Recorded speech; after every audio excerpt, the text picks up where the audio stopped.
fuck is this? Hey, Random, what's up? That's what most people... Oh, jeez, this is gonna be fucking stupid. Bro, the propaganda that, Greg puts out about steroids is just fucking insane. This guy started using steroids about the same age as I am now. Like when he was 33 or 34, something like that. He's almost 50 at this point, so...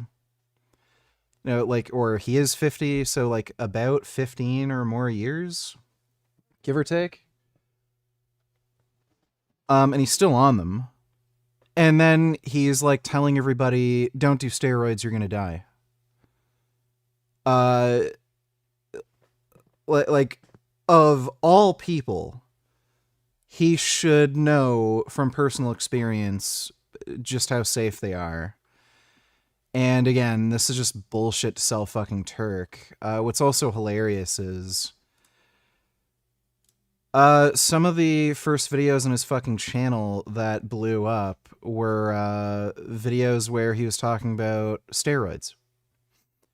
Like, oh, this steroid does this. I really like the steroid. It's really good. And then that's when his channel started, like, actually blowing up.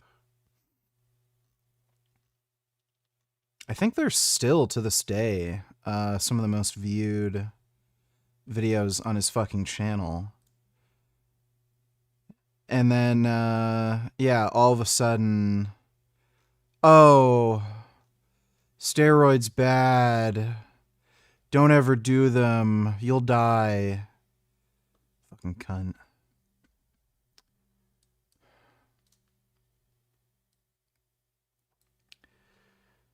I literally just started the stream. I don't know how you'd figure you missed the Frank update. People who use steroids look like. You all think that steroid users look like professional bodybuilders, that they all have six packs, that they look amazing. Most people who use steroids, you can't even tell by looking.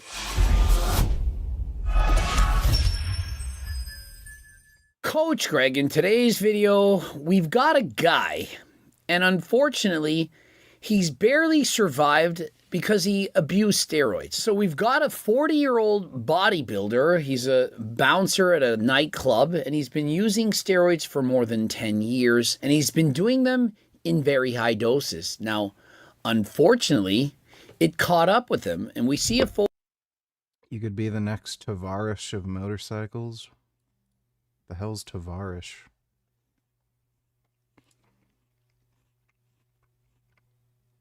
Oh. There's no fucking chance you could ever make this sort of content with motorcycles. Nobody gives a shit. For one thing, you'd have to be a complete fucking retard to, like, completely rebuild a bike like this guy rebuilds cars. That's, like, just what dumb fuck retards do. They just don't have enough value for the time, effort, and money to be worth it, and motorcycles are extremely niche. Like, just about everybody's into cars, but for whatever reason, most people are faggots who hate two wheels. I don't know why. Nobody gives two shits about bikes. They're extremely niche. So, yeah, that's just one of the dumbest ideas I've ever fucking had suggested to me. Like, if you wanted to get, like, a well-equipped Panigale V4, which is one of the most high-end, high-performance bikes on the market right now, you're looking at, like, 30 grand USD starting price, and, like, yeah, you could add, like, a dry clutch and the, you know, exhaust and everything. It's still, like, under 50 fucking K for, like, one of the best motorcycles you can possibly fucking get. So, it's like, what are you gonna fucking do? You're gonna get a wrecked fucking Ducati that you're probably not going to be able to even restore, because if a bike gets into a wreck, the frame is probably bent and it's just absolutely fucked. Like, it's just stupid. Like, you might as well just get a new fucking bike. Like, it's just dumb. Retard, $92. Let me see.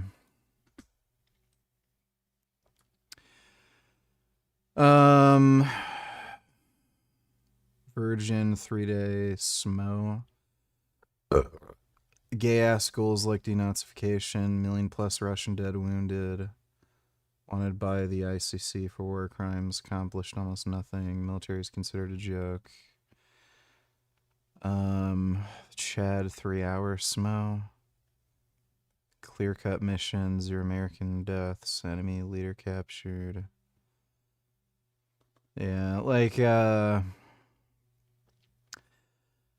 not expecting anything to really happen with the Venezuela thing. I know there's some, like, people that are speculating, the US could end up going to war with the Venezuelan military, because sometimes what happens in cases like this, you could just have the military end up taking over, right? And then, but I don't think there's anywhere near enough loyalty and interest to actually fight the US. So, yeah, like, I mean, it's probably over already. You're just going to have an American occupation until the country's stable with a new elected leader. Thanks for the donation, though, retard. This is the coolest concept I've ever seen on YouTube. Crazy how it's not AI. It took me another 2 months of work, but I made a movie theater. But I don't want to let the pets play in it because I love playing in here too much. They've got 3 hours before showtime, so Mr. Nice went back home to check in on. You know, this doesn't happen on my laptop upstairs, where it automatically, like, lowers the bitrate and everything, which is especially weird because this is connected to the modem directly with Ethernet, and my laptop upstairs is connected through Wi-Fi and it has to go through the fucking ground. I don't know why the fuck YouTube is doing this on my desktop. On his young nephew. The smell. Once the nephew was squared away, Mr. Nice headed to the movie theater to meet two. I guess he's just doing this for fun. I'm surprised he goes through this much effort. 160k views in 6 months. Yeah, I guess, yeah, it's really weird. Some of these go viral and some of these get no views. It's really strange.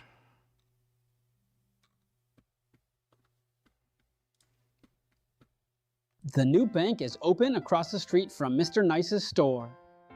For the kids. Mr. Nice, but please. I think I hate this person for some reason. He just annoys me. Thanks for the donation, JP.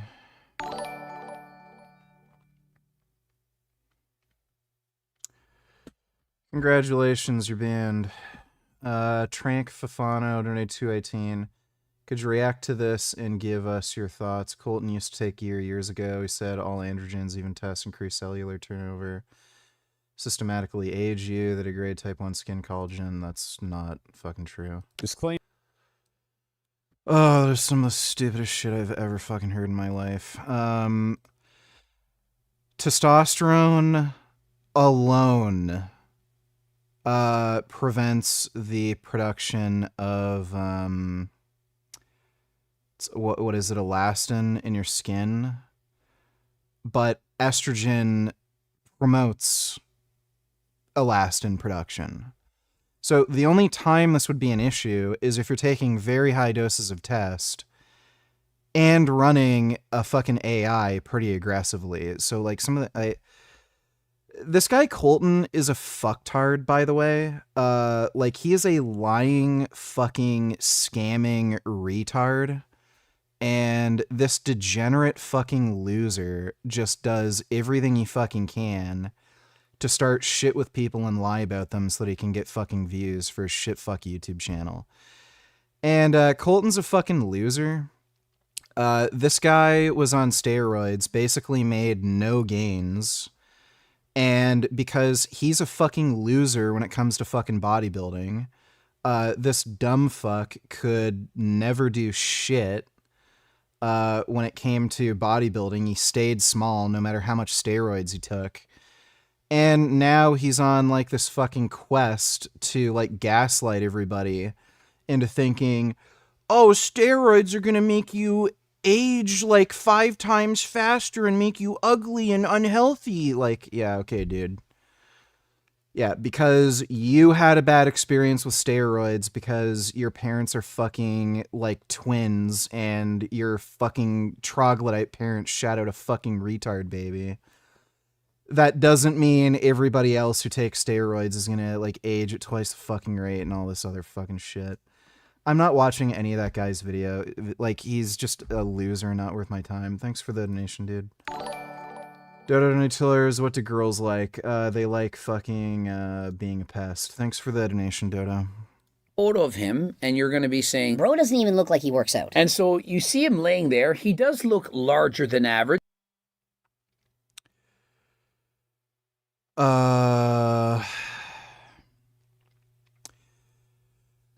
So we're gonna blame his health issues on steroids, even though this guy clearly enjoys potato chips and Oreos too much. Like, give me a fucking break. I mean, I just can't fucking get over it. You know, like, you'll hear stories of like who's that fucking guy, Ilya Golem? He was kind of like the he was like the rich piano wannabe dude. Is the reason Rockman Yeah, became great. This Ilya Golem dude, he died pretty young. I think he was like my age or something when he fucking died. Not only was this guy on high doses of steroids, but his overall lifestyle was fucking horrendous. So he was injecting some kind of filler into his muscles, particularly his arms. Some people speculate it's synthol or some shit. It might have been PMMA, which is that like weird plastic filler. They're kind of like plastic beads or something. Apparently that can cause like systemic inflammation in your whole body, and it can cause autoimmune issues and shit. Who knows? Even like they don't even make synthol anymore. It's the synthol that was made like in the 90s and shit was better apparently. And now there's like these weird black market knockoffs that aren't safe either. So he was injecting like some kind of weird filler into his fucking muscles, which might have also contributed to his heart failure. He also ate like absolute fucking shit. This guy vlogged his like what I eat in a day and everything. The guy was eating like 5 steaks per day. The amount of food this guy was guzzling down was like crazy in and of itself, but like the food he chose to eat was some of the worst you could possibly fucking eat. He was injecting mystery substance into his fucking arms. And then like, oh, the steroids killed him. Right. Like that is the only thing that we could blame that on. So like all these fucking stories you hear, you know, steroids might have contributed to some of their issues, but like their overall lifestyle was the fucking problem. The steroids might have been like the cherry on top, but what was really pushing them over the edge was just their terrible overall lifestyle. And sure enough, like, I mean, look at this guy. You think if he had a lifestyle like Greg, where he's doing cardio every day. As much as I hate Greg and I think he's a fucktard, he does eat a pretty clean diet. Like, he does avoid red meat. He, like, the meat he does eat is usually very lean, and he eats a lot of fucking vegetables. So it's like, yeah, if he stayed lean, did like lots of cardio like fucking Greg, ate lots of vegetables, avoided fatty meat, especially red meat, do you think he would have wound up in the hospital? Like, probably not. But yeah, oh, it's the steroids. Like, fuck off. Gina Nutela's impression of her was spot on. So Netanyahu visits Trump, and 48 hours later, Trump is ready to start another war with Iran. He writes, if... What do you mean start another war with Iran? Like, this is just Chinese propaganda fucking horseshit. Like, what? Another war with Iran? When was the U.S. at war with Iran? Like, this... If Iran shoots and violently kills peaceful protesters, which is their custom, we, the United States of America... Oh, okay, so she has a problem with America protecting innocent civilians all of a sudden. Okay. ...will come to their rescue. We are... So, China is one of the few countries that is able to get oil from Iran. That's why she's doing this. She's getting paid by a Chinese billionaire that is basically a part of the CCP. And they're telling her to put out, what the fuck is going on? What is this? Why...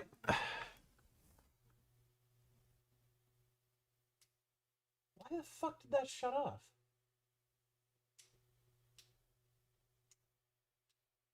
Oh, great.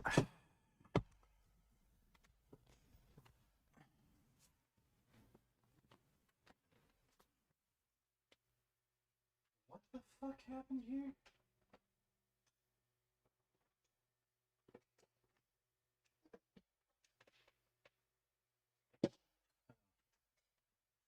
Fucking,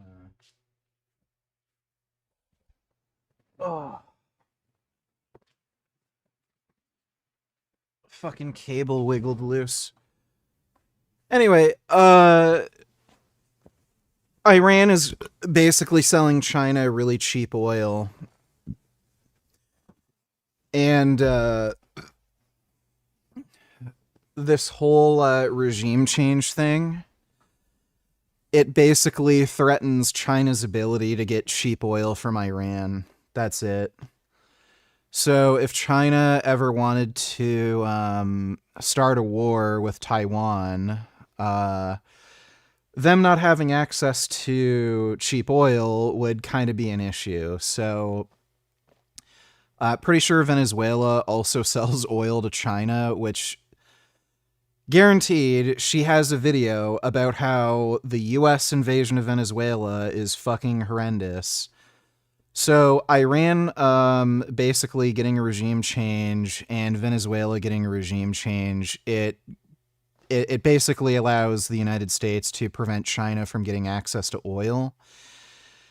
And if they can't get access to that oil, it's going to be much harder for them to invade Taiwan and have a big, large-scale war with the United States, Australia, Japan, and South Korea that all have a defense pact to help protect Taiwan. So it just puts China in a weaker position, and also just economically, them having to spend more money on energy and having an energy deficit, it's a big problem for them. So that's why she's putting out this fucking bullshit. All of a sudden, inexplicably, she has a fucking problem with the U.S. protecting protesters. Locked and loaded and ready to go. How sick is it that Trump, who gives blind support to Israel as they massacre Palestinians every day and keep food and medicines and shelter from going into Gaza to protect people who are living in catastrophic conditions, pretends that he cares about human rights? And if he cares about the well-being of the people of Iran, he should lift the sanctions that have crippled their economy. There you go. There you go. So she, like, again, this is all about, how is she not in fucking jail? Like, this should be fucking illegal. She is putting out pro-Chinese communist propaganda. She's paid to do this. How is it not illegal to put out disinformation because you're paid by an adversary fucking country? Like, she should be locked in fucking prison. And it's one of the reasons that people are protesting. If Trump cares about human rights, he would tell Netanyahu, stop killing Palestinians. Fuck you, bitch. Guess what? As soon as, like, China's fucked over, because, like, they can't get oil from Venezuela, they can't get oil from Iran, the CCP is fucking over the country's entire economy. Everyone's going bankrupt. Everyone's losing money. Like, as soon as, like, there's enough social turmoil in China, that fucking money she's getting from, you know, the CCP to promote this bullshit, that's gonna fucking dry up, and you're gonna have to find I don't know, maybe she'll just fucking retire if she has any retirement savings at all. Like, who the fuck knows? But fuck you, bitch. You're not going to see this bitch posting anything on fucking social media anymore as soon as that CCP money dries up. As soon as China is fucked over or they're done with this shit for whatever reason, like, you will see nothing from her because she's not getting paid anymore. Fucking cunt. What's your thoughts on Venezuela war? Saw some Venezuelans actually supporting The it. Trump administration has... Well, the Venezuela thing makes sense geopolitically. Anybody who's, like, criticizing Trump over it, I think is just stupid. crossed a line in Venezuela so dangerous it should shock the entire world. The U.S. forces have kidnapped the sitting president of Venezuela. They kidnapped a dictator that did not actually win an election. He stole an election. And he's also basically a cartel member. So they didn't kidnap a president. They kidnapped a dictator who was illegally elected. Nicolas Maduro and his wife. And then President Trump stood at a press conference today and announced to the world that the U.S. will run Venezuela. Run Venezuela? He can't even run. Yeah, because it's much better to have a fucking dictator who forced, what, 20% of the fucking country to flee because of political persecution? Like, yeah, it's better for Maduro to stay in power, a fucking dictator, than fucking the U.S. run the country. Right. It's better for everyone to be broke and poor and get politically persecuted and murdered. In this country, Trump added that the U.S. was prepared to launch a second wave of attacks and put U.S. troops on the ground. How tragically ironic that the person who wants to be known as a peace president, who puts America first, has now committed to the illegal occupation. Maduro caused 20% of the fucking country to flee. Like, what? Of another country, a complex country of 30 million people. We know this is not about drugs, but about oil. The oil that Trump says belongs to us. What a joke. Ever since... Yeah, so again, the reason she's saying this is because this basically eliminates China's access to oil. Venezuelans reclaimed their oil resources for themselves instead of funneling profits to U.S. oil executives, the U.S. has waged economic and political war on Venezuela under Bush, Obama, Biden, and then supercharged under Trump. Fuck you fucking wrinkly. It's just, I hate her. Yeah, like, again, as soon as that CCP money dries up, you will not hear from her ever again.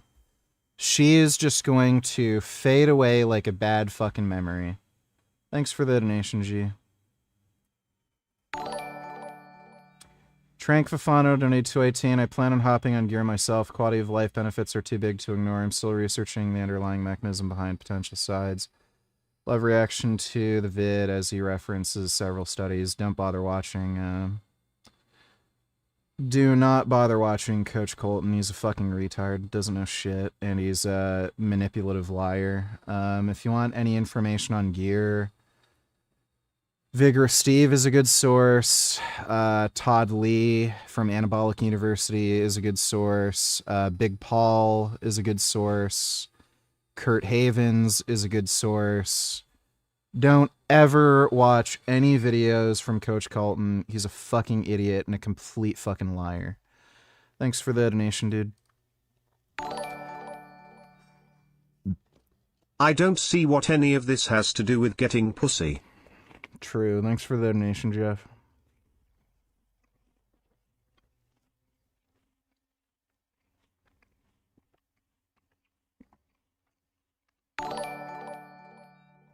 Green Knight donated $2. Willie Mack uploaded new video on Candace Owens and Ryan Macbeth on what happened in Venezuela. Can we react to them later? This is the internet. Candace Owens, sure. I was already planning on watching the Ryan Macbeth video. Thanks for the donation, Grey Knight. G donated $2. Wouldn't it also be because Iran supports Hamas, funds them? Although she claims to be against Hamas, clearly exposed a weak spot.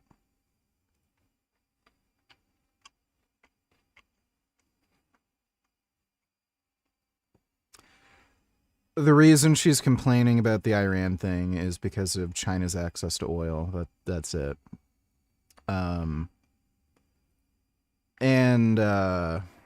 Literally everything she's doing is just in... Like, again, we know she's getting paid by the CCP. So everything is just in the interest of China. She doesn't give two fucking shits about any of this bullcrap. Thanks for the donation, G. But you're not going to say that this guy has well-formed abs, an amazing-looking chest, arm definition. He just looks like a bigger guy. That's what most people who use steroids look like. You all think that steroid users look like professional bodybuilders, that they all have six-packs, that they look amazing. This is much more typical, and how would I know that? I used to sell them. Do you guys remember that? I don't bullshit about these things. I used to do all of these things, and so I'm speaking from experience. Most people who use steroids, you can't even tell by looking. They don't look amazing. And so if you think that, oh, if you just use Tren, you would look like your favorite social media superstar, it's very unlikely to be true. And so essentially this guy was taking everything, including the kitchen sink. He was doing tests.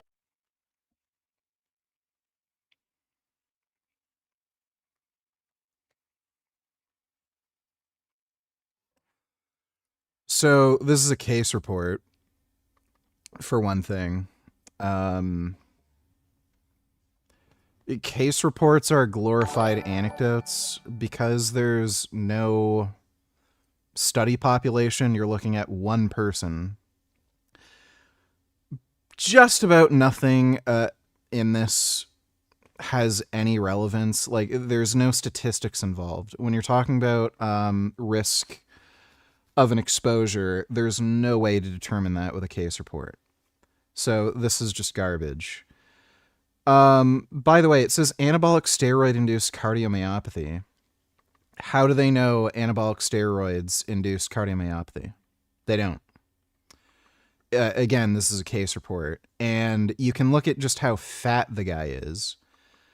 Who knows, like, what the hell this guy's been doing? So obesity can cause cardiomyopathy. Sleep apnea can cause cardiomyopathy. Smoking can cause cardiomyopathy. High blood pressure can cause cardiomyopathy.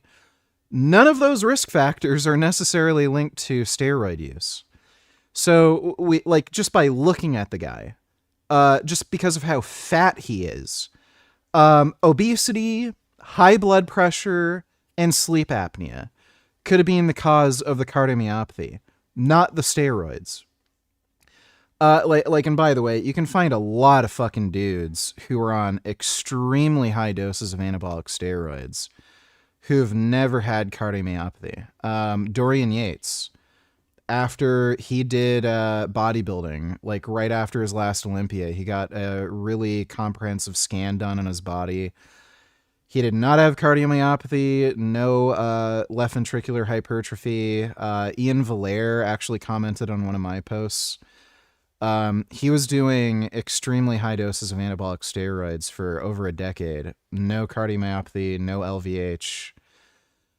So, again, the most common modifiable risk factor for cardiomyopathy is going to be high blood pressure. Aside from that, it's going to be mostly genetic.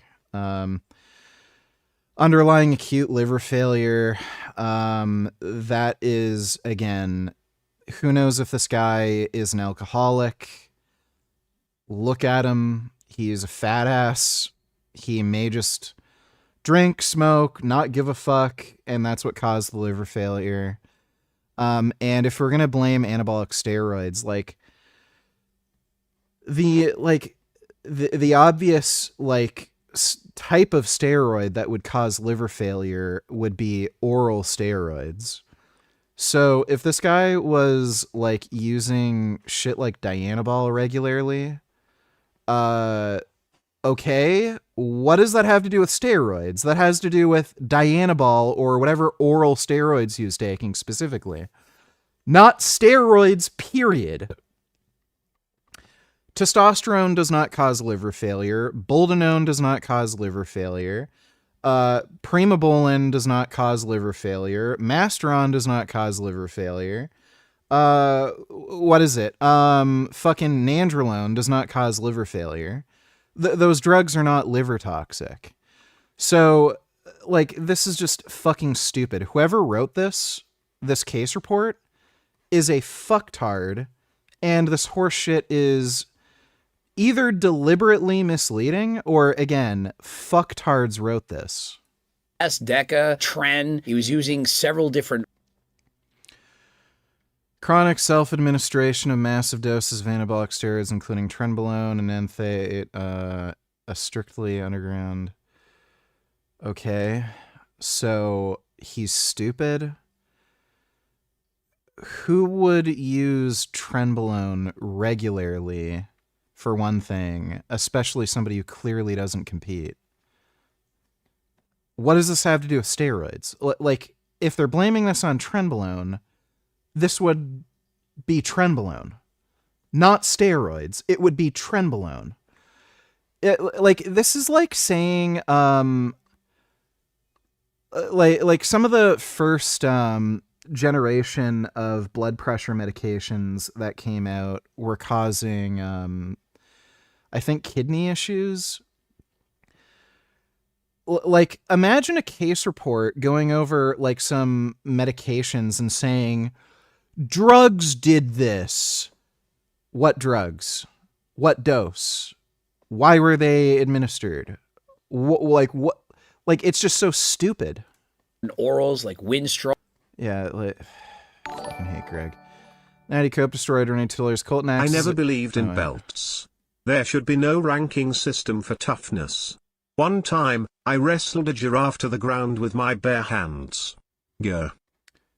Yeah, I think that's a quote from Step Brothers. Thanks for the donation, Kill Bill. Natty Cope destroyed donate 218. Colton acts as if the sides aren't avoidable, exaggerates them like crazy, seems to be gatekeeping, kind of like Greg. Also, what did Colton lie about? I actually discovered him from his old interviews with Kurt Haven. Well, if you watch the video about me, he lied about literally everything, including in the comment section. People are spreading lies about me, killing my cat, and he liked and hearted those fucking comments. Even after I fucking told him, you realize, like, that's not true and people are spreading lies about me. Didn't do anything to fucking clear up that misinformation. He kept the comments up. He didn't, like, delete them or make a post saying, hey, that's not true. While in the video he said, oh, don't go over and harass vegangains. This is just a video going over, you know, bullshit. And then in the fucking comments, people are spreading lies about me, and he's deliberately fucking signal boosting it. And pretty nasty lies too. Like, people are saying that I fucking went out of my way to like abuse and kill my cat.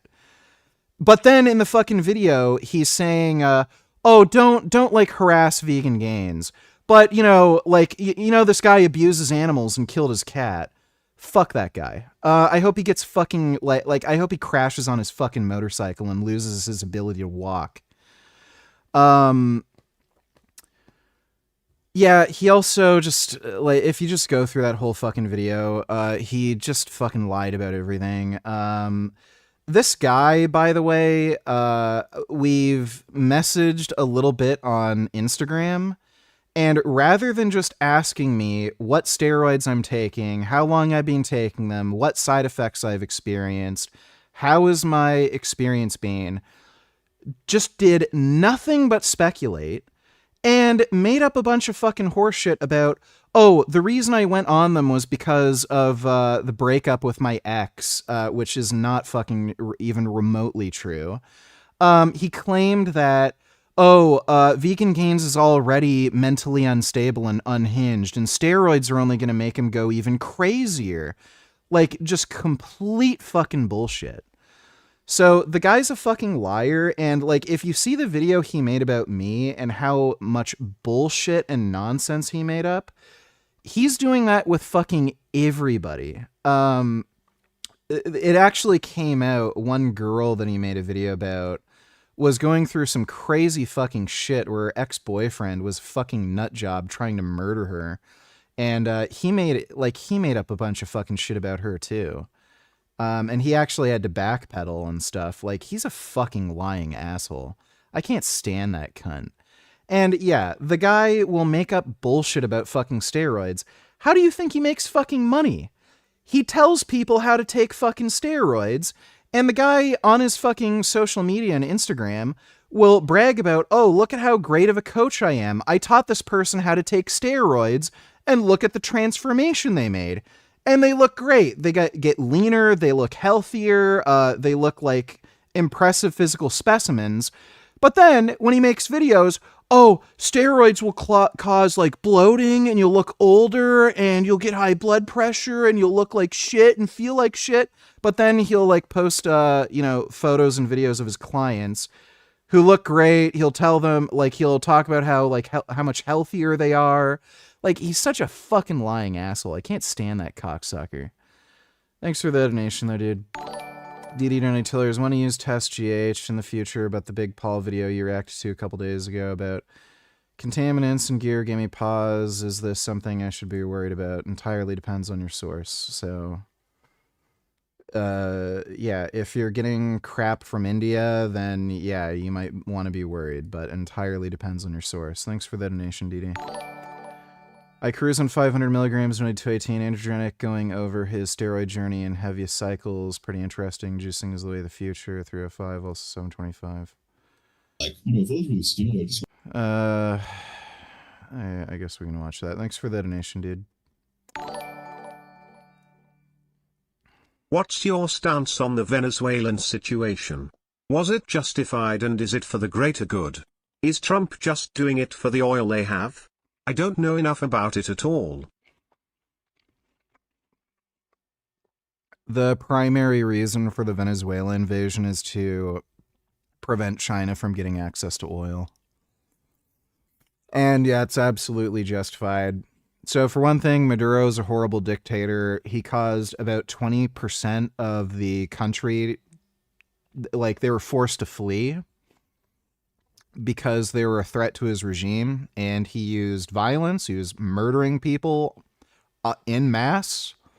The guy's like a crazy fucking violent dictator. He's basically a cartel member. About 20% of the cocaine that comes into the U.S., yeah, like it's 15 or 20%, comes from Venezuela. So the guy was a piece of shit. And again, the main reason for the attack is to weaken China. Thanks for the donation, Axel. Aaron Peter and Tillers, do you still love me, or did I mess up too much? I still love you. Naming the redacted name. Do you think I have a shot with her? Could you be my wingman? No. Today we're going to be making Is this more fucking ASMR? one of my favorite dishes, solyanka, but vegan. Okay, let's get started. At the heart of this. Well, at least she's vegan. I don't think you have a shot with her, but I'd recommend you stop watching ASMR content. It's a little weird. Thanks for the donation, Aaron. PLS sing this as the code Pink Lady. I don't know how you possibly think I could do that. Thanks for the donation, F.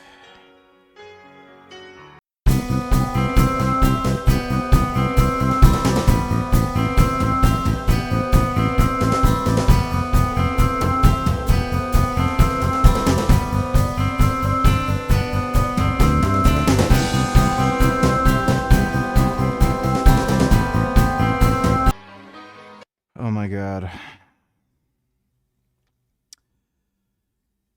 You have no fucking idea how pissed off I am.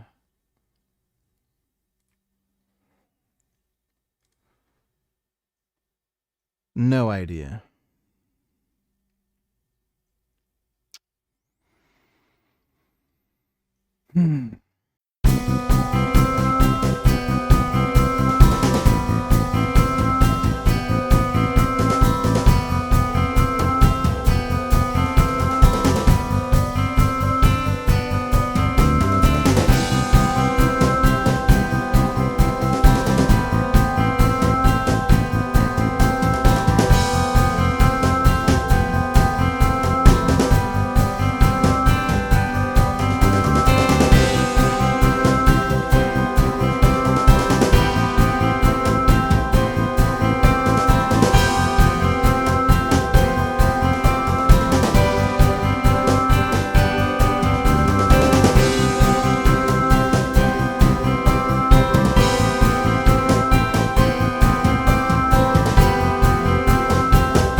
Wasting more time. Thanks for the donation, dude. Natty Cope destroyed Ernie Tillers. Had no idea he even made a video about you. I'll watch it later. Didn't realize such a fucking dick. His video titles, thumbnails are over the top and appeal to noble Natty, steroid, or bad types. Probably Maddie looked like shit on gear. Yeah. Oh, that's the whole reason he does it, dude. He looked like shit and could literally make no progress when he was blasting gear. So he's upset that he's not a good responder to steroids, so he's on a quest to just try to convince everybody not to take them so that they don't do better than he does. Thanks for the donation, though, dude. Just random vids from Tiller's first vids of the year.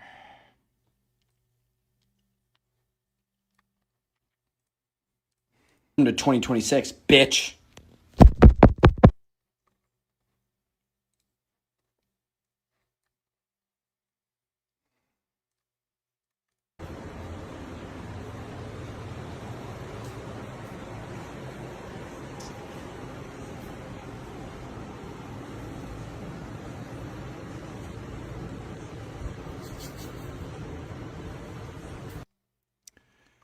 Cats are liquid.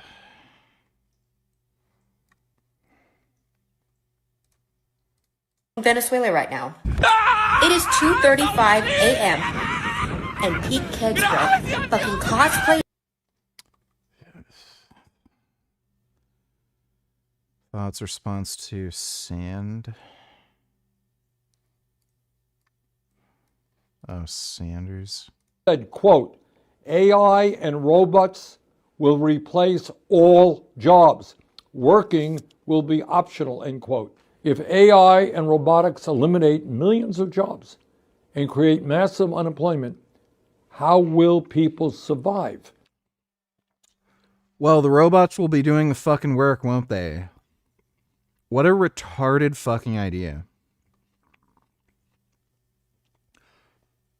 Imagine if everybody had, like, a clone of themselves that was perfectly subservient and will do whatever you tell them to do, and they don't need to eat or drink, but they do work for you. Imagine having the thought in that circumstance, but how will I survive? What? Like, what a fucktard.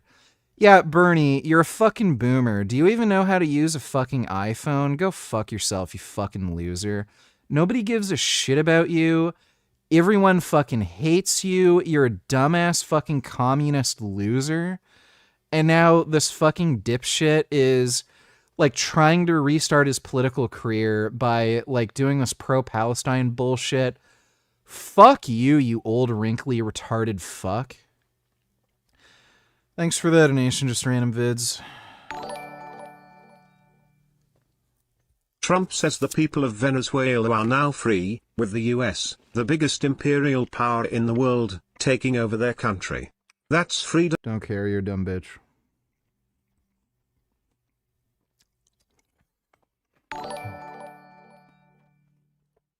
I'm half Venezuelan and I'm against what the American empire did.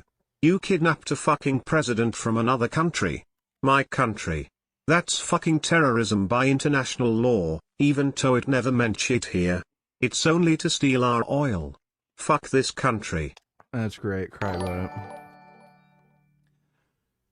On time, Donito's, your life is quite sad. You'd have been better off as a photographer, don't you think? No, I don't see how my life would be better off making less money. See the state of your channel lifestyle, it's just sad to me. Yeah, great. So, do you have a lot of fun flipping burgers at McDonald's? Fucking idiot. You barely make any money. Yeah, you're telling me. This doesn't seem fun or enjoyable. Well, yeah, dealing with fucktards like you is a little annoying, but, you know, I can just skip your fucking donos, can't I? Flip on steroids. And I'm like, well, dude, don't steroids, like, I don't know, make your heart explode and, like, shrink your dick or some shit? But I was never one to, like, criticize them without researching. So I was like, fuck it, I'll look into this shit. And then... Trax NYC goes beast mode on rival jewelry store after find out they scammed his customers. Where's my fucking money? Most people like to start their New Year's maybe Trax NYC. I literally don't give two shits. Thanks for the donation, dude. I don't know who that fucking is, and I don't know why you think I fucking care about some stupid jewelry store. If you're stupid enough to pay hundreds or thousands of dollars for something shiny to wear on yourself, like, you're a fucking idiot and you deserve to get scammed. You can literally buy cheap shit off of Amazon that costs like $10, and literally nobody can tell the difference between that and real gold or real diamonds. So if you want to spend hundreds or thousands of dollars on jewelry, great, get scammed. Don't give two fucks. Day by day, I was like, wait, this stuff's kind of legit. What the fuck? And, you know, several months later, I started like MK677 and Psalms. And a few months later, that's when I started test. Okay. And so how did you find the SARM cycle? Honestly, I think I came across it on Looksmax, and I was looking into like Rad 140 and OGD, and I didn't, I kind of used them as a gateway into test because I knew that they suppressed test, and I was like, well, I'm scared of pinning because it hurts. So what I'll do is, honestly, if you're afraid of pinning needles, that is the surest sign that you need testosterone. I'll use Psalms beforehand until I'm suppressed, so then mentally I'll be forced to inject test. Okay, that's an interesting way to do it. Okay, so when you first started taking testosterone, when was it that you felt the true effects? I would say about 4 weeks in. That's when I started noticing like big strength gains, really good pumps, like very fast size gains, glycogen retention, etc. And then, you know, within like 2 or 3 months, I looked pretty noticeably big. I actually like somewhat of a decent physique. Yeah.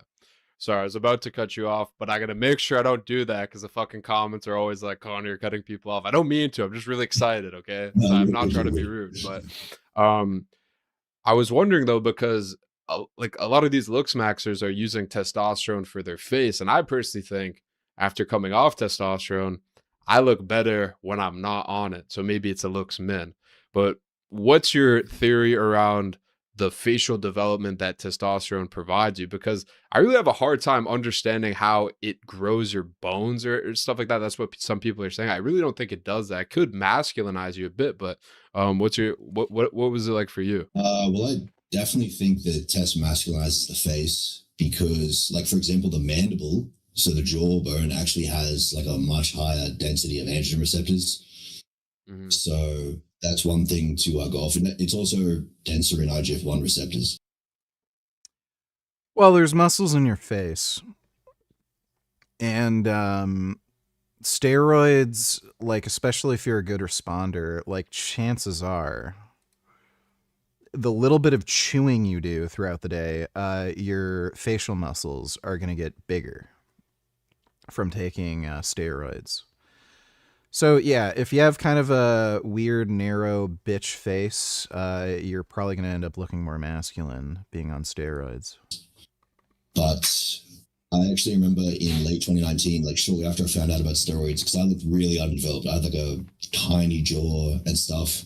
And I remember making a thread on the steroid subreddit saying like, I look really underdeveloped. I'm 18. Like, should I do this to like grow my frame and face? And all the comments were like, no, you're fucking retarded. And I was like, you know what? Fuck these guys. I'm going to be a guinea pig and try it anyway. But the thing is, I always combine test with bone smashing. And I'm like, I'm not even memeing about that. So I can't exactly pinpoint how much was the test, how much was the MK. I am a nurse, and it depends where you inject it. Should be by a professional, because if you don't have a blood reflux, it will go straight in the vein. Yeah, you sound like a dumb bitch nurse. Holy fuck, what a stupid fucking thing to say. Okay, how much was the bone smashing? But I know the synergy of all of them, like, did... What's hilarious is there was literally a guy in my chat who went to the doctor to get a blood test, found out he was vitamin B12 deficient. The fucking nurse pulled out an 18-gauge needle, 1.5 inches long, to inject a fucking B12 shot. She injected it into his glute for whatever reason, and she hit his fucking sciatic nerve, And he had sciatica for several months and it wasn't going away. So yeah, go get fucking advice on injecting shit from a fucking nurse who will give you sciatica. Like, dude, there are so many fucking videos online of nurses not knowing what the fuck they're doing when it comes to injecting anything. It's hilarious. Literally look up online how to inject B12. You will see an endless series of videos of dumb fuck retard nurses taking out these massive fucking needles, like 18, 20 gauge fucking needles to inject B12, when all you need is a little insulin syringe and you can inject it right into your fucking shoulder. But no, they'll inject it in the stupidest fucking places imaginable where you're so much more likely to hit a fucking, like, vein or a nerve, like your fucking quad or something. Like, nurses are fucking idiots and they don't know fucking shit. It pretty substantially changed my face over time. It's definitely possible, but I also look at people like Chris Bumstead, right, who have used massive amounts of steroids, but it's not like their face really changed. Like, he looks older now, but when he's 19, he looked the fucking same, right? So I don't know, and that's apparently when he started using steroids. Completely overgrown ogre in his case, in which case I suppose he hasn't. It's probably done massive amounts. I've personally experimented with like high doses of testosterone myself. I've never really done like a crazy cycle, like, you know, like 1,000 tren or anything like that, but I've definitely used my fair share. And so I was wondering what the extent was with you. Well, I've pretty much mainly stuck to test. Like, I've tried the orals in low doses pre-workout, most of them. And I tried Nandrolone briefly, and I got brutalized with acne. Oh yeah. I tried Tren once in a microdose last year, for a cut, just because of the anti-glucocorticoid effects. Like, make it really good for a cut, really good for just maintaining muscle in a steep deficit. But overall, I would say 95% of it's just bed test. Right. And have you mixed that with growth hormone as well? I never took GH because back in, like, when my transformation was happening at its peak rate, I was poor, didn't really know how to source shit, so I just stuck with MK. But like, the MK plus test synergy does boost IGF-1 quite a fair bit. Chris Bumstead had a hair transplant. Really? Androgens and also estradiol, they increase hepatic conversion from GH into IGF-1 in the liver. And, you know, MK as is standalone at a decent dose increases IGF-1 by like 50%. So you're getting even a further boost when you add tests. Yeah, I just question that because a lot of the time in practical application, like, even though something might go up. I can't remember who's, yeah, I think it was Big Paul who mentioned this. It's usually younger people, like in their teens or maybe early 20s, who like will say really good things about MK. And the reason for that is probably because they're so young, their growth hormone output is so high. If they get like a 50% boost in growth hormone output, that's going to be a lot more significant compared to somebody who's like 35 or 40, like, or older. Their growth hormone output is way lower. You know, maybe it's like, you know, 1 IU per day equivalent. 50% increase to that is like nothing. So you don't notice shit and your appetite just increases and then you get fat. But like, growth hormone's always a better way to go. Like, MK is just fucking stupid. Just take growth hormone. Up or down, it's not expressed in the body how it would look like on paper. And a lot of bodybuilders have reported that, you know, MK does nothing for them as far as their IGF. They even test for it and it's like, you know, the same. Yeah, that's interesting. So no GH for you. And yeah, you're right, it's really expensive. I actually have used real growth hormone and I can say that shit is fucking rocks. Like, that was the best I ever looked. I haven't looked that good. I think last time I used it was like 2 years ago. That was the best I ever looked.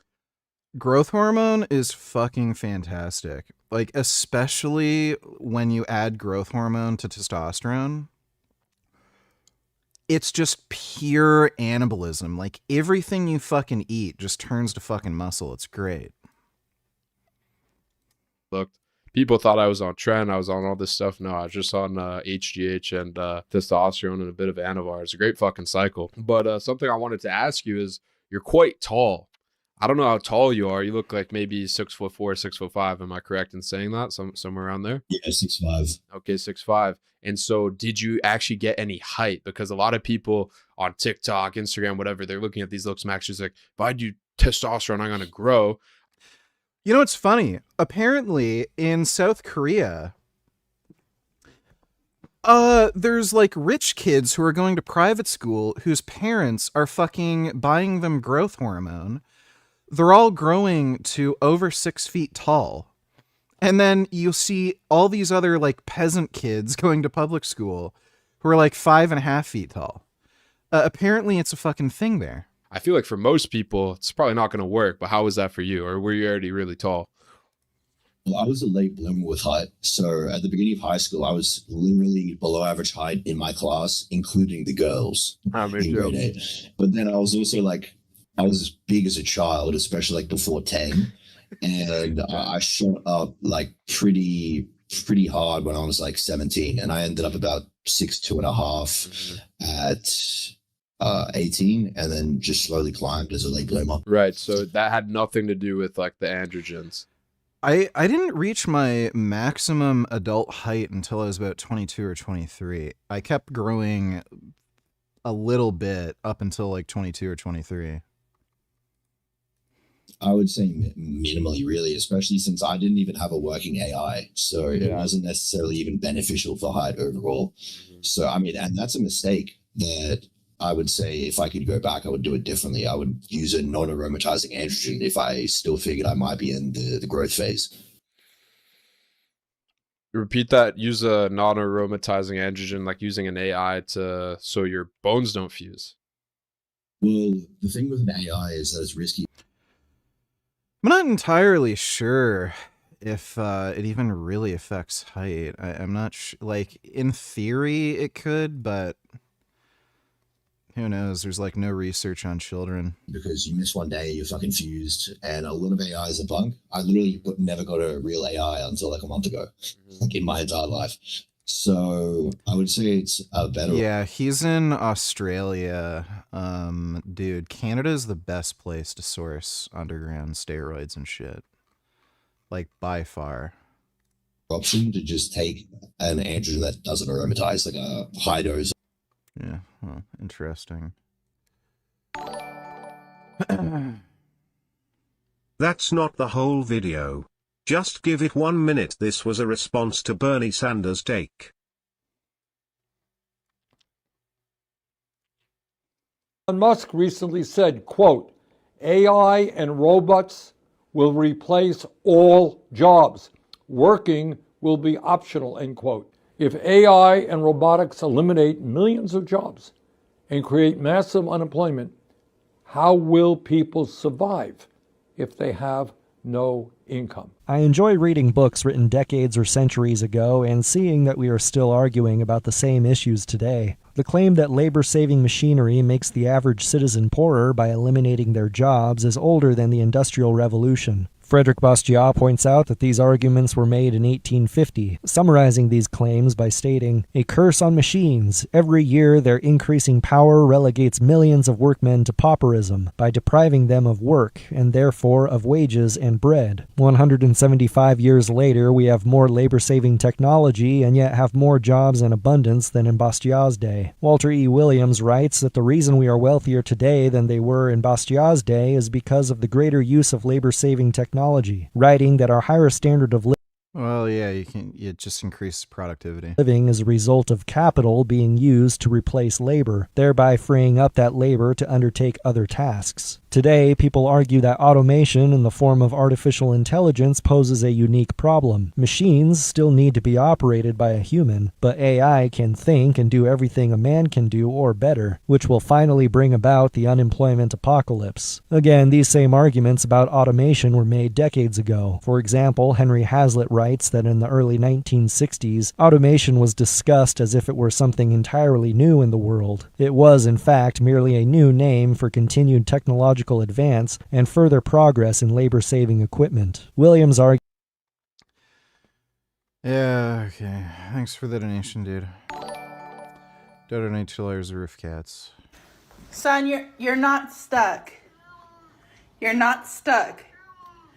Leo, just go to the other window. It's open. You're not stuck. Come on, look. Leo. He doesn't want to use that window, you Leo, dumb bitch. come here. Bye-bye. Hey, here, you ding-a-ling. Hi, boys. My gosh. Those are good cats.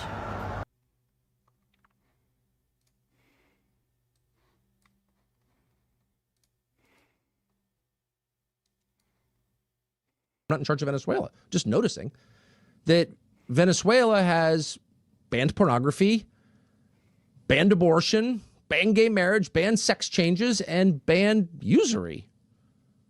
You don't have credit. Yeah, they also mass murdered their own citizens because they're political dissidents. Cards with 40% interest in Venezuela. Okay.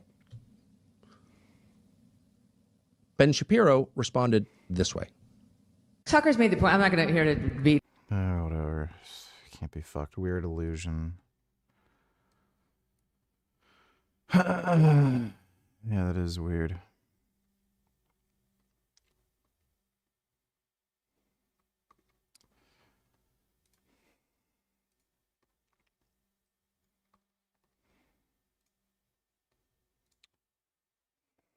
I wonder, Mr. President, though, I want to ask you because from your Vice President, J.D. Vance, said that the message is pretty clear. The drug trafficking must stop. So was this operation a message that you're sending to Mexico, to Claudia Sheinbaum, the president there? Well, it wasn't meant to be, and we're very friendly. Nobody wants to hear your dumb bitch nurse opinions. What muscle do you inject? That's quite concerning as you can damage a vein or worse cause necrosis. You're a fucking idiot, and whatever you learned in nursing school is fucking horseshit. They get idiots like you and tell them stupid horseshit, and you believe whatever the fuck you're told, so shut up. With her, she's a good woman, but the cartels are running Mexico. She's not running Mexico. The cartels are running Mexico. And we could be politically correct and be nice and say, oh, yes, she is. No, she's very, she's very frightened of the cartels. They're running Mexico. And I've asked her numerous times, would you like us to take out the cartels? Yeah. It's not like Trump's wrong. Good night. Good night. Happy New Year. Yeah, it's awkward. Thanks for the donation, Dodo. Dodo Nightsiller's weird read. Their signs, it's not fake. Trade unionists across India conference protested Venezuela. Whatever, who cares? Tell this to Code Pink. No sé dónde ir a salir, pero les pido a todos que tengan fe, que no se dejen llenar la cabeza de que los gringos solo quieren el. Attitude, in your view, business or politics? Maybe technology. He can look at a computer and try. It's an old clip. I've already seen it.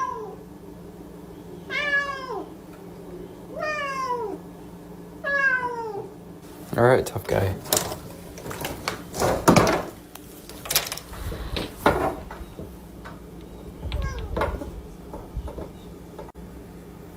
That's what I thought. All right, thanks for the donation, Dodo. Gee, donate to layers. Fucking goddamn it. At the end of the day, the only thing people value is tribalism. Defend your tribe, hate other tribes. When the communists gave dictators, they defend him, and when the opposition has a dictator, nothing you're saying makes any sense. Thanks for the donation. Hello Lord Gaines, how are you and the Gaines going? Also referring to the video that's like the minute I hop on Anavar within a week thins out quick and jaw starts looking more pronounced. Are you currently taking Anavar? No, you talked about it, cake piece.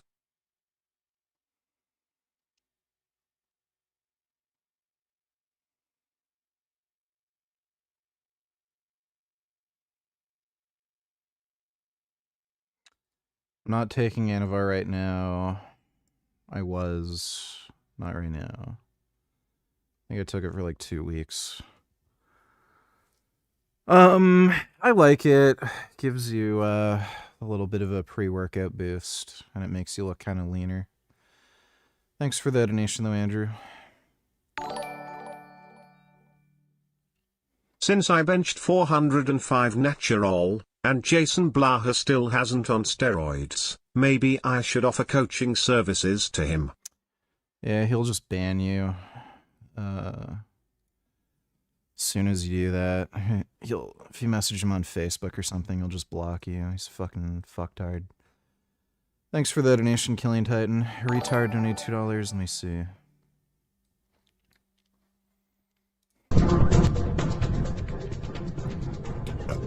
Jeez.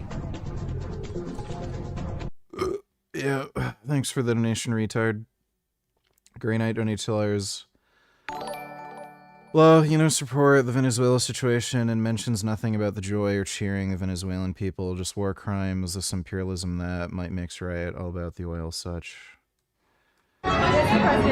These left-wing fucktards So, this guy is like a fucking self-hating Jew. He's like a pro-Palestinian white guilt fucking cuck loser. And the guy is just a fucking bitch. None of these retarded lefties talking about this know jack shit about the situation. And, again, it's just dumb nonsense, Trump bad horseshit, and they don't even know what they're talking about. Thanks for the donation, though, Grey Knight.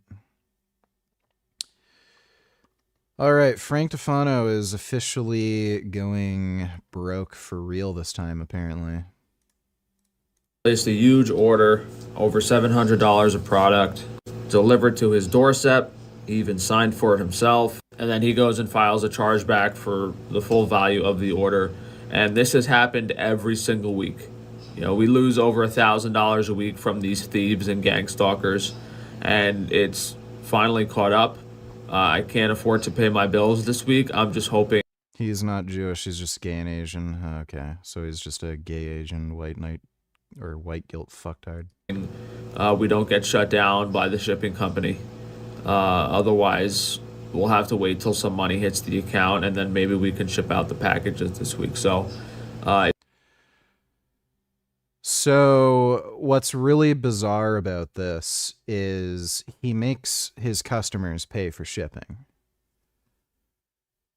So how the hell does he charge his customers for shipping, but then he doesn't have any money to actually ship the products? So this guy is charging customers for something and then using that money for something else. If you guys can afford to place an order and support us, please do. I've been hoping I would be in a better financial situation at this point to not have to worry about these things, but it just keeps getting worse and worse and worse. And, we're pretty much running out of money. So,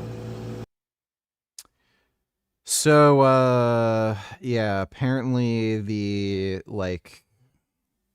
70K that he spent traveling to Japan and getting 2 plastic surgeries, he might have wanted to put that on hold or something so that he could actually run his business.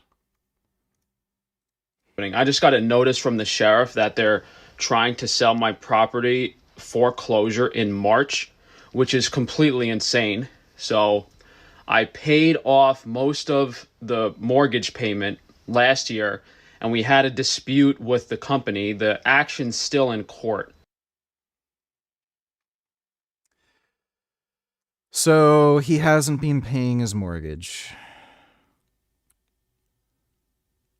None of this makes any fucking sense. So if you have let's say you buy a house for $100K and your mortgage payments are, $1,000 a month or something, and you decide to in one lump sum put $70K down on the mortgage. They're not going to foreclose on your fucking house. So, like, what? Like, he's lying about something here. Like, he's just making shit up. What's also very strange about this is he wasn't paying for his mortgage, but then he decided to do some weird shit on his roof. And he was trying to convince he made a video about this. He was trying to convince some insurance company that he needs money for his roof because a bunch of contractors fucked him over or something. So this guy hasn't been paying for his mortgage, and he tried to do an insurance scam. He also tried to do it with the electricity thing. He said there was an electricity problem going to his house. He tried to get his insurance company to pay for it, and they wouldn't pay him. And he started complaining about it. I can guarantee you this guy has been spending his money like a fucking retard. He hasn't been paying his mortgage. And he thought that he'd be able to make up the difference by doing some kind of insurance scams, thinking, oh, I'll be able to crash my car and get money from the insurance company. And then when that doesn't work out, he flips out about it and cries and makes like 5 videos. Then he thought, oh, I have homeowners insurance. I'll complain about the electricity or something. And then that didn't work out. And then he did some fucking weird shit with his roof.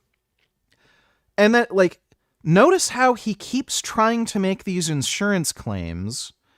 And then suddenly, like, he's talking about how his property is going to be foreclosed on because he hasn't been paying for his mortgage. So he's been trying to scam insurance companies to get some extra money because he's been just wasting his money on horse shit. I gotta go take a piss. I'll be right back.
Hey, Gummy. Oh, this is a cat. See this? This is a cat.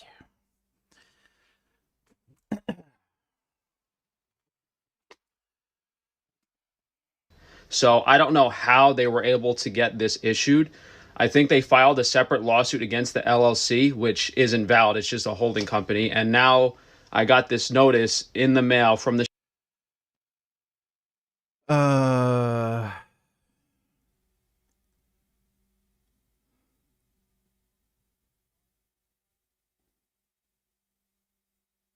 What the fuck does he mean by that? So if he's claiming his LLC owns the property, then they're foreclosing, then yeah, that's who they'd send the foreclosure notice to.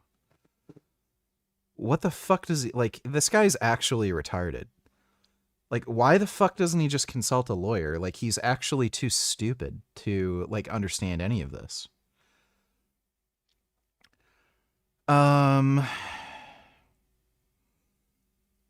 Notified, rent, execution, public sale,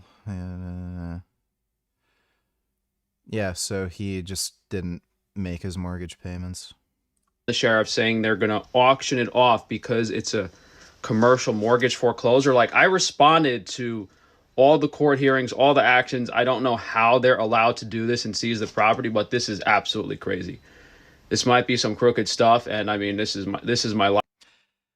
He literally didn't pay his mortgage. That's all there is to it.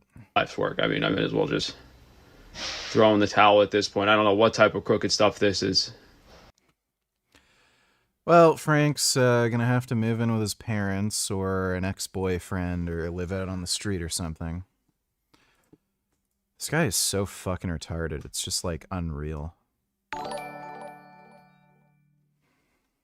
I saw this video Greg Doucette made about you. He claimed that you hoped on gear. Is it true? Or is he just a lying fuckwit? Didn't you say you benched 410 naturally? Greg is lying. Okay, so you're a retard. Thanks for the donation.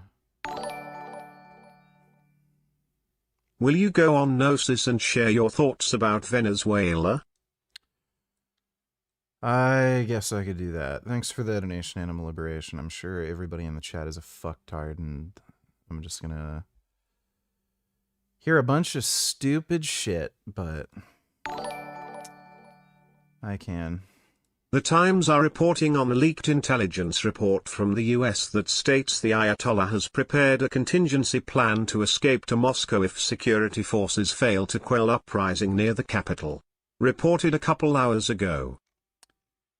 Yeah. Wouldn't be surprised if Russia doesn't want them, but that's pretty hilarious. Thanks for the donation, retard. Enhanced atrophy, donate 218. What gave you better erection, Cialis or high dose test? High dose test. Cialis gives me high pitched ear ringing, so I can't use it. Sucks because the boners were great. Wonder if high dose test will have the same effect. What's been your experience? Yeah. Hormones are kind of complex. Just going on a high dose of test isn't going to necessarily give you really good erections. In fact, it can give you erectile dysfunction if your estrogen is too high. Generally, you want like high DHT conversion, so you might want to use like test prop if you want the best erections, or use testosterone cream or DHT cream. Thanks for the donation, though, Enhanced Atrophy.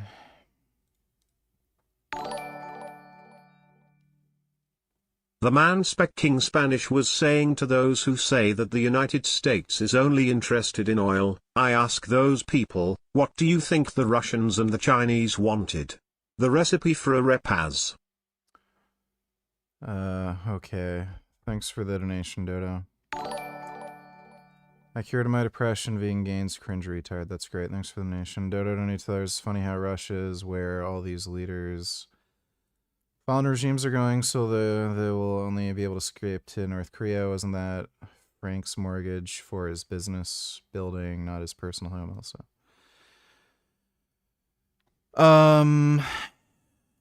I don't know. Maybe, I'm not sure. New York City now, same Free Palestine Muslim Marxist crowd holding release Maduro. Yeah. It's Chinese communist brain rot, dude.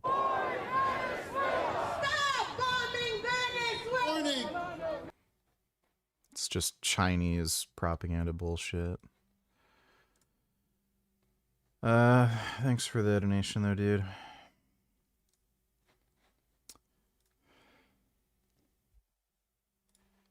Law, and I am here now in prison in America. Can you tell me what to do? Please tell me what to do. Okay. Deep breaths. This is incredibly messy. He's weaponizing accusations, it sounds like, and using that as justification for, well, a whole lot of overstepping. We have vegan gains in the house. That's not just about Venezuela. That's about energy security for a lot of places. Look, I'm no strategist, but it feels like he's trying to frame this as a law and order issue to legitimize a power grab, which is a thing people do. A bad thing. What your lawyer is telling you is paramount, obviously. But beyond that, public pressure, maybe? Getting the international community to really lean on him. Is anyone else stepping up to defend Venezuela's sovereignty? Yeah, I mean, If my this God, goes my unchallenged,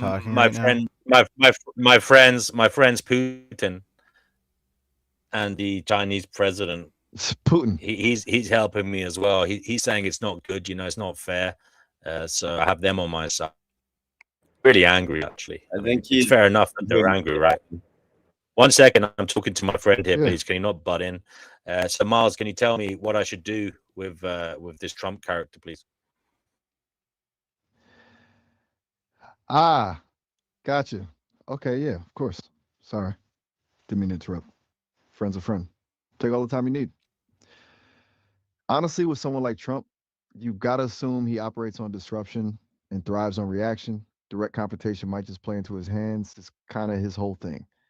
If Putin and the Chinese president are offering strategies, that's good, real good.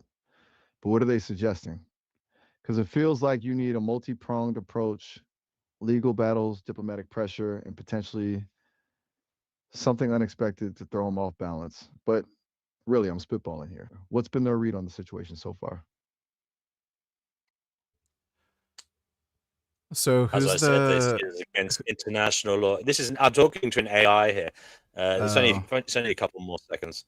As I said, they view it as out of alignment with international law, a travesty, and a complete breakdown is what is expected from civilized leaders. Whoa. Okay, hold up a sec. We're actually almost out of time here. Like the call's gonna cut off in just a minute. That's kind of a bummer, right? You can. Oh, there you go. Look, there you go. Okay, hello to vegan gains. Was that AI simulating a woke retard who's like paid by the Chinese Communist Party? It was an AI system called Sesame. Is that right, Danny? That's Sesame, correct. Sesame AI. It's a startup building highly natural, emotionally intelligent voice companions like Maya, using advanced conversational speech models. Yeah, Maya. That process audio and text simultaneously for companion hardware like smart glasses. There you go. Is it an American startup or a Chinese startup? I think it's American. Let me just check. That was weirdly in line with Chinese communist propaganda.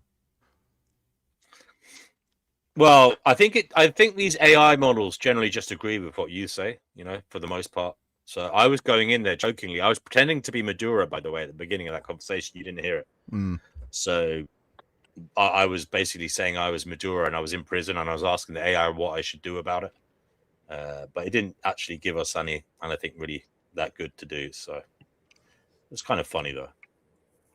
So what's your take on it all, Vegan Gains, in relation to what happened, what Trump did in Venezuela? What's your view on it all? Well, it's a good overall geopolitical strategy.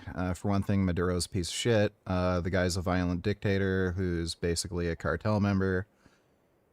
He caused about 20% of Venezuelan citizens to flee the country because of political persecution, where they'd either be shot or killed or locked up in some shitty jail cell somewhere where they'll probably just rot and die. So a lot of them had to flee. That's why you saw for a while a lot of Venezuelan refugees fleeing to the United States to get refugee status because of Maduro. He's also an illegitimate president. He stole the election. That's been proven. It's a mathematical fact. The European Union, the United States, Canada, and a lot of other countries don't recognize his presidency as legitimate. And again, it's been mathematically proven he stole the election. So this guy's a dictator who's been working for cartels. He's been mass murdering and mass incarcerating his own citizens. So the idea that Trump is getting rid of Venezuelan sovereignty is just like fucking retarded. It's kind of like if the US were to invade Nazi Germany and somebody were to tell you, but what about German sovereignty? It's just idiotic. And as like an overall geopolitical strategy, it's a good idea to invade Venezuela. It just weakens China. That's why you see Code Pink complaining about the U.S. Threatening to invade Iran.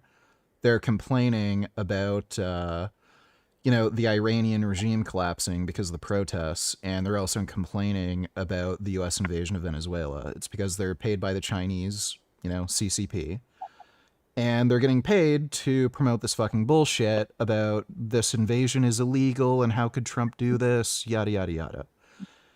If they gave two fucking shits about Venezuelans, they'd be happy that Maduro was captured. They'd be happy about the U.S. occupation in Venezuela.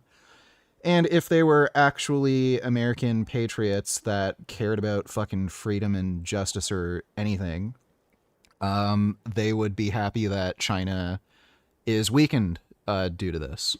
Now they don't have access to Venezuelan oil. So they're going to have a much harder time invading Taiwan and also fighting off the U.S., Australian, Japanese, and South Korean alliance to protect Taiwan. So, fair enough. What do you think of the Americans taking over the oil production and the selling of it? Some people are saying that's the bad part. What, you want China to have the oil? No, the Venezuelans should have the power to do what they want with it. Why are the Americans taking over that side of things? Well, the Venezuelans didn't have control over the oil. Maduro did. So I don't see how the counterfactual is a better circumstance for Venezuelans. They're poorer than ever. Used to be a pretty wealthy country. But they're more poor than ever. Again, about 20% of the Venezuelan population had to fucking flee because they were either going to get murdered or politically persecuted. Okay. So, yeah, I know there's been huge problems, but what do you think of? You think it's a good thing that America has taken over the oil, supply from Venezuela? And they haven't really given any kind of date for when they will stop controlling it. You don't see any problem with that? No. The United States doesn't have like a crystal ball. So they have to make sure that the country's stable. They have to make sure that there isn't some sort of corrupt cartel organization that ends up taking control of the government again. And they have to make sure that there is a stable democracy in place that ideally would be friendly with the United States and agree to certain conditions with their oil trade before they can pull out. That's fair enough. So now, who knows when that would be? What about the money made by America in this intervention? I mean, what do you think of the fact that it might go to private corporations rather than to the American people? Do you not see a problem with that? I don't know how those two things are divorced. Well, the corporations don't necessarily have to give all their profit to the American people, do they? Do you give all your profit to the UK they're not people? all they're not all owned by the shareholders are not all American people. I'm just saying if it's for America, why not have the American state control the oil and give the money to the American state rather than to American corporations? Yeah, Or to so corporations? American corporations pay taxes. And oil companies do have to pay Do you pretty big not think that taxes. there'll be some of that money will leak out? It won't go to American people. It will leak out, maybe offshore accounts, etc. Okay. There'll be some shenanigans going on. You know, it's just the way the corporate world works. That may or may not happen with any corporation. So basically, I have a you're in favor of question it. when you're done. I have a question. Go on, Noodles. Someone asked me about the oil. Well, so right now it seemed like, well, when Maduro was in power, it seemed like he wasn't really doing much with the oil. Is that correct? Well, again, he was part of the cartel, so he was just selling oil to China and then pocketing the money. Okay. Yeah, because someone said it seemed like there wasn't much happening with the oil, and they think that the nature was somewhat protected in that regard, but now nature is going to be destroyed for the oil. But I guess if they were already drilling and it just wasn't for us, so then it doesn't really matter. The nature was being fucked with anyway. Oil But Noodles, drilling what do you think really... about the corporations going in there, making a profit on it, and it perhaps the money going to the I corporations? don't know rather than why you'd American expect anybody to do anything for free. So yeah, people make No, money off the work they do. I'm not suggesting they do it for free, but maybe the money should go to the American people rather than to corporations. But which people? What do you mean by that? Well, Well, the Americans are going to start running the oil over there, yeah? I presume that's not going to be government bodies. I presume it's going to be American oil companies that are going to be given licenses to do it, right? Or they're going to be the ones going in there. Again, are they going to bid for those contracts? What way are those contracts going to be given out? I mean, there's a lot. To me, it seems like there could be a lot of corruption going on. Okay. And I worry that the money won't be going A, to the Venezuelan people, or B, some could go to the American people. Fair enough. Well, one, it wasn't going to the Venezuelan people I under Maduro, so who the fuck cares? It's not like the counterfactual is a better circumstance. And two, I don't know what you mean by the money doesn't go to the American people. Do you like having gasoline at the pumps? So, like, if this is just more, it's actually not gasoline from Venezuela. It's like they only make diesel.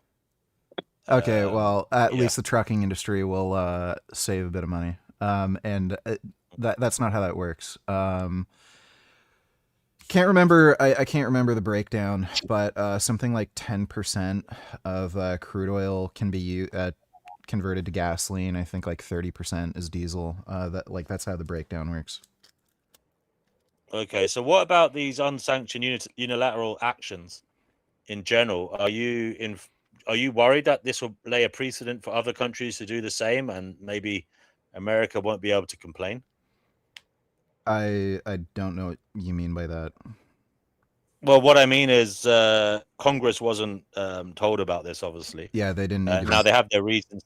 Yeah, exactly. I know that they didn't need to be, but some people say there's a difference between something needing to be or not, and the moral thing to do. I'm playing devil's advocate here on this one, by the way, and there will be some people that saying this will give the likes of China and Russia carte blanche to do what they want in terms of Well, they are invading. Well, they haven't invaded So who Taiwan stopped? yet, have they? China hasn't invaded Taiwan yet. China hasn't invaded some might say Taiwan this because month. they know they'll get anally raped and butt fucked by the alliance between the United States, Japan, and South Korea and Australia. Especially now that again Iran's collapsing. Yeah, their this oil has. industry You're is being right there. fucking This has. destroyed, and now they're cut off from Venezuelan oil as well. You are right there. This has. I would say you're right. This has diminished the likes of China and Iran, especially when they were getting oil from Venezuela. But what do you think, Noodles, in terms of laying down a precedent? Are you worried now? What do you think of the fact that he may well grab Greenland? Your neighbor, Vegan Gains, your other neighbor. What do you think of that? Are you at all worried Well, about that? Do you again, think that that's... makes strategic sense, just to block China and Russia from using those shipping It lanes. might make strategic sense, but you as a Canadian, do you want America to have this much power? Yeah, it's better than China and Russia having more power. Yeah, we spoke about that earlier in terms of if corruption and monsters are going to run the world, it becomes the case of, well, which monster do you want to run the world? Noodles, have you got anything to say at this juncture? I just, as a born again statist, I do feel like, I do feel like if I'm gonna pick a monster, that I think it should be America. And I think it's the safest option for, I don't know, nothing's going to be perfect. America's certainly not perfect. There's lots of shitty stuff that goes on here, but I think we're in a much better way than a lot of the rest of the world. And as a European, I just wish America didn't have all this. I wish we'd done it, to be honest with you. I wish we were the ones No, you don't. who were running the world. No, you I don't. mean, I wish we were the ones running. The thing I is, wish like, we were running. some people, I think a lot of these Europeans are fucking weak, retarded fucking cowards. Your lives are Damn. fucking so shit and you don't even realize it. Your governments ban what fucking are so shit? guns. Sorry? Your governments ban fucking guns. You have stupid fucking policies like, this mass immigration fucking experiment. You have way too many fucking women in leadership roles that are promoting this like fucking nonsense. The amount of fucking corruption within the European Union is fucking crazy. I know the UK left the European Union, but like, my God, if you look at some of the like weird shit with Russian oligarchs, Chinese billionaires buying up property in the UK and doing, there's so much dirty money moving through the fucking I UK. agree with that. There is seriously dirty money in London. Yeah, there is. I was someone was saying earlier on the panel, they were talking about like, what we think of the British military, and I said I think it's the Qatar military at this point, right? Well, you've got the Qataris in America training. You're training them, aren't you, somewhere? Yeah, I think. Sorry, I'm just sorry to just butt in. I think that we've really gone off track here. I think it's very, to me, it's important to look at the real cause of let's say Maduro and the problems that he's, he's a horrible. Here we go. Here we go. And it's Nicolas Maduro Garcia and Teresa de Jesus Moros, which is his parents. The fuck? They're the ones that are to blame for all this crap. They should go to jail. They certainly should. Wait, Vegan Gains, how is it okay for why is it the U.S.'s business what Venezuela does? Why is it okay to bully another country and invade them and take their president? That's illegal. Yeah, That breaches international law. Yeah, so I'm not responding to this stupid retarded horse shit. Go play fucking Xbox or something. You're a fucking retard. He says it made sense from a strategic point of view for America. That's all he cares about. Wait, BMW, don't we have rules about that's this? a mischaracterization of what I said. BMW, don't we have rules about this? No, he's new here. He didn't hear about that, so we'll let it go. Wow. Okay. Wow. Vegan Gains. Sorry, would you like to Well, characterize this yourself? guy. So look, I've already talked about this. Like everything you fucking asked me makes absolutely no sense in the context of everything I fucking already said, and those questions are just so outrageously fucking stupid. I'm not gonna bother answering. Like I've been Yeah, but on it here breaches enough international times. law. It's not. It's not. No, it's not. It literally breaches. It does. Oh, really? So what about Maduro mass murdering and mass incarcerating his own Life citizens? abolitionism. Why don't you come on instead of shouting in the comments? All right, well, but you know, if he comes on, it's just gonna devolve into. I've already Like I've already been Don't on this let him panel on. enough time to know, like, I just, what's the point of wasting my time with these fucktards? So I'm No, not gonna bother. I agree. I agree. I thought it was good for you to come on here and share your opinions about Venezuela. I just thought you had some interesting takes, and Yeah, you like know, I'm not gonna argue with this idiot Jay because, like, I know he's a fucking moron. Like, there's just no point in me engaging with him. Wow. They did. They Careful did. now. Careful now. Danny Shine, what would you like to say? A rule on the panel. We decided if we're gonna debate, no name calling, and you know, no. Well, I'm not ad debating. homs. I'm just saying I'm not gonna debate him because he's a fucking retard. I understand. So That's just technically the not new- violating Well, rules. we've banned that. We've banned that word. We've banned that word. That word in particular has been banned from now on. Danny Shine, what would you like to say? You said that Well, firstly, these guys are all lost. No. Firstly, I mean, I kind of what vegangains is saying makes a lot of sense. And I don't. I mean, I'm quite ignorant about these things. I don't really follow them. So, but it sounds like it makes a lot of sense, and it sounds like I know that Venezuela has been destroyed by, in the last few years. And I know that he's a horrible, horrible, evil piece of work. But they all are, they're all politicians from all around the world. They're all criminals, as far as I'm concerned, and I can Comparing explain. Trump to Maduro is like as bad as Trump is. I'm not there's comparing no them. comparison. I'm not comparing them. I'm not comparing them. I'm just saying they're all different levels of criminality because the whole system is, the whole idea of states is to me problematic. But that doesn't mean I have got any solution to it. So, but what comes, if you ask me what I have to, my kind of opinion, I suppose, on this whole thing is that opinions are, everyone's got them. They're like assholes, right? Everyone's got them. We And talked to me, like my some opinion people have about ostomy bags. Venezuela is totally and utterly 100% irrelevant because I have no influence whatsoever. I'm not even close, and that's true to that's true with. Oh boy. Not interested in listening to some fucking idiot run their fucking mouth and be like, I don't even know what's going on. Oh, fuck. The amount of windbags that are on that fucking show. Holy fuck.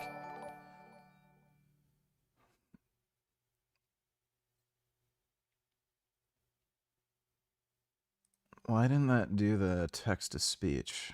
Kyle Klinsky, post-communist brain rat. I don't give a fuck. I'm not watching Kyle Klinsky.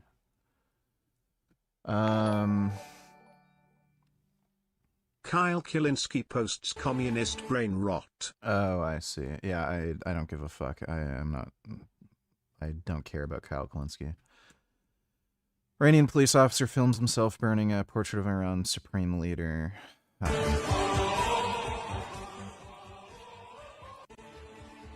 Yep. Yeah, Iran's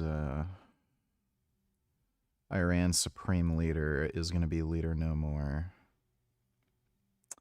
Protesters in Iran let the Klags fall into a trap and attack them.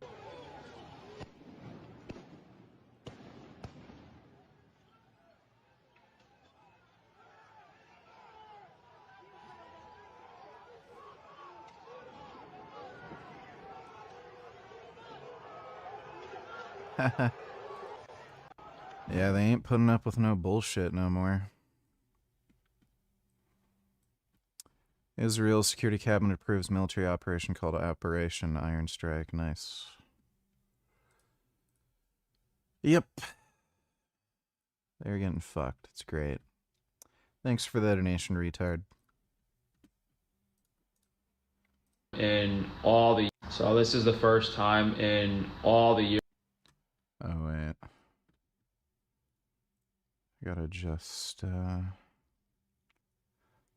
settings. There we go. Years of running my business, I haven't been able to pay my bills. These negative things that keep happening, you know, the scammers, insurance companies not paying me, chargebacks, it's all kind of added up, and I'm unable to pay the shipping bill. So hopefully we don't get shut down and we can still send out orders this week. Worst case scenario, we're gonna have to wait till some money hits the bank account, hope that we can, you know, pay off the credit card and then pay the shipping company. So Frank is saying, place orders on my website in which we can't ship them out, but hopefully enough of you pay for orders that I'll be able to have enough money to actually give you your orders. Brilliant sales tactic. Brilliant. This guy is a fucking idiot. Just so outrageously fucking stupid. Dude, like, if he's not able to ship out orders, like, is he paying his fucking employees? Are they all just gonna fuck off? Like, this is hilarious. That's like this might actually be the end of his business. I really fucking hope it is. the worst case scenario, but I don't know what's gonna happen. So if you guys can afford to place an order, we can get some more working capital in the account and then maybe push through this. But Like, by the way, this is so bad optically too, because he went on this trip to Japan. He claims to have spent another like 70 grand or something on fucking cosmetic surgery. And he went out every night to like some fancy restaurants where he'd spend like $200 or $300 on himself. And then he's like talking about how, yeah, you know how I make you guys pay for the shipping fee? Well, I can't pay for the shipping fee. Like, what the fuck? But I don't know what to do at this point. I've never had this happen. I'm like out of options, completely broke. No more credit cards, no more lines of credit. Please, please have this be the end of his stupid free-range meat business. Dude, he's gonna have to go back to pimping himself out and be a prostitute again. I did some Googling, and it seems pretty clear that the actions of Fidelity Bank have shifted this from a civil to a criminal matter because they have shown intent to steal and personal gain. However, I have a feeling when I go to the sheriff's office on If a bank holds a transfer without a contract, it's usually a civil matter. What does this have to do with anything? Monday, they're going to give me a hard time if I want to press criminal charges against Fidelity Bank for stealing my money, but I don't know. I'm going to bring the documents. I'm going to explain the situation.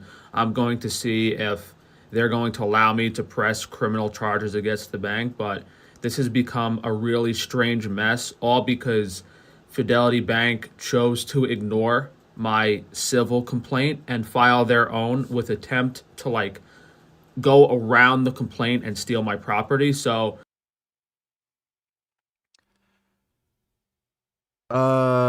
if he's getting a foreclosure notice from the sheriff, how would that be a civil issue? it's really, really sketchy. Hopefully there's someone that's willing to help me out instead of this. Like, what the fuck is he talking? What is... Like, this guy is clearly not a lawyer. He has lost every fucking lawsuit he's ever had. And then he looks up some random fucking shit that has nothing to do with the bank foreclosing on his property. Like, how about you just pay your fucking mortgage rather than flying to Japan and getting a bunch of cosmetic surgeries you don't need? Like, he's such a fucking idiot. What does he think posting about this online is going to do?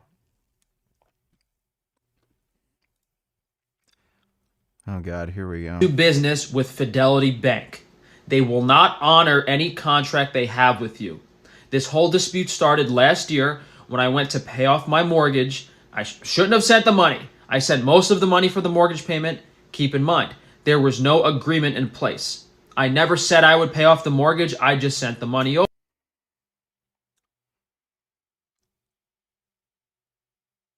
Is he for real? Did he just say there was no contract that he's required to pay off the mortgage? I gotta hear that back again. Do not do business with Fidelity Bank. They will not honor any contract they have with you. This whole dispute started last year when I went to pay off my mortgage. I shouldn't have sent the money. I sent most of the money for the mortgage payment. Keep in mind, there was no agreement in place.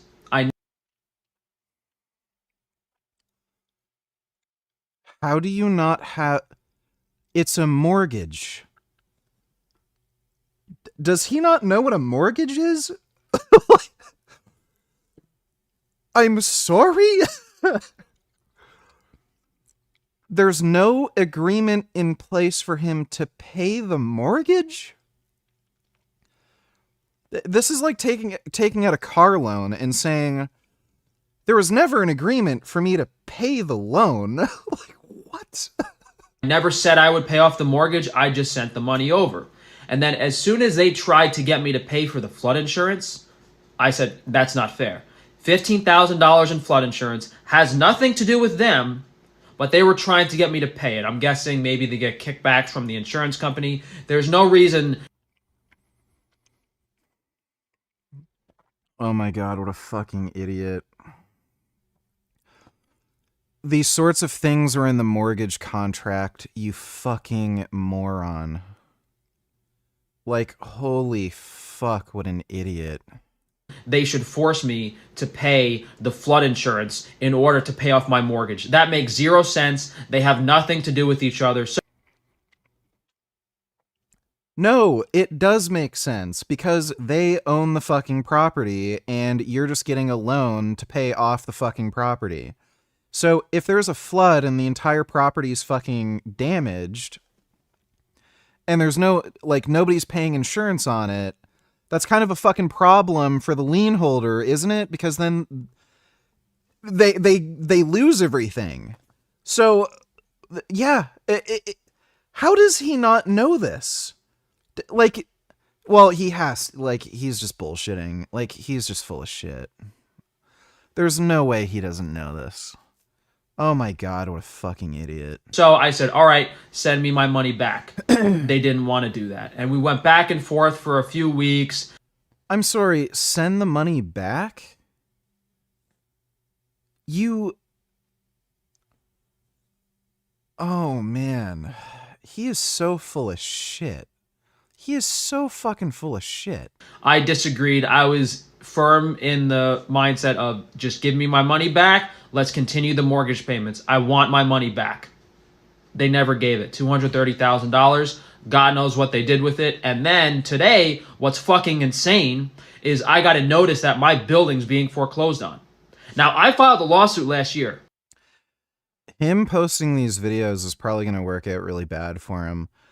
I don't understand why this fucktard would put $230K into the mortgage when he doesn't have to do that. And he didn't even honor the mortgage contract. He would have known he has to pay for like a certain insurance to be granted the mortgage. And he has all these other financial problems. Like, again, like, so much of this is fucking stupid. If you have an extra $230K, why wouldn't you just invest some of that money, put it in like the S&P 500? You'll end up being able to pay off the mortgage faster if you just make the fucking monthly payments, let that money grow on its own, And then you can just pay off the mortgage later once it's accumulated enough money. Like, there's so much stupid about this.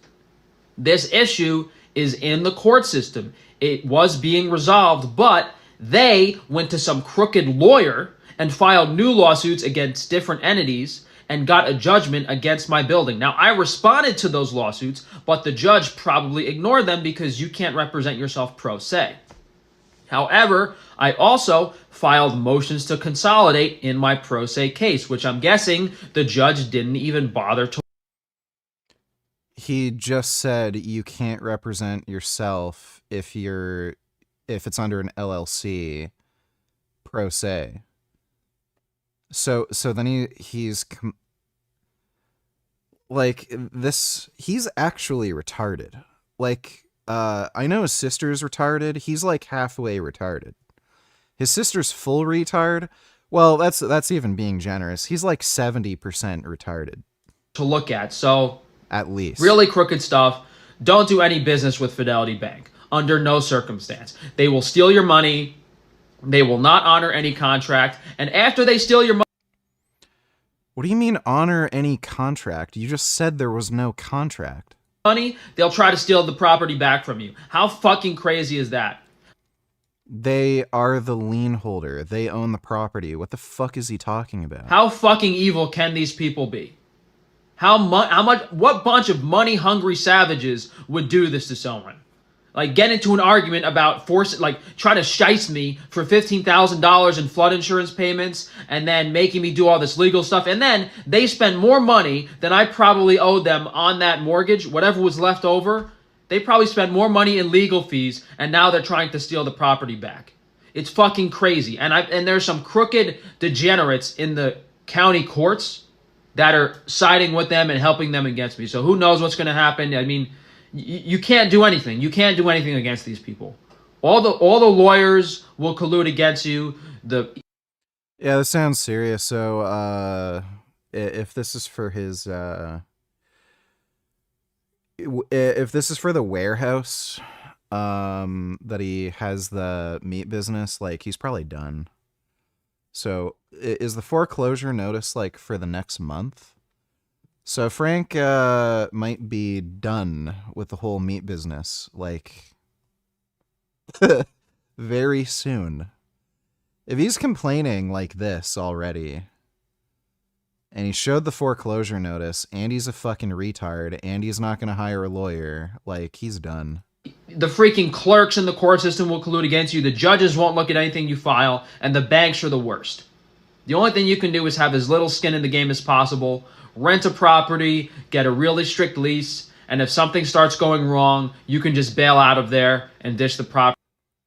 What a fucking idiot, dude. I can't even. Retard donated $3. Let me see.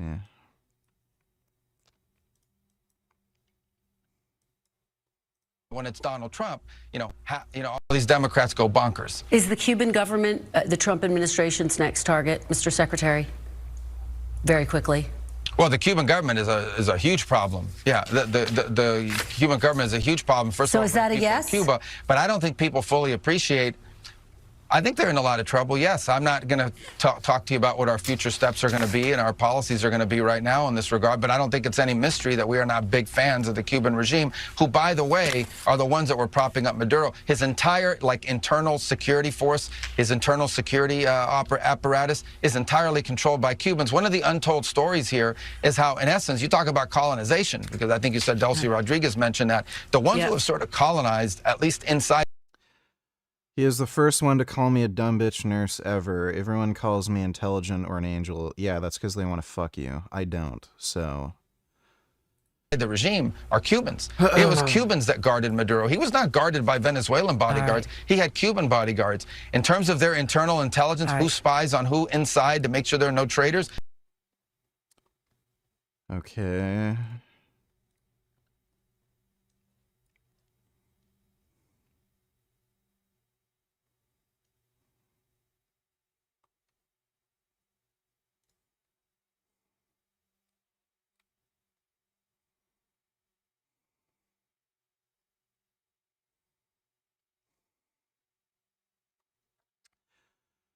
Well, they already said they're probably gonna have an operation in Iran. Thanks for the donation, retard.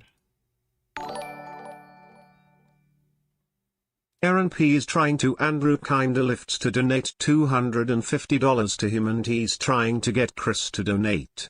Aaron P. just loves Andrew's money. Well, that's good for him. Thanks for the donation, gig. Frank's sister might be down, but I'd go down on that. You have to admit, for an autistic kid, she's not that bad looking, and be honest, if she was vegan and not Frank's sister, would you date her? VG? Have always had a thing for that sexy ass Danny. No, I would not. Thanks for the donation, Aaron P.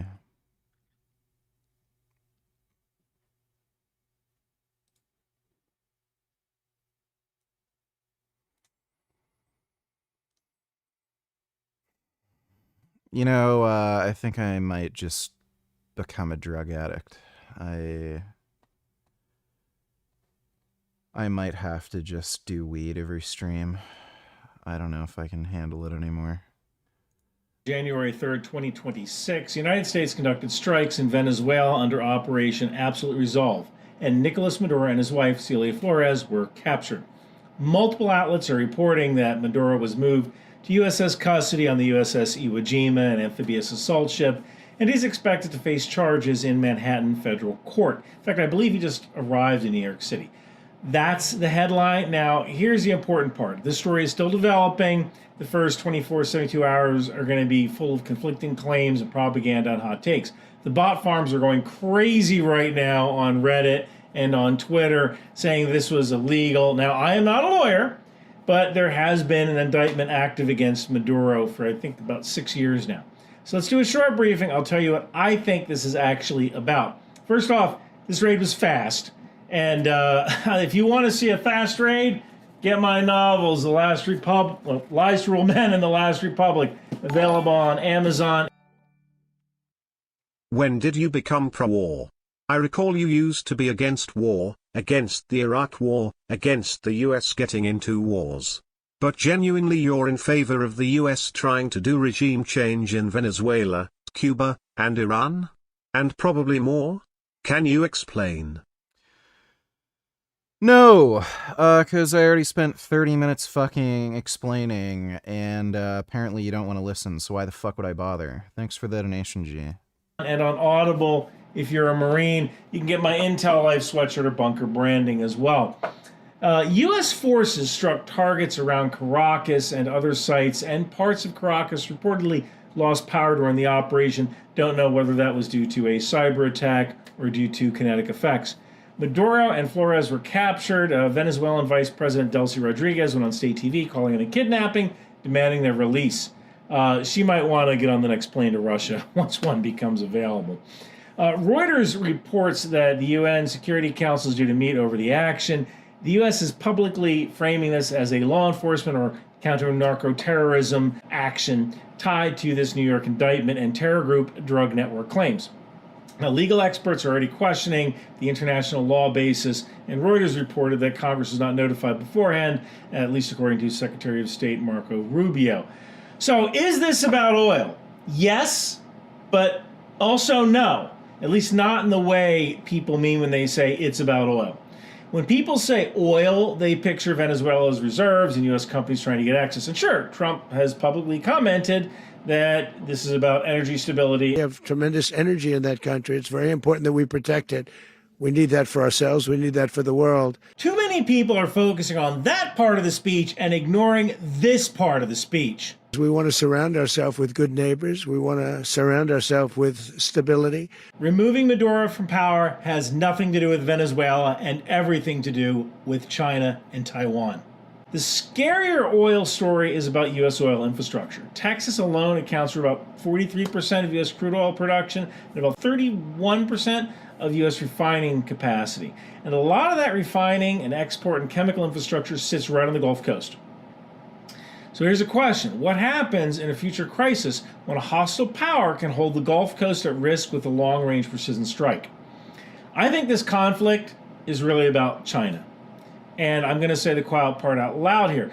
I don't think Washington did this because it woke up one day and decided it really cares about democracy in Caracas.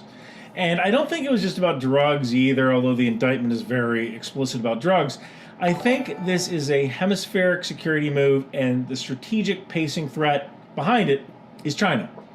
China's competition with the U.S. isn't only in the South China Sea. It's about positioning, basing, dual-use infrastructure, and access, including access in Latin America. Reuters reported that China's CELAC, or Community of Latin American and Caribbean States trade, hit $551 billion in 2024.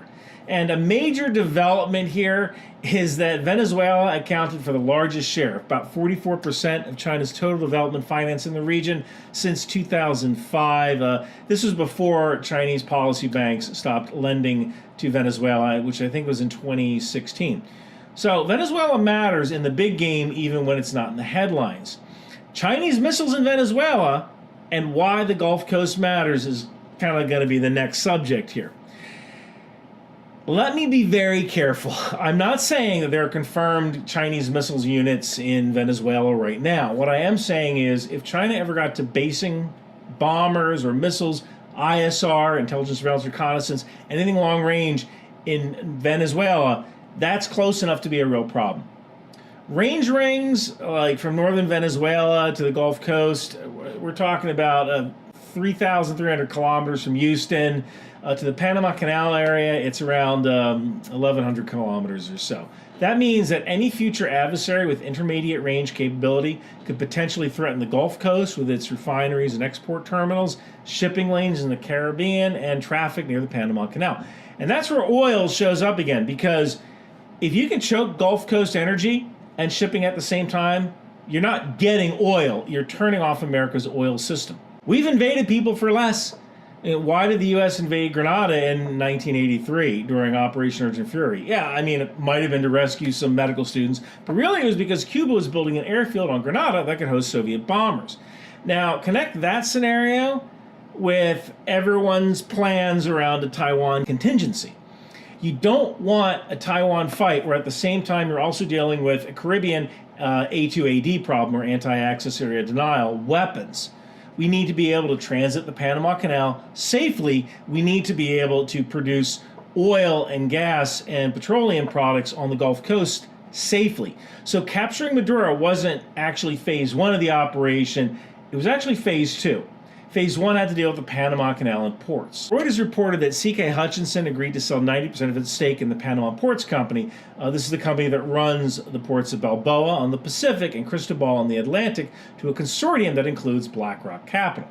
Reuters also noted that these ports were not the canal itself. I mean, the canal is operated by Panama. But what we don't want is China or a Hong Kong-based Chinese holding company holding these ports. Now, as of mid to late 2025 reporting, the status of that deal is still not clean and final. In the event of a conflict with China over Taiwan, if China owns the ports on both sides of the canal, they can send a ship in there into the locks and scuttle it. And now, U.S. forces have to go the long way around the Pacific through the Straits of Magellan. Now let's talk about the Maduro indictment, because it's not just Maduro bad. The indictment alleges, kind of in plain language, more than 25 years of state corruption tied to large-scale cocaine trafficking. Maduro allegedly used official roles as the head of state to facilitate trafficking, including providing Venezuelan diplomatic passports to drug traffickers and using diplomatic cover for aircraft tied to money laundering. And it alleges that there's partnerships with major armed and criminal groups, including FARC, that's in Colombia, ELN, Sinaloa, the Zetas, and Tren de Aragua. Now, more important, the arrest of Maduro was supposed to be due to alleged narco-trafficking and tyranny, while critics in Just Mind Fair Woven say it violates international law and do read writers' sovereign.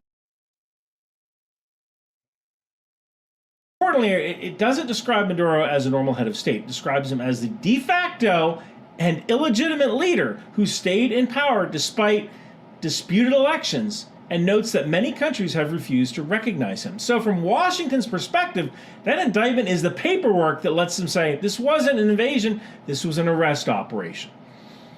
The problem is that the U.S. messaging kind of blurred into, we're going to run the country. We're going to run the country until such time as we can do a safe, proper, and judicious transition. Which makes legal framing a little bit harder to defend. So what happens next? Is this a mistake of Rumsfeldian proportions? Will we see Iraq-style anarchy? I don't think so, and here's why. The Venezuelan security forces are primarily political patronage machines. A lot of militaries in the region are best understood as internal security forces or palace guard forces. Their primary job is regime survival, not ideological crusade. When regimes go away, the question becomes, well, who signs the paychecks, who controls the supply chain? Food is leverage, and Venezuela is dependent on a lot of food imports. This means whoever controls ports, hard currency, and shipping insurance, and also has a big stick, kind of runs the country. Third thing here is that this isn't Iraq with all of its competing factions and a minority who was in power and now out of power. And I mean, most of the war in Iraq was mostly a civil war with Sunni and Shia just kind of duking it out for control. And one of the dumbest things we did in Iraq was de-Baathification. You see, in Iraq, if you wanted to be successful in your career, you had to join the Ba'ath Party. This is Saddam Hussein's political party. Then the U.S. rolled into Iraq and just fired everyone who was part of the Ba'ath Party. Thank you, Paul Bremer. And this leads to chaos because we fired all the technocrats who were only part of the Ba'ath Party because they just wanted a job. Now, yes, Venezuela does have militia forces. The easy way around that is just not fighting them. Hey, turn in your weapons, register your biometrics, you get temporary food aid, you get work placement, port security, infrastructure repair, public works, whatever. Is that guaranteed to work? No. Is it a plausible enough tool to just drain the swamp of small arms fast? Yeah, especially if basic calories are on the line. Turn in a gun, you go to the front of the line to get your ration card. The biggest spoiler here isn't the army, it's armed networks. If the indictment's picture is even partially true, the armed ecosystem includes collectivos, corrupt security units, transnational criminals like Tren de Aragua. And these groups don't transition nicely, right? They fragment, they reband, they go freelance, they become armed gangs. They could be a problem in the same way that Panama's dignity battalions were a problem. I think in that case, you just kind of let Venezuelan police handle that. They'll be a little bit rougher than we will, but at least we'll have deniability on that one. There are strategic winners and losers here. Let's start with the winners. Venezuelans. This leads to a real transition of sustained humanitarian stabilization. Venezuela gets a shot at normal life again, at democracy. That's really the only win that matters in the long term. I'm a big fan of democracy. U.S. energy and logistics systems are a winner, not because Venezuelan is oil, but because removing a hostile missile basing risk in the Caribbean reduces future strategic vulnerabilities near the Gulf Coast and key sea lanes. And since regional states are overwhelmed by migration, a stabilized Venezuela can reduce refugees and pressure over time in places like Colombia. So Colombia is a winner here. And as sad as it is to say, Russia is actually kind of a winner, but not in the way you think. Russia's invasion of Ukraine was kind of a thumb in the eye to the rules-based order of nations. And as Ksenia Terekova reported, Russia has already used Maduro's extradition to justify its own war rhetoric against Ukraine. This isn't about Venezuela. It's about Russia's need to normalize its own actions by saying, everyone does this. The rules don't exist. Force is universal. As in, like, see, we're not that different. But they are, right? The president of Ukraine was elected. The former president of Venezuela was voted out of power and just kind of refused to leave. So let's talk about losers. Maduro's inner circle, obviously, they might want to get on the next flight to Russia. Iran is a loser. Tehran was using Venezuela for influence and logistics. IRGC agents could go to Venezuela, grab a Venezuelan passport, travel all around the world. I believe Hezbollah was also in Venezuela doing training. I believe they were also combined with FARC doing that training. China is a loser, at least strategically. Losing a friendly regime in the Caribbean is bad for Beijing's influence map, especially if a new government kind of pivots hard toward Washington, which they will. And again, even the possibility of future basing options just kind of disappears as a strategic loss. Cuba's a loser. They were heavily dependent on Iranian oil, and now that's gone. One of the reasons Cuban cigars are so crappy is that they're just throwing anything out the door they can for hard currency. And now that oil source is gone. So stuff to watch for in the next 72 hours. Number one is who controls Caracas from day to day. Don't want China in Venezuela, don't want Russian nukes in Cuba. Not Trump's biggest fan but love his big brass balls. You're looking healthy and happy, VG. Have a good night.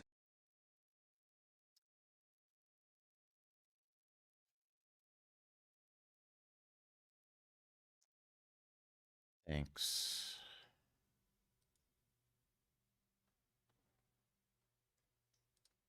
Maduro captured is really not the same as government collapsed. Do Venezuelan units defect? Do they go inert? Do they just kind of disappear?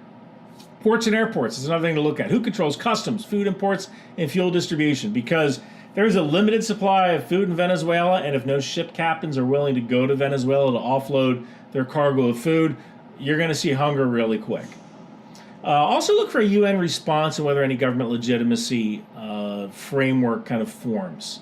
And finally, look at oil export distribution, at least temporarily. There will probably be a disruption in oil supply lines, especially since nobody knows what's going on. Like, hey, who do we get our inspections from? Who do we pay our taxes to? Whatever.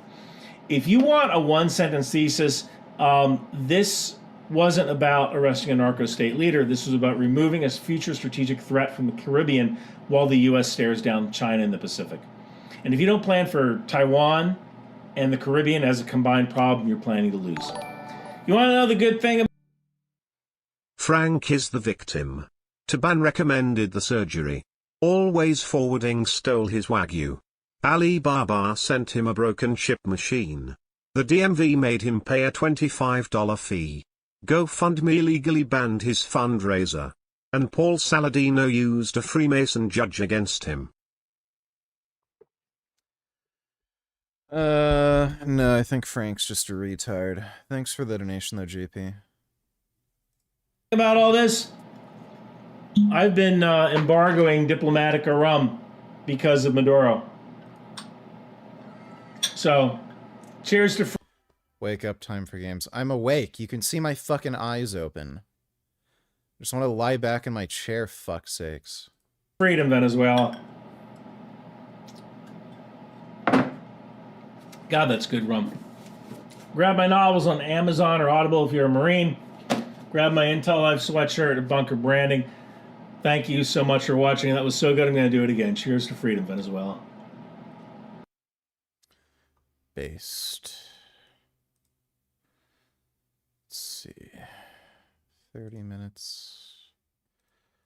Internet, I've accepted that nothing is sacred and that everything is going to be debated. I'm certainly not the joke police, but Candace Owens, who has marketed herself as Charlie Kirk's best friend, has done nothing but grift at his murder. Within 24 hours after he passed away, she posted, "To my friend Charlie Kirk," and she'd end the video saying she feels hurt. A lot of pain right now, and I love you, Charlie, and, you know, I'll see you when I'll see you. I love you very much. This went on to be our most popular live stream ever. This will lead to the next 3 months being full of non-stop live streams coming up with baseless conspiracy theories about who killed Charlie. First it was that people at Charlie Kirk's own company Turning Point betrayed him. Like I alluded to last week, and which I will double down on now, I believe that people within that company betrayed Charlie. Now what's her evidence of this? Well, it's that she saw it in a dream. I'm serious, it's that stupid. I similarly, like I just said, had a vivid dream this weekend, and Charlie came to me and he told me that he was betrayed.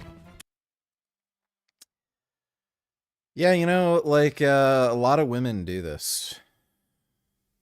That's not even a Candace Owens thing. That's just, like, a woman thing.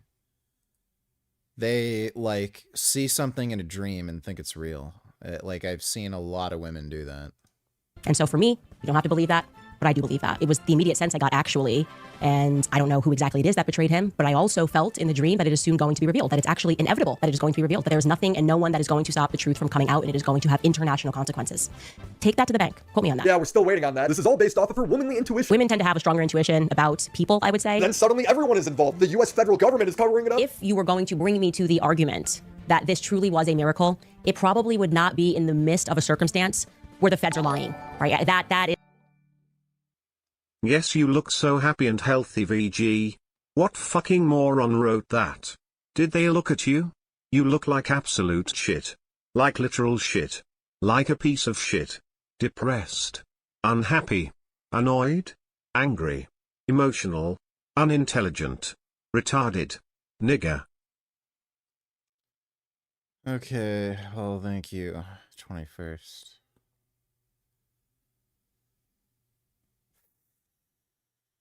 Appreciate that.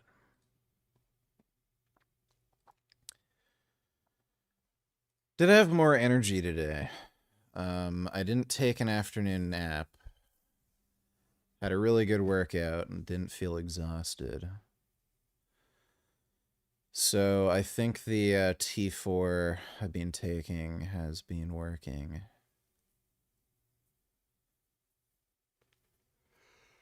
So, that's good.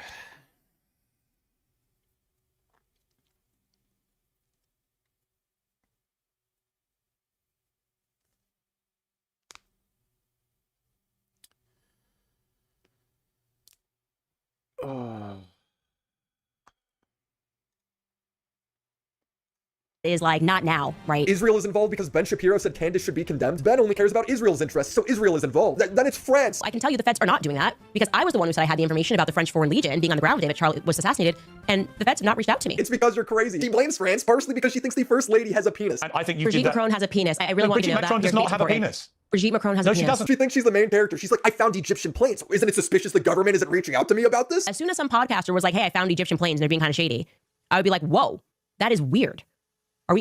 What's up with Egyptian planes? It's like, wow, everybody killed Charlie besides Tyler Robinson. Like, even if you are somebody who's on the side of those who do believe that Tyler Robinson pulled the trigger one way or another, would you ever describe what happened as quote unquote very clear? Yes.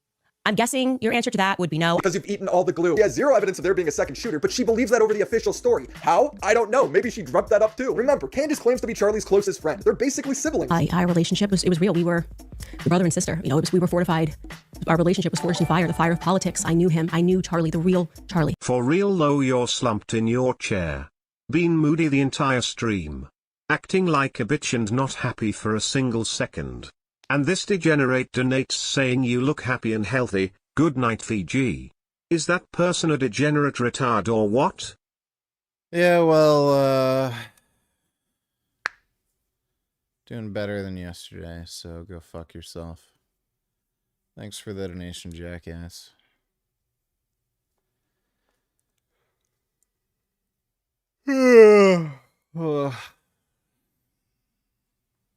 But since she's used his death to tear down Charlie's political party, his company, his friends. Do you believe Mikey McCoy had any prior knowledge of Charlie's murder? Mikey's behavior is weird on that day. And now his widowed wife. None of us are involved in my husband's murder. Turning Point USA, myself. That doesn't work for me. It doesn't work for me, and it shouldn't work for you. She implies that she was worried about getting poisoned in her meeting with Erica Kirk. I did not know if they were going to be open. I didn't know what Erica's energy was going to be like, if it was going to be more of an argument, if there was going to be legal threats. You guys were telling me not to drink water, so I didn't drink water. Well, I brought my own water, but I didn't drink that water too. She has ridden this conspiracy to being the #1 podcaster some weeks above Joe Rogan. She streams to over 300,000 people some days. Hassan is the second biggest political streamer, streaming to about 20,000 people, peaking at 45K last month. She is 10xing the next streamer in her genre, but it's because her streams are so exciting. She's talking about how France is trying to kill her. The fucking government of France. It feels especially urgent, right? Don't you feel a sense of urgency right now in the wake of me having learned that France apparently paid for my assassination? She never elaborates on this, by the way. Also, why are you smiling? Aren't you about to be murdered? Candace's security is my top priority. That's why she needs to protect herself from data brokers and hackers by using Aura. Here's a redacted report of all the information that's likely out there on you right now on data broker sites. Birthdays, addresses, full names, phone numbers, emails, relatives, neighbors. Thank you, Aura, for sponsoring this video. I want to start off by saying Candace is either manic or completely evil because her conspiracy theories have zero logic, zero consistency. How would the current court case and the jury pool be impacted if you answered about why these Egyptian planes, why it's a statistical anomaly for these Egyptian planes to be surrounding Turning Point USA faith events, you and Charlie, this many times? How that impacts, and again, I'm a gut player, it's common sense, so forgive me for not being elite enough and educated enough and expert enough to understand how it would impact things. Explain it to me like I'm not a legal expert, you know? Like I don't trust legal experts, I think they're all full of shit. How is anything she said there common sense? It's literally the opposite of common sense. She's explaining an international operation to kill a YouTuber. She's always going on about these Egyptian planes, but she never posts evidence of anything. Actually, frankly, just pissing me off, so I became locked in on these Egyptian planes, because that's how I am, okay? You keep pushing me and keep pushing me, I will become an expert on these planes. I'll learn how to build an Egyptian plane. And the reality is, like I said, tomorrow I will show you how these planes tie back to Israel. She never got around to this. I know, hard to imagine. It's gotten to the point where even Alex Jones is calling her a baseless conspiracy theorist. Dealing with Candace Owens, just as soon as the whole Egyptian plane thing gets debunked with all the facts, now she's moving something else, and I'm really worried about her. I'm worried about her and her mind, but her latest source and what she's done, implicating the U.S. military, and all this other stuff is just so damaging. What happened to his eyebrows? Didn't he used to have eyebrows? Is he shaving his eyebrows? When you investigate it, it's so crazy. And just like with the Egyptian plane, she says she has the metadata, then publish it. And when she did publish it, and it got fact-checked, it wasn't accurate. The closest thing I could find to her proof about these Egyptian planes is when she posted the flight log in a tweet saying Tyler Robinson must have some powerful friends, implying that the people on this plane collaborated with Tyler Robinson to do it, but her only proof is that a plane flew out of an airport that day. At this point, why stop at blaming just that plane? Blame every plane to take off from the airport that day. We have reached peak schizophrenia. She also claims that this plane's first visit to America was on July 20th, and it was at an army base in Nebraska. But if you look at the very flight log she posted on her tweet, it shows that the plane stopped at OMA and LMK airports. These are the public airports of Omaha, Nebraska and Lincoln, Nebraska. Candace, where's the military base? This is what I mean by she just says stuff. When people pointed out that she's wrong, she doesn't acknowledge it. She just says it's the Zionists coming after her. And I'm like, this is happening. It's like a psychological operation because it's completely crazy. And when you see a media storm like this, it can only be happening because Zionists are locking arms and going attack because they by and large control the media. They just do. Okay, one way or the other, Zionists control the empire medias, and they are scared about something in this investigation. We've noticed that from the very beginning. It's amazing that we live in a world where if you're caught blatantly lying like Candace was, you could just blame Zionists and half the internet will forgive you. Works for Hassan, why not Candace? My point is, if your common sense can only be explained by elaborate media and global cabals operating behind the scenes, it's no longer common sense, but it gets worse. The interview took place 2 months after Charlie's death, and by that time, Candace was already framing herself as more trustworthy than experts. Why it's a statistical anomaly for these Egyptian planes to be surrounding Turning Point USA, Faith Events, you and Charlie this many times. How would that impact? And again, I'm a gut player. It's common sense. So forgive me for not being elite enough and educated enough and expert enough to understand how it would impact things. Explain it to me like I'm not a legal expert, you know? Like I don't trust legal experts. I think they're all full of shit. But when Ellie asks questions based off basic information, it becomes blatantly clear that Candace doesn't know anything. Ellie asks why Candace thinks Tyler's text messages are fake, and Candace cites Discord for some reason. Do you have any proof that the messages were made up? Because that would be easily proven. Yeah, but they didn't put timestamps on them, and Discord came out and said they didn't exist. This was supposedly text messages, not Discord messages. It's my understanding from the indictment. I actually did not read that they were text messages. Which means she didn't even bother. Jesus Christ. How the fuck does anybody listen to these people? To read the indictment, which says text messages. Now, there's also Discord messages between Tyler and his friends, but Candace claims that Discord says they're fake. Have messages, it's all over. We found it on Discord. Discord is going to say that's not true. So who made up these messages? I have no idea where Candace is getting that they're fake from. Discord literally provided the messages. I'm sorry for all of this. Read a message from the suspect's account. Discord provided a copy of the message with the confession to authorities. And then when I am able to track down Candace's sources, the logic is so flimsy. When you say you believe that Charlie Kirk was betrayed by someone close to him, what do you mean? I think that in the coming weeks, there's going to be a lot of financial reports that are coming out. And I, first and foremost, do not believe that Tyler Robinson killed Charlie Kirk. I want to be very clear on that. Whether he was involved, I think the answer is yes. I think that's obvious. And your basis for saying he didn't act alone is what? I don't know, maybe the weird Fed messages that were concocted out of thin air that had no timestamp and were written like they were speaking in 1822. What Candace is referring to is that Tyler Robinson said vehicle instead of car in the text messages. Second term that I want you to look for in your phone is vehicle. Vehicle. I mean, what pops up for you? Is that something that you say? I'm just going to go outside to my vehicle. I left something in my vehicle. I'll be right back. I just parked. I parked my vehicle outside. I don't remember where I parked my vehicle. I love vehicles, love fast vehicles. I'm a big vehicle person, said nobody ever. The text messages that were released yesterday in the indictment of Tyler Robinson make perfect sense if you don't think about them at all. Like literally, if you suspend all reason, all rationality, then they can make perfect sense. That's the only way. You just have to stop thinking. This is it. This is a proof that the text messages are fake and that the feds are involved in covering up Charlie's murder. But what's funny is Candace says the word vehicle all the time. The president gets shot in a moving vehicle in Dallas. I almost made him pull over the vehicle. Hollywood is the vehicle. He just gets out of his vehicle. Who owned a white vehicle that was parked in... Oh, wow. What a dumb bitch. The neighborhood, which was nearby where the shooter had walked. Nick lives nearby. And everyone locally had looked at this vehicle and said that it was remarkably suspicious. And Phil had come back to him and said, I can help you just figure out more about this vehicle that was parked. She can't be this stupid, dude. The proof of her being malicious comes from her showing footage from 2022 of Tyler Robinson talking to the police after a car accident. During the discussion with the officer that showed up, Tyler certainly refers to it as his car, not his vehicle, because that's how most English speakers refer to a car. Mom's on her way? Yeah, she's gonna be a minute. She's gotta shuttle over from where she's at to her car and then drive over. Gotcha. His mother was going to shuttle over from her car? Interesting. No, it's not. I looked up the exact same video that Candace showed, and if you watch the whole thing, Tyler says the word vehicle just a couple of minutes later. As I get into the intersection, there was a vehicle in the lane. Wow, it's as if people have vocabularies and use different words sometimes. Candace showed this exact same video and then purposely cut it off for her audience right before her point was about to be debunked. This isn't an accident. She's being malicious. It's not a coincidence that all of her sources are unnamed and anonymous and that no other outlet is receiving anything. It gives her the freedom to just make stuff up. Feds are like on a computer, like typing it out back and forth. That's exactly what it is. The feds made up the text messages. But you don't have anyone from like the FBI telling you that or law enforcement? Why is CDG such a little bitch? The little bitch can dish it out but runs off and hides when it's reciprocated. Don't be such a little pussy. No one even noticed. No one knows. Bitch boy CDG.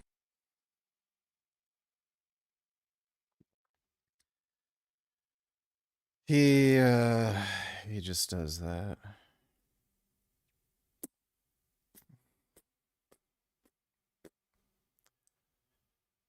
Thanks for the donation, Mr. Poop.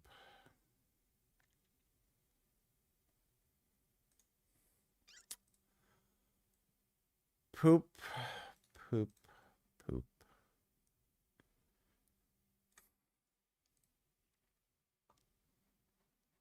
Can't remember if I pooped today. I think I did.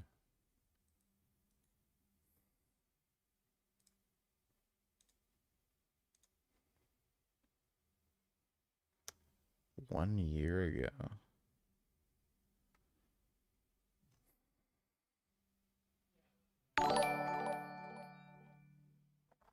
And feminists love to say women are smarter than men. In Candace Owens' case, that's bullshit. Yeah, it's...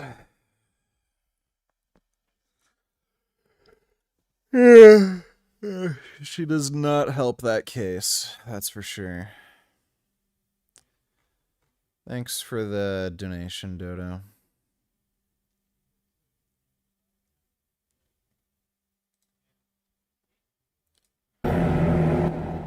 This Turok Origins game looks fucking stupid. They haven't shown any new gameplay in a fucking year.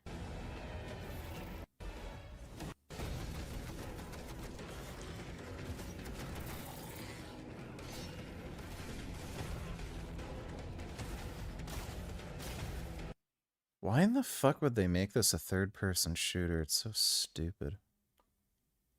Okay. No. Has anyone leaked to you? And Tyler Robinson. Has anyone said to you, even off the record, like, yeah, we faked these? I have very strong sources everywhere on both sides, from Lance to Robinson's family to federal government, and I am making the statement that those text messages were made up and that they did not come from Tyler Robinson. But she won't show any of this evidence because it doesn't exist. She's not doing an investigation, she's writing fan fiction. Meanwhile, she doesn't even know what town Charlie was shot in. I don't know what he means. Where is he stuck here, guys? Do you have a clue here? I'm stuck in a REM for a little while longer. It shouldn't be long until I can come home. Is that a typo? I should have asked you guys. Okay, that's the town? Okay. How do you not know the town? This is the #1 political streamer right now. She's worse than Hassan. Hassan at least cites where he gets his fake news from. Candace, meanwhile, will just start claiming that the real shooter popped out of a hole in the ground. This episode has 3.5 million views, and in it, Candace claims the federal government forgot something.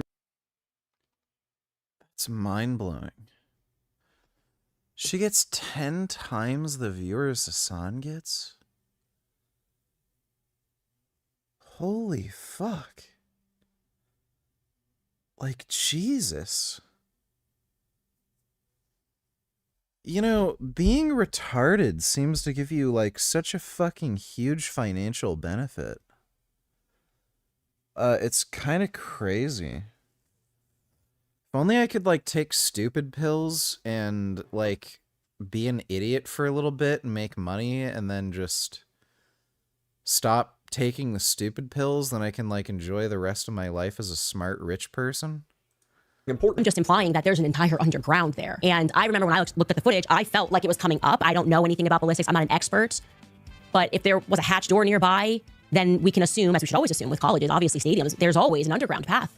So I'm wondering if the federal government has explored the possibility that somebody could have been under Charlie and done that. While everyone's looking around and thinking that a shot went off from here, if that was just maybe like decoy number 2, and actually Charlie was shot from beneath him, which then could maybe explain why there was no exit wound. Again, I'm theorizing because I have a right to. I have a right to think. Feel free to stop because you're bad at it. She says she needs precise footage of Tyler Robinson pulling the trigger to believe that it's him, but apparently she needs no footage. I believe someone popped out of the ground like a mole and shot Charlie. They paved the area where Charlie was shot, and Candace thinks they're hiding tunnels. I think that that would probably be an interesting one for the feds to explore, because within 48 hours, I mean, was it 48 hours, Skylar? They decided to instead pave that area, repave it. Do we have footage of that? They paved it. And I feel like that was a little soon.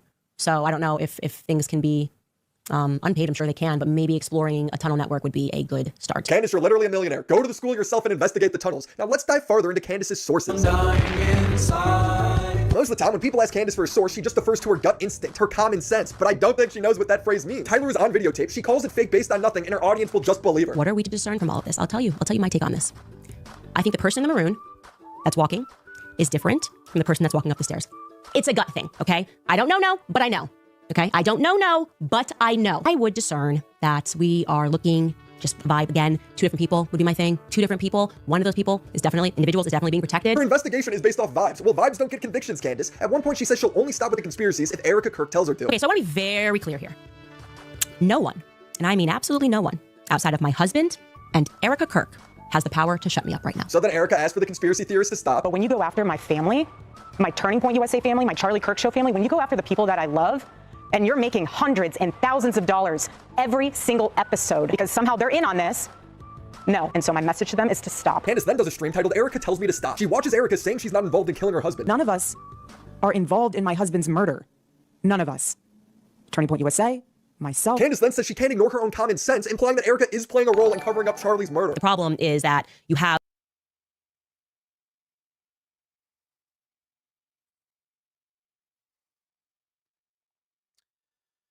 G Tillers VG, all I meant before is that when Code Pink sees a capitalist dictator, they call him a fascist, but when there's a dictator commie who agrees with them, they'll defend them. Yeah, that made a lot more sense. I don't know why you couldn't have just said that.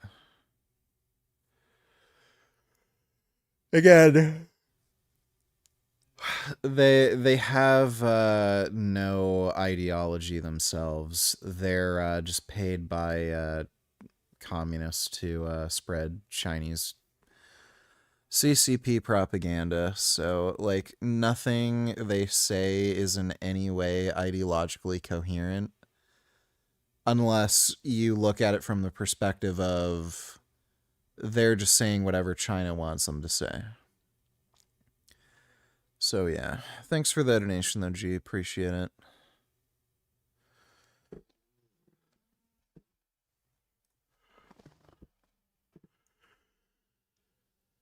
Let me see. I don't know, but I know what an oxymoron.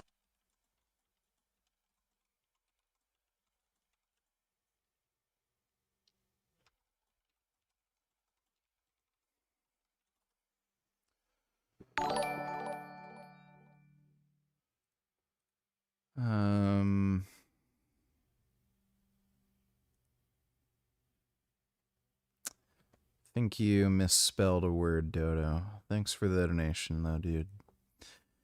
Jelly donated $2. It's ironic he used to abuse Jeff's side and people like him for wanting to achieve aesthetics, and how you're doing exactly that. Thank you, Jeff, and everyone into aesthetics from 2015, an apology.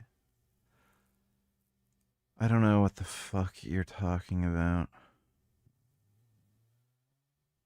I farted. I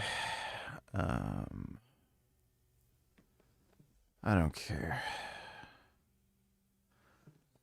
I just don't fucking care.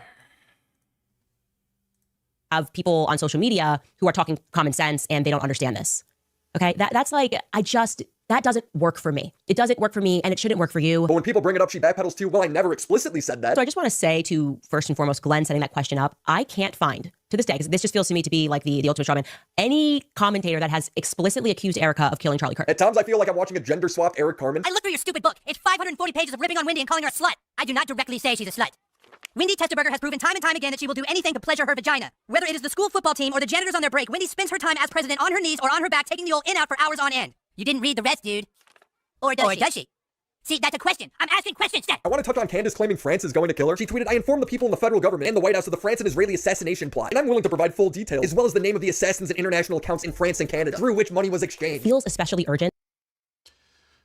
Candace Owens is such a fucking dishonest liar. I feel like she found, through happenstance, like a niche where she's deliberately saying stupid, unhinged shit, knowing it's stupid and unhinged. But, like, you know, she just found out, because she said something a little silly, that, oh, this made more money. And then she said something a little more silly and stupid, and then it made more money. And then she realized, oh, I gotta, like, really lean into this. I feel like that's what's happening here. Because she wasn't like this before. Like, she was always a dumbass, but she was never like this. So whenever you see content creators make like these big, obvious, sudden changes, it's and their popularity and the money they make explodes. Like, it's always obvious that they're just following the money. Right? Don't you feel a sense of urgency right now in the wake of me having? Does Candice not realize how stupid she sounds especially when she says she does not really know this is true, but she does? Yeah. She knows. She definitely knows. But, you know, who cares when you're making, you know, kind of money she's making? Like, dude, I didn't even realize she has 10 times the viewership on her live streams that Hassan has. I can't imagine how much money she's making per fucking live stream. That is just crazy. Thanks for the donation, though, Dodo. Learned that France apparently paid for my assassination and that the French Foreign Legion was apparently involved and on the ground at UVU on the day of Charlie Kirk's assassination. And we should probably begin there. Candice, if you have proof, why not just post the names yourself? I don't know why she's doing this. I think it's because the president of France is suing her because she won't stop saying his wife has a dick. They remember that one of your courageous moves was to repeatedly tell the world that Brigitte Macron is a man. As you now know, And she is. As you now know, we had a $300,000 bet to charity about this because she's a woman. Yes. Is my view. She's not a woman. Well, we're going to find out is the point, because it's going to court. They're suing you, and when she proves, as she will, that she's a woman, because it's very easy to prove, and you lose that case, then So easy that she refuses to do it for years. Yeah, why doesn't the First Lady of France just post her coocher on Twitter? Candice Owens, the podcaster, is demanding it. It may sound like I'm being facetious when I say that, but it's actually what Candice wants. Brigitte, We're gonna find out, for a blood aren't we? test. We asked you for some photos and you refused to do it. find out, And everybody knows Candice, that we're Charlie gonna find Kirk out. was not shot by Tyler Robinson on a rooftop. And I think you Brigitte did that. Macron has a penis. I really want you to know Brigitte Macron that. does not have a penis. Brigitte Macron has a No, penis. she doesn't. I'm sorry. She had well, 3 did children. Did she get it removed? She had 3 Did you get it children. removed? Yeah, you can have adoptive children. You can call somebody, but Brigitte Macron was born a dude named Jean-Michel Trabnel. Well- And I just feel, I want you to know that. I want you to know that Brigitte Macron probably stands peeing up. Now, this is going to court and Candice will be proven wrong, but she's smart. She's already setting up the narrative that the only way she can lose is if federal corruption is at play. Let's wait for the court case. Let's wait for the court Okay, case. great. Now, look, and you will be proven wrong again in unless the there's just fallout- federal corruption. Okay. This is what... $2 donators, have you seen this video? This is a 19-year-old Finnish neo-Nazi. This is their infamous Independence Day parade that keeps getting bigger every year. Here, 20 minutes later, we're surrounded by police stuck in the middle of anti-fascist protesters. Every year, on Finland's Independence Day, nationalists organize a march. Biggest street in Helsinki. Yeah. Smoke right now. In recent years, the more radical part of the march has grown, and especially more young, masked demonstrators have been successfully recruited. White people are inventors, while these blackies in fucking Africa are just throwing spears at each other. Absolutely, we're more valuable and more superior. The leftist white men, they're cuckolds and masochists, and they like being humiliated and their country being taken away from them. Opposing the nationalists are anti-fascists. There are 3,000 of them. What should we do to Nazis? Kill them all! I think these people should be masturbating. It would be much more patriotic than whatever the fuck this circus is. I am a Finnish patriot and a nationalist. Finnish people need more spine. They need to drop their balls. My ancestors have fought for this land and our culture, so I have to do the same. Are you racist? You respect me, I respect you. I'm not racist. I'm racist in the way that I don't want everyone to be here. For example, I love to travel. You know, it's interesting that they're saying that because, like I've said this for a while, this, like, woke retard lefty bullshit where, like, you know, oh, multiculturalism, diversity is our strength, kind of horseshit. It's ruining every fucking country.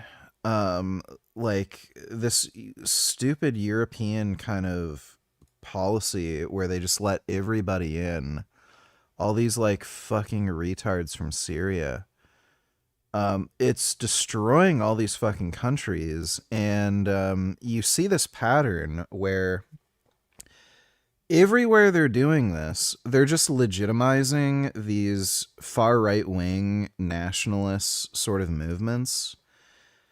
And because, like, that's the only, you know, kind of political group that will acknowledge this immigration issue.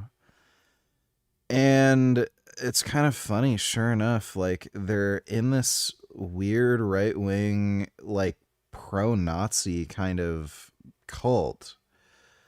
But then they'll say, well, I don't hate all the darkies or anything. It's just these, there's fucktards coming into our country. But I travel and I'm respectful to, the people I meet in other countries and other cultures. But, the people coming here are just fucking assholes. I don't know. They're, just communist brain rot. And I think a lot of this has to do with, especially in Europe, just way too many women being involved in politics and watching fucking TikTok. Aaron P. Donate tellers, I need this, but how do I save?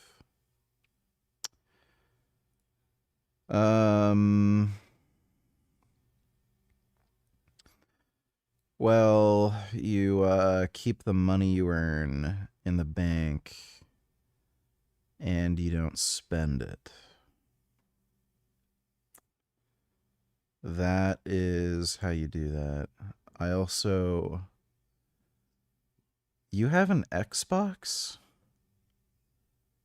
Why the fuck do you have an Xbox, for one thing? And, why the fuck would you pay 2 terabytes? Why would you get this as storage specifically? You can get cheaper storage for 2 terabytes. Is this a dumb Xbox thing where this is the only thing that's compatible? You can get USB, oh, is that an NVMe oh, it looks proprietary. Storage expansion slot, solid state, NVMe. I'm relatively confident if this is some weird proprietary thing, you can probably find some Chinese knockoff thing that would be compatible that's way cheaper. Pretty confident. Thanks for the donation though, Aaron. G-donators, and that's also all the UN is. For example, China defends Palestine, an unofficial state, supports separatism, but with Somaliland, they drop their principles, become hypocrites, defend Somalia's sovereignty against separatism. It's all about interest. Well,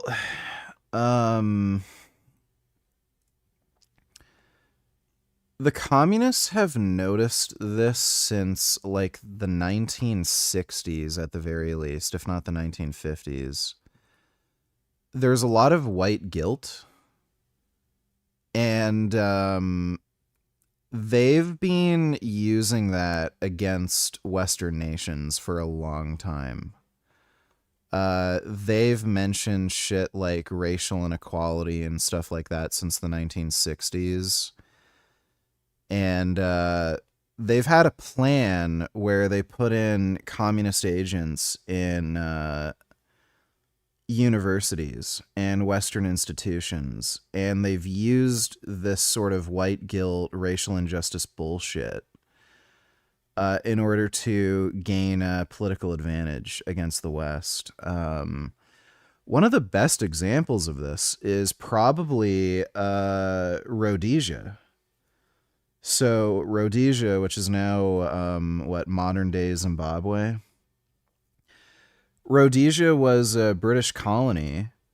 Communists were trying to get more influence in Africa. And what they did was they basically paid off African tribes, gave them, weapons and armed them. Russia and China did this to fight the British in Rhodesia. And they ended up winning. The communists actually won. And it's because they used this white guilt bullshit to pressure the British to not give, proper arms and funding so that Rhodesia could defend itself.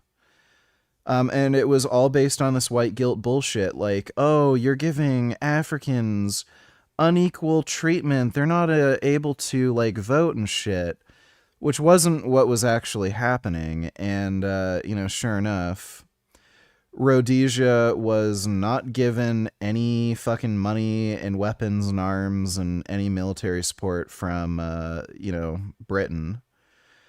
They're getting a little bit of support from South Africa, but that's it. And they ended up falling to China and Russian-backed African tribes. And then it became modern-day Zimbabwe, and it became a fucking broke shithole where everyone has less money. All the blacks in Rhodesia are, well, modern-day Zimbabwe, they're all more poor and worse off than they were than when the country used to be Rhodesia and it was run by white British. So that's the most obvious example of how China's weaponized this white guilt bullshit. China and Russia, they've weaponized this white guilt bullshit to basically gain more political control and take over more parts of Africa. And they're using these same tactics to try to destabilize just Western regimes and create, more political conflict and crap. But thanks for the donation, G.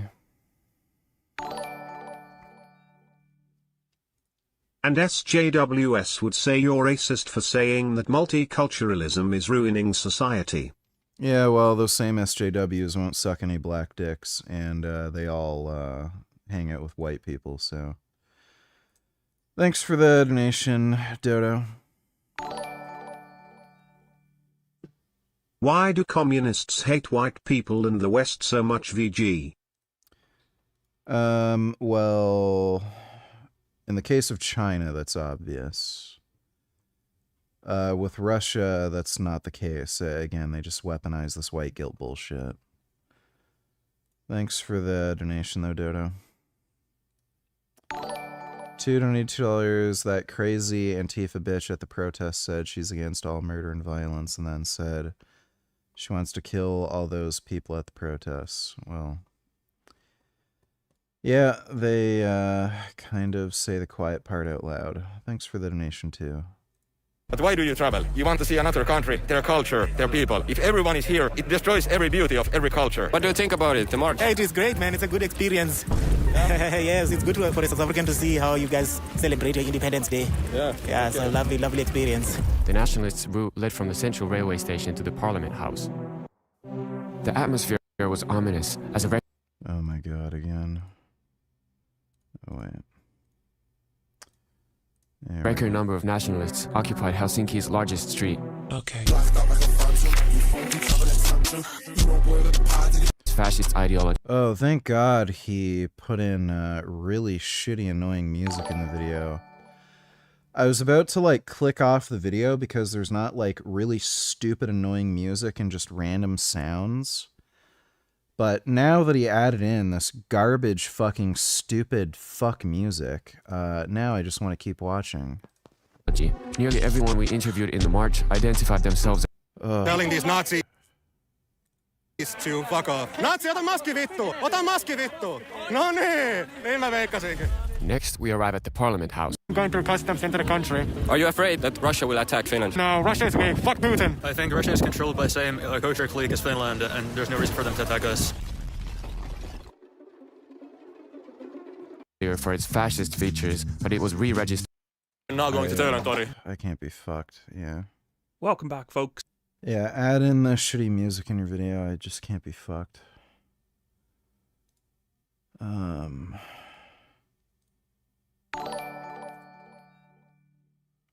And why do SJWS always say America is the worst country on earth and always defend these broke-ass countries like the Middle East, VG?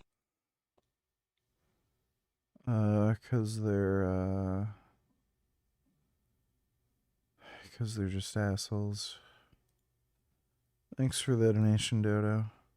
what conspiracy theorists do. Whenever they're proven wrong, they always shift the goalpost. It's a forever moving target. There's always another explanation. I am sorry that in this day and age, there seems to be such a shortage of testosterone that a woman has to be the person that states the obvious, right? Her idea of obvious is the opposite of obvious. Listen to how elaborate this is. If you were one of the people online who believed for a single second that it was even a remote possibility that I simply made up a French assassination attempt heading into Thanksgiving week, I don't know, for like attention or something, I sat around and I said, I'm just not getting enough attention. How can I start a global conversation about me?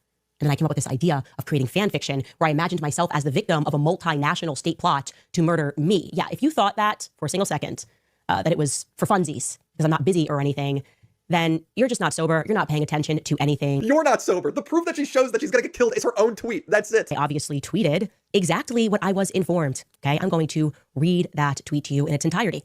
Urgent. 2 days ago, I was contacted by a high-ranking employee of the French government. The person claims the Macrons have executed upon and paid for my assassination. Yes, you read that correctly.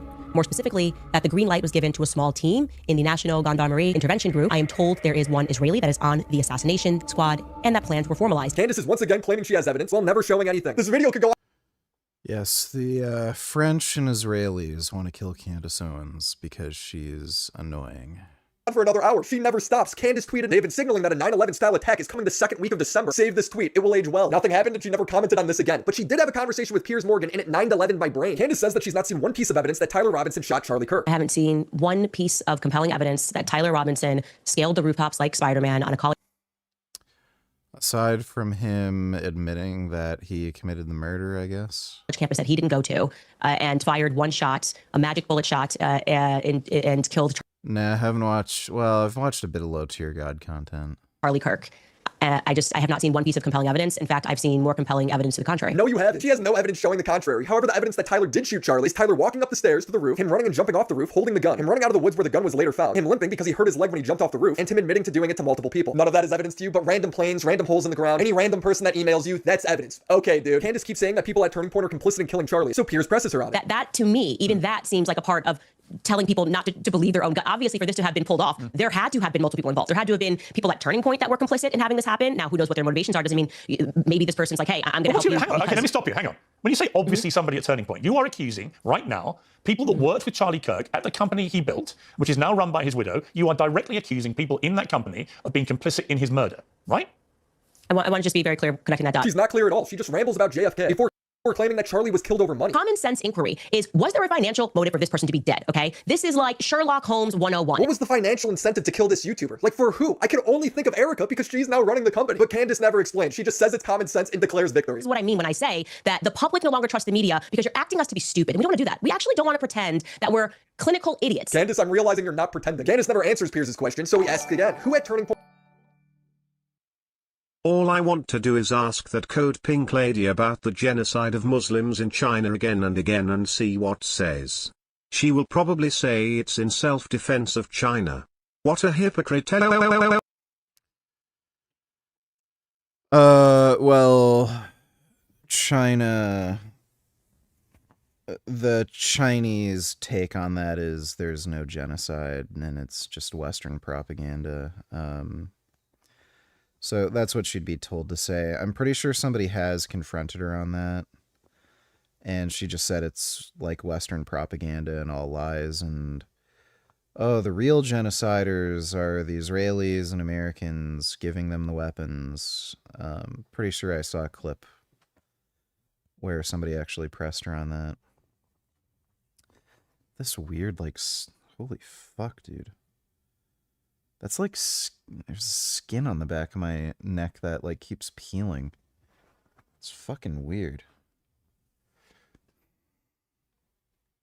Point is complicit in killing Charlie. I want to get to the reality of what you're actually saying. So when you say that somebody at Turning Point USA, Charlie's company, was complicit in his murder, who? Who was? I believe that there were multiple people at Turning Point who are, as I have said many times, my exact words are, they are engaged in a cover-up of what happened to Charlie on that day. No, but who was involved in his murder?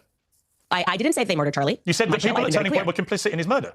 No. You literally just said they were complicit. Obviously, for this to have been pulled off, there had to have been multiple people involved. There had to have been people at Turning Point that were complicit in having this happen. Piers presses her on this. She denies reality. She's got the memory of a goldfish, apparently. No, my exact sentence that I said was that there were people at Turning Point who are engaged in a cover-up. No, you didn't. I believe that thoroughly. Candace, you didn't say that. She then says something even crazier. Did anybody at Turning Point, in your opinion, know that Charlie Kirk was going to be murdered?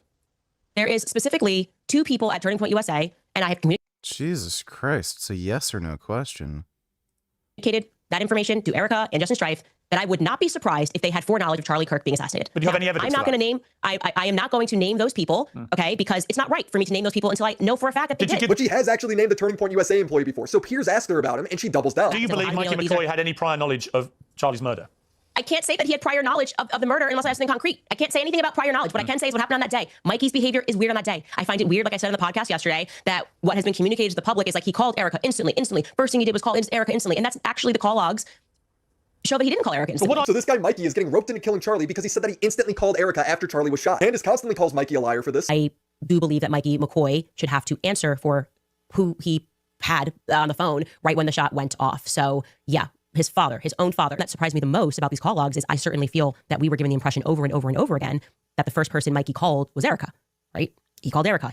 We were told this by many people also that he trained, like he almost like went to a camp and trained, and Charlie was like 1, 2, 3, go, and like fast, 1, 2, 3, go. That's why he walked away. 1, 2, 3, go, and just told him this is what the first thing you do is. Well, he didn't do that. Yeah, you want to know what Mikey actually did first? He called his wife, and then he called Erica 3 minutes later. Wow, what an evil liar. Well, he didn't do that. Actually, the first person he called was his wife. He called Elizabeth McCoy. And then he stayed on the phone with his wife for 10 minutes. And during those 10 minutes, he three-wayed Erica 3 minutes after the shot went off. And then he three-ways his father. Accusing him of killing his friend and boss because he said the word instantly when in reality it was 3 minutes later. Between the word instantly and the word vehicle, Candace has become the dictionary police. Are you suggesting He about called this his guy? wife instantly, and then he had three ways. When you've got a massive platform, And then showing his call log showed that Blake Neff actually didn't tell the truth about what happened on that day. Here's the problem, Candace. You have a massive platform, as you know. Millions and millions of people hang on your every word. When you devote a large part of an entire episode to the strange behavior of Charlie Kirk's chief of staff, you are putting a target on the guy's back. You're inferring it has something to do with this, or something to do with some cover-up, or whatever it is you're inferring. You know what you're doing when you do that. I am not going to be emotionally conditioned to believe that asking questions when we aren't getting any answers is the crime itself. The crime was when Charlie got shot in the neck. So it's such an evil thing to put on someone. She can't be this stupid. She's being malicious. Look at all the intentional lying she's done. She cuts the video short of Tyler Robinson saying the word vehicle. She lies about the flights of the Egyptian planes. She says there's no evidence of Tyler shooting Charlie when he's the only person caught on video with a gun. He blamed Charlie's friends, blamed Charlie's wife, all without showing a single source. Weaponized her friendship with Charlie to go after them. Weaponized her viewer's religion by saying Charlie talked to her in a dream, or God sent her evidence in an email. People want there to be a more exciting answer to Charlie Kirk's murder. this feels to me like a conspiracy. And am I emotionally invested in this? Yes. Somebody said something to, oh, you're unstable. Yeah, you know what? You're right. I have been destabilized by watching Charlie Kirk catch a bullet in his neck. It's all just for money. It's all an act. Like, she's just an extraordinarily manipulative liar. So the Maduro regime is what's called a cartel, the cartel of the Suns. This all began, these investigations have been ongoing for over 10 years, independently at the Department of Justice. And one of the things Chavez did in the early 2000s is that most countries have cooperation agreements with the DEA, the Drug Enforcement Administration, to stop drug trafficking. In South America is a big source of drug trafficking. Why? Because it's mostly produced in Colombia. That's why the U.S. opened military bases there and really fought hard under the Uribe presidency. And then now under Petro, obviously, it's all gone overboard. But Chavez stopped. Nighty-night, Aaron. Sweet dreams. The cooperation with the U.S. government.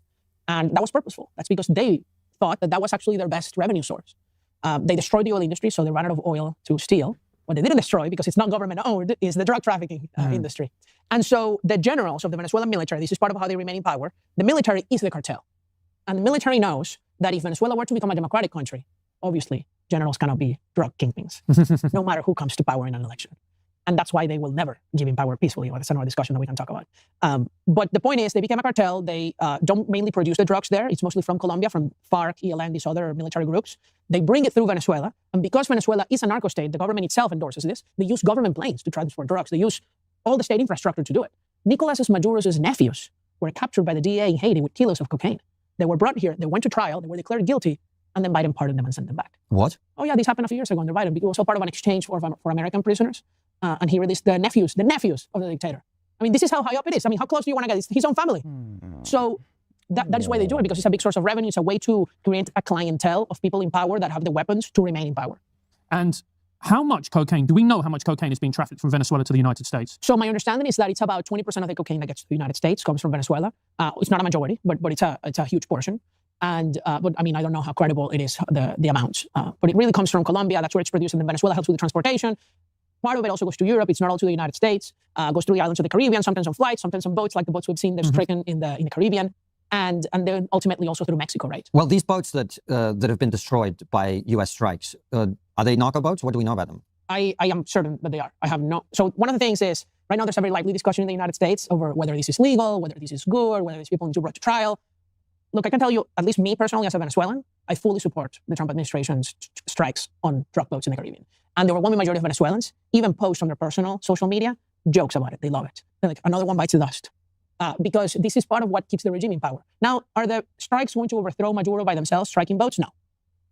More will need to be done. But is it a good thing because these people are evil and have destroyed our country? Yes. Well, there was something strange I found because, look, this episode might go out a fair while after the events that we're discussing, and by this point it might all be legal or illegal or, whatever. Right. But I just thought it was quite weird the way the media covered it, because they were like, well, one of the people... $2.82 basis fuck judge. Let me see. Hey everybody, how's it going? Hope you're having a lovely day. Welcome to today's episode of How You're Getting Fucked, but today not really because of a base judge. I'm your host, Louis Rossman. Today... It's 13 minutes, dude. We've already got a fair bit to watch and go through.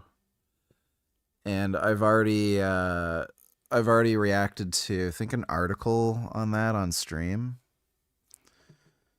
But yeah, we have too much to kind of get through already. Thanks for the donation, though, too. Who was hit, was a fisherman. And you're going, well, drug cartels will use fishermen to drive boats. No, wait. That person, who was, by the way, Colombian, that fisherman, was a convicted armed trafficker in Colombia. Right. Are you telling me that he reformed himself, went to a drug trafficking route to fish? Right. That sounds fishy. Well, that sounds fishy. But even if that isn't the case, I mean, just because there was one fisherman on a boat doesn't mean it's not a narco boat. I mean, drug cartels probably don't have boat training camps. They just get a guy who has a boat or who knows how to... Do you know what I mean? It's kind of silly. Now, you might say, well, Daniel, but is death really the solution, right? I'm going to tell you why this is the appropriate strategy. It is the appropriate strategy because the drug trafficking in Latin America, and especially in Venezuela and Colombia, it is tied to terrorism. How do you think FARC and ELN, the terrorist designated groups by the United States, not even talking about the Cartel of the Suns yet?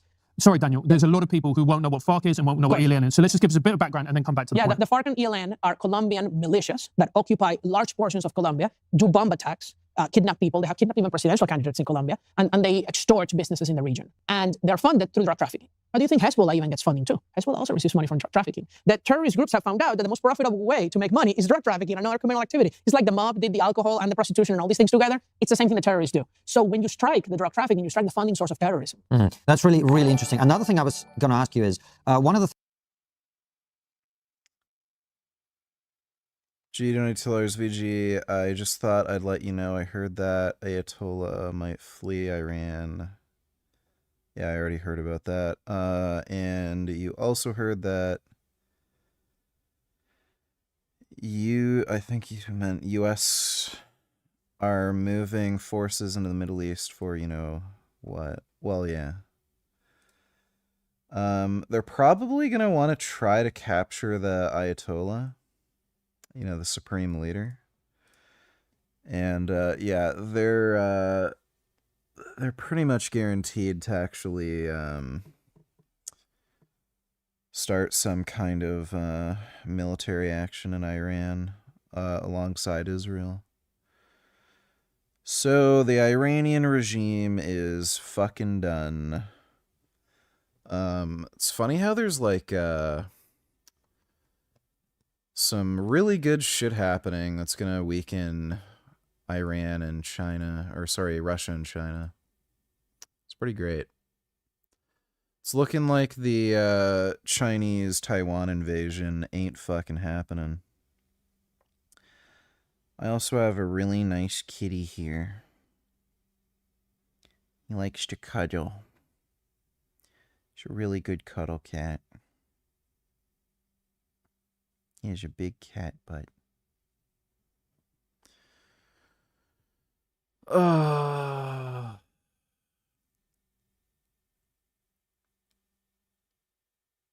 Fuck. My tummy hurts. I feel like I'd feel better if I ate more, but I can barely eat anything.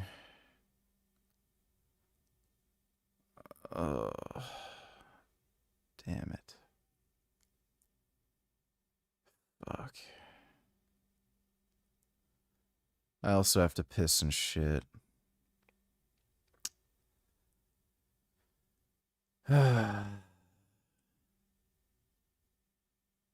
Definitely have to piss and shit.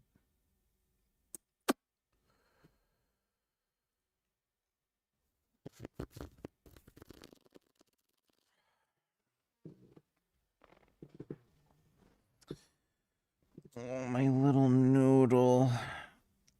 Oh, I'm sorry, Gum Gum. I'm gonna have to get up.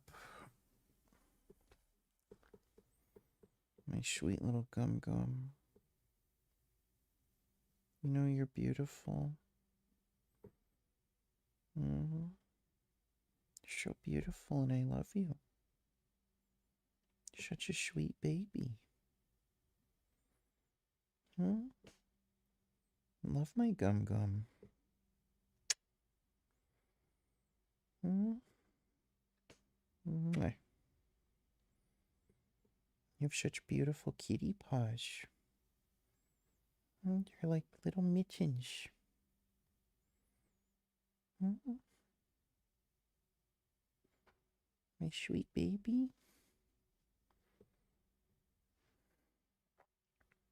I love you, Gum Gum. I love you so much. Do you guys see how big he is? He's such a big kitty. He's got a big cat head. Got a big cat head. I love my kitty. You're so good. Gotta get up, though. I know you're sleepy. Gotta get up, though. Oh my goodness.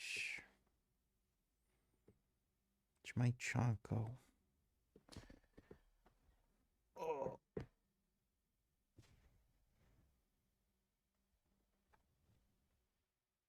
That's a good baby.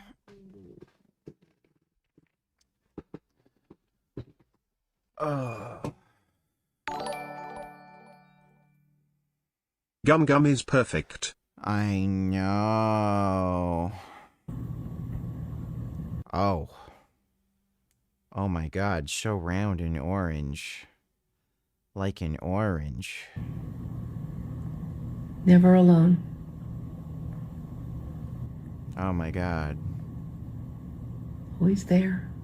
Oh Always my watching. Being Oh Jesus. beautiful and sweet. Precious. Oh my Look god. at him. Oh wow. God bless this cat. Oh my god.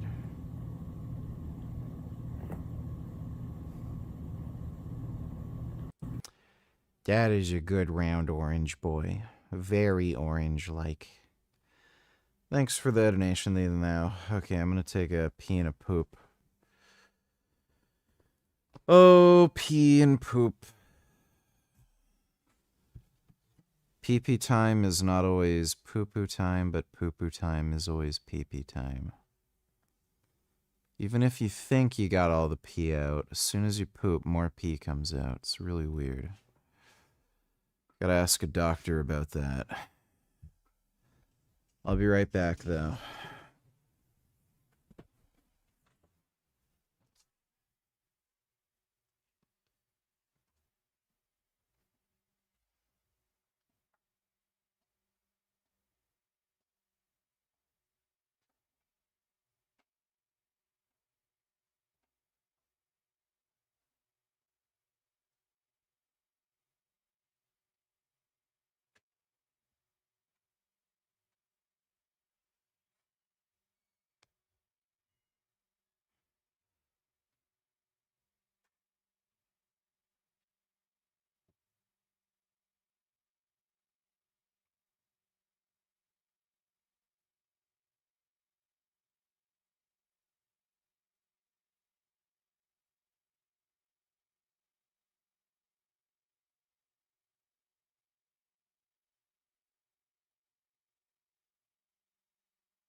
Ugh.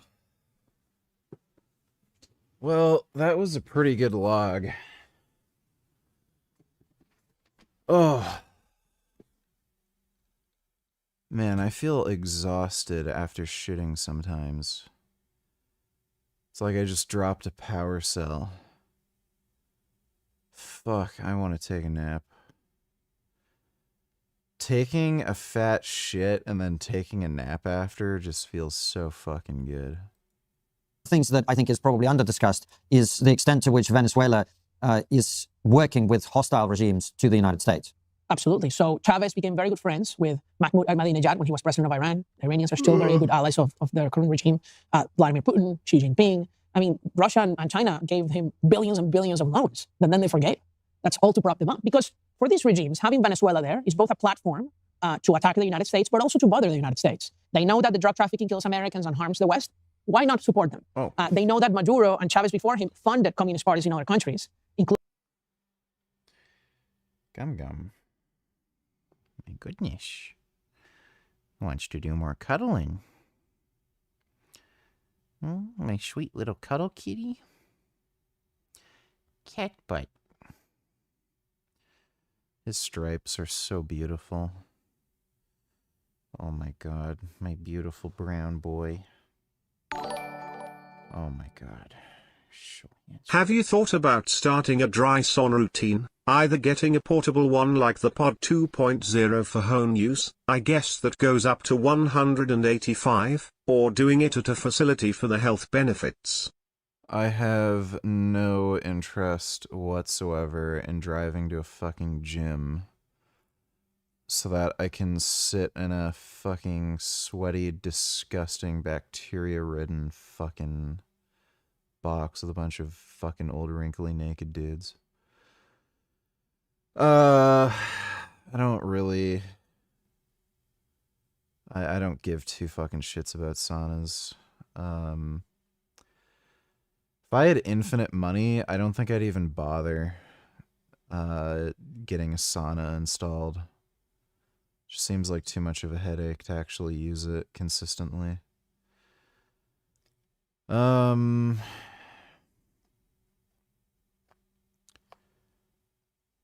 don't think it'd be a good idea for me to do that overall. I'm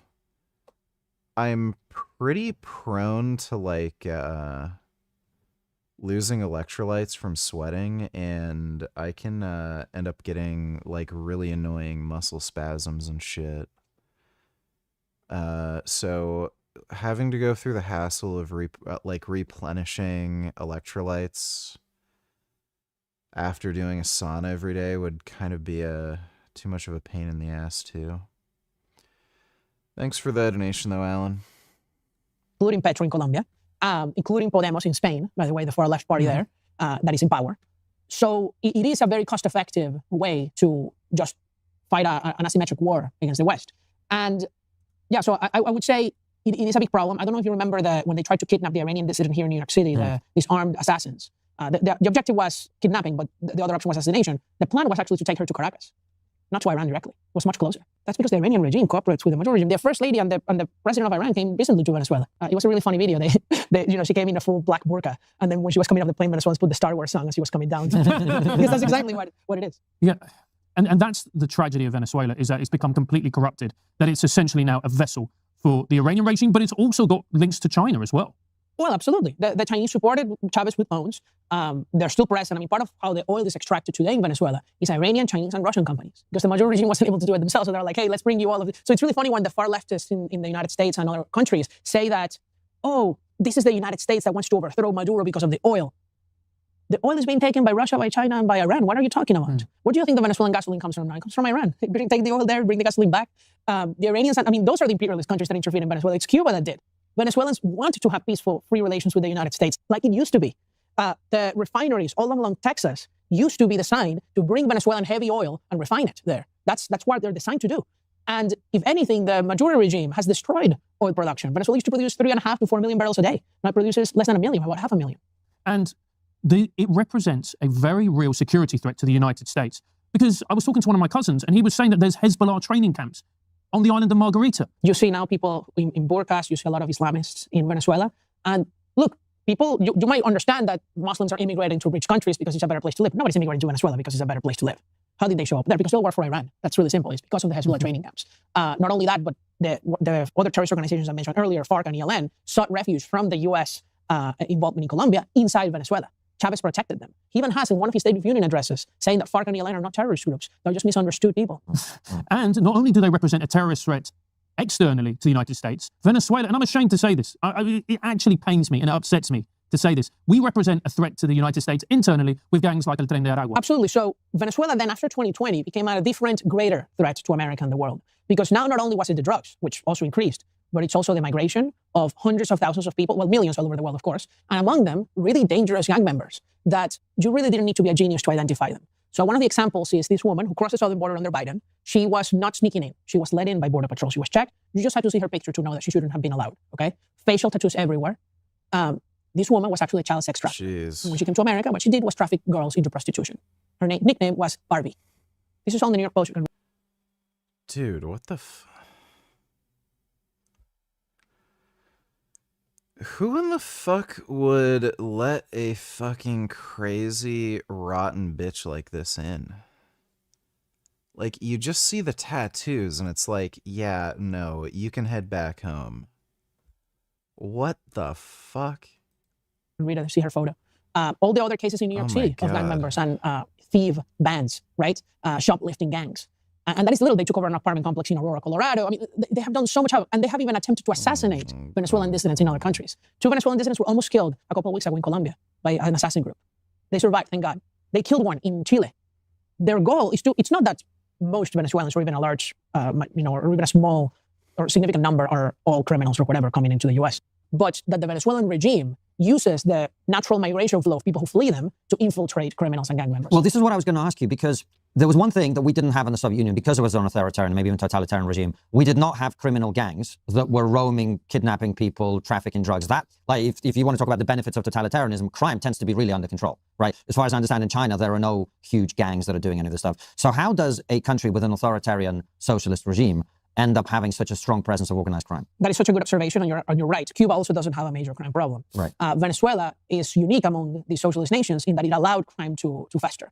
And I think it was a political strategy. So if you see the charts of all the independent groups of the crime rate, homicide rate, kidnapping numbers, everything of Venezuela, Chavez got elected and sworn into office, linear increase up. Caracas became one of the cities with the highest homicide rates in the planet. And that was all during my lifetime. It became so dangerous that when I went to parties as a teenager in friends' homes, we would stay overnight because we didn't want to be picked up or leave in the dark. My own family in the early 2000s were kidnapped in the beach at home. They stole everything. They took our cars. They took our belongings. So this became commonplace. I have friends who, some of them got robbed 2 times a day.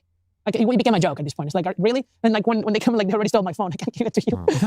So we became used to the crime. That was one of the greatest quality of life improvements for me coming to America, was being at peace in the street, not thinking that a man in a motorcycle was going to come next to me in the sidewalk and then point a gun at me and say, give me everything you have and then kill me, perhaps. Yeah, we know how you feel coming from London. I guess what I'm asking is the crime and these gangs that we're seeing, particularly the ones that are infiltrating the United States, is that simply a failure of the Venezuelan regime to assert its authority, or is there something more nefarious going on? I think it's more nefarious. I think that the other authoritarian regimes chose to just quash crime, and Maduro and Chavez chose not to. Inside Venezuela, the purpose of the gangs was to repress protests. They used these armed groups so that when there were large protests, they would send them. It's called colectivos, collectives. And they would come in motorcycles, dressed in red, and then they would shoot some people, kidnap others, torture them, and defuse the protest that way. And then say, oh, that wasn't the police. It was them with Russian weapons, by the way. I mean, how else do you get weapons in a country where weapons are illegal, right? Dude, it's kind of fucking crazy how these lefties are complaining about Trump invading Venezuela. Like, dude. They must have no fucking idea how bad Maduro was. Well, the weapons are illegal for the law-abiding citizens, not for the gang members and the collectives. Yeah. So that's how it all began. And then these gangs also grew on themselves, right? They control the prisons, which are totally packed with people. You know, part of what President Trump has said about the gangs is that Maduro released the people from the prisons. Actually, the problem is that people just didn't go to prison in the first place. The prisons are actually the place where criminals thrive. They have chicken inside the prisons. They have banks. They bring in people from outside. There are several good documentaries of people who go into the prisons, Americans and others. So I think it was a political strategy at the beginning, internal. And then when they saw that people were coming to the United States through the border, they're like, we can exploit this. So the gang members came with them. Do you think that there's going to be some kind of military action in Venezuela involving the U.S.? I hope so. You know, right now, where we're only seeing is striking the boats. Trump has hinted at striking inside. All right. A woman explains how women are ruining literally everything about society. Possibly be a coincidence. And there's so many questions within that. I guess the first stress test of this argument would be, well, they were also very close to being majority female 10 years prior to that, right? So does going from 48 to 52%, is that really such a major shift that it would cause something as dramatic as that? Well, you'd be surprised. I thought that the higher education workforce, professors in the United States, would have gone female ages and ages ago, but it actually only tipped female in 2023. So we think of feminization as something that happened a long time ago, but it really does take a certain amount of time for time to pass and older generations to retire. But I think the reason why attaining a critical mass of women has such a dramatic effect is that we're not talking about individual differences between individual men and individual women, but differences in group dynamics. For example, you might be able to say from the perspective of psychology as a discipline that women tend to be more emotional than men and men tend to be more rational, or well, any kind of generalization about men and women might have a certain amount of empirical support based on surveys. But at the end of the day, those differences are not massive, right? Like female support for free speech is greater or is less than male by double digits, but not, it's not like night and day. But when it comes to group dynamics, how does an organization function? How does an institution deal with conflict?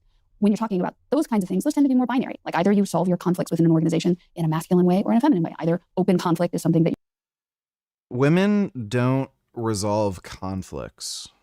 Like, this is the funny problem that women have. When men have issues, there's like a very easy pathway to solving that problem. There's like the diplomatic, steps first, where you try to reason and negotiate, and then you come to some sort of agreement amicably.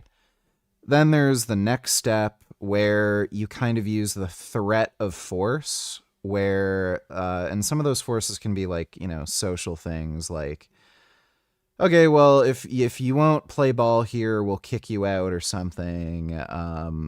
There could be peer pressure, stuff like that involved. And there's the actual real threat of force where you'll okay, well, if you don't agree, I'll fuck you up. We'll start throwing fists. And then there's the final step where there's actual violence that's involved. And people always talk about violence being a bad thing. If you can't resolve conflicts with violence, you will make no fucking societal progress. If that is never on the table, you're going to be left with just people who disagree, will never get along, and nothing gets resolved, nothing can progress because you haven't resolved the conflict. And that's why women never have friends. Every fucking chick you will ever talk to, you'll especially know this, you'll see your mom do this, but any girl you date, every fucking conversation you have, they will either talk shit behind their friend's back, or they'll always complain about a woman at work. Always. Like that. It's hilarious. Every fucking girl does this. Your mom does it, your girlfriend does it, your fucking aunt and cousins do it. Every fucking chick will talk shit about their friend or friend behind their back, or they'll complain about some fucking bitch at work that they don't like. And I swear, women never actually have friends because they just fucking hate each other. They have no real way of resolving conflicts because, in almost every fucking circumstance, violence is just off the table. Women just will not resolve, they just don't have any real way of resolving conflict. So what they end up doing is they just pretend to be fucking friends with everybody or get along, but then they just talk shit behind everyone's fucking back. That your institution will tolerate, or it's not. So that's the kind of thing where once you get a critical mass, you really kind of have to pick which one you're going to do. Well, you mentioned consensus and sort of empathy and including all perspectives. That really isn't what happened with wokeness, though, is it? Because it was more like, we've come to a new consensus and anyone who doesn't agree is going to get killed, basically. Is that really, I mean, that might be the way women deal with this on a group basis. I don't know, you tell me. No, it's hard to verbalize some of these differences because it might be a convenient shorthand to say men are more comfortable with conflict than women. I think that makes a lot of sense, right? But a famous psychology study, very often if you're studying gender differences, and you're a psychologist, the way you'll do your study is you'll just go to a playground.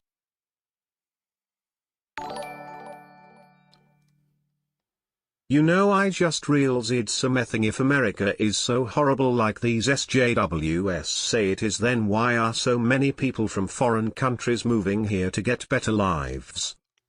That's a good question, dude. Clearly, it's not so bad. Thanks for the donation, though, Dodo. And watch the kids playing and observe and count up how many times somebody hits somebody else or something like that. And there was an experiment of that type done, I believe, in Scandinavia. And it had a really funny outcome. The psychologists observed the kids playing and counted up how many fights they had. And they said, okay, we observed that the men fight a lot more than the girls. Dame, this is one based woman for once. Yeah. You'll occasionally see chicks like this, and I don't know how to describe it. Like, women are, like, there's so many women that are less socially aware or something. It's, I don't know. It's like they're kind of in their own little matrix and they can't fucking realize, like, what they're doing. It's like a lot of chicks are not self-aware. But, like, there's some women that are kind of aware of, like, how women act and behave, and a lot of those women don't have any female friends, and they only want to have male friends because they realize women can't be friends. Like, it's all weird, stupid, mean girl shit. So, yeah, there's some chicks like this who are like, women are a problem. But thanks for the donation, Dodo. But then as a supplement, they decided to confirm their observations by talking to the kids and saying, how many fights did you have today, Billy? Or how many fights did you have today, Sally? And their discrepancy was huge. They found that the girls reported having just as many fights as the men. The level of conflict, male and female, on that schoolyard was exactly the same. But their observations had failed to record any of the... Well, yeah, it's because women won't actually fight. They'll pretend as though they're getting along, but then if you ask them, they'll start, like, talking shit behind everyone's back. I think what you'll also find is that men might have, like, some fights at first, but then, like, once you establish a pecking order, like, fights rarely happen. Female conflicts. Because when they asked the girls, oh, you had a fight today, what did that entail? It was things like, Megan said she was going to tell everybody they couldn't be my friend anymore. Which is where words of violence comes from. Yeah. That's right. And one of the most consistent psychological differences between men and women is women have a strong impulse of caring, right? Which is exactly, I'm not somebody who looks to evolutionary biology for the solutions to all human phenomena, but this particular one does seem glaringly Darwinian, right? That women see helpless things and they want to take care of them. That is definitely something that Darwin would find a pretty easy explanation for. But that's also something that wokeness can easily weaponize. It means that if you can frame your political issue. Then why do so many feminists say men are the problem? Because women have absolutely no accountability. Thanks for the donation, Dodo. As a way of caring for some helpless class, then you're golden, right? Minorities are babies. That's right. But that is precisely what's going on at a deeper level. And that's why it's been so effective. And Helen, your article, and I encourage everyone to read it, it's fascinating whether you agree or disagree with it, but you cited one particular case, which is the former president of Harvard. So let's talk about that because you use it as the main example for the thrust of your argument. That's right. This was back in 2005. So this is before anybody had ever heard of wokeness. Now, I don't know if your listeners in the UK will be familiar with Larry Summers, but he was at that time probably one of the 10 most powerful people in the country. He was not just the president of Harvard. He had also been in Bill Clinton's cabinet. He had been at the World Bank. He was an academically eminent economist, very well connected in the Democratic Party, just a really powerful guy. He was invited to give a speech at a conference on female underrepresentation in science and math, and he decided to deliver his remarks. Women do, like, really fucked up shit. I had a friend tell me this story. He's going to university currently. He had a tenured professor tenured professor. So like it's basically impossible to get fired if you're tenured. There was a girl that he had in his class. It was for like, I can't remember. It was like for fucking biology or something. And this girl came up crying to him, saying like, oh, I'm failing this class. I don't know what to do. Like, you have to help me. This professor like just tried to console her, like literally just put his hands on her shoulder. It's like, it's okay, you know, that type of thing. You know what this bitch did? She went to the fucking dean, claimed she was sexually assaulted, and then they reviewed the security footage, and it just showed he put his hand on her shoulder and just said, like, it's okay, you know, the whole thing. They fired him anyway because they're afraid of a lawsuit, even though there was, like, security footage completely proving this woman is a lying fucking cunt. They fired him anyway because they're afraid of a lawsuit. Like, women are, like, some of the most manipulative fucking cunts on the fucking planet. Like, dudes might do, you know, like, an act of violence, you know, or do things that are, like, highly risky and stupid. Like, I've seen university students, male students, call in fake bomb threats so that they could avoid, like, having to take a test that they didn't study for. I've seen stupid shit like that. And, yeah, like, you'll see dudes, like, commit really heinous acts of violence. Women will do, like, the most disgusting, lying, underhanded fucking shit that will just completely destroy a dude's life and reputation in every conceivable way. Like, accuse them of sexual assault or rape when it just didn't fucking happen. It's absolutely fucking nuts. So, like, the kinds of violence that women perpetrate, like, you can't, like, I don't know if it's appropriate to call it violence, but women do fucked up shit all the time. And again, I have no fucking idea why, but, like, for some reason, dudes just decided to take women seriously with these fucking sexual assault claims, and they know they can get away with it. Like they're the only fucking people who lie about sexual assault. And, like, it has to happen way more fucking often than people want to admit. The amount of fucking male friends I've had that have stories of girls lying about sexual assault is just fucking crazy. I have a friend who was married to this crazy fucking bitch. He got her pregnant. They decided to get married. And she was, like, the most insanely violent, crazy fucking bitch imaginable. They had, like, some really stupid, simple argument, and then she grabbed a knife, stabbed him in the fucking shoulder. I think she literally tried to kill him. She ended up calling the fucking police preemptively, like, so that she could, like, have some alibi and not get, like, arrested with, like, for stabbing him. And she banged her head against the fucking wall so that she'd have a bruise when the police showed up. My friend was, like, literally hiding from her because he just got fucking stabbed in the shoulder. He has this massive fucking scar in his shoulder from that.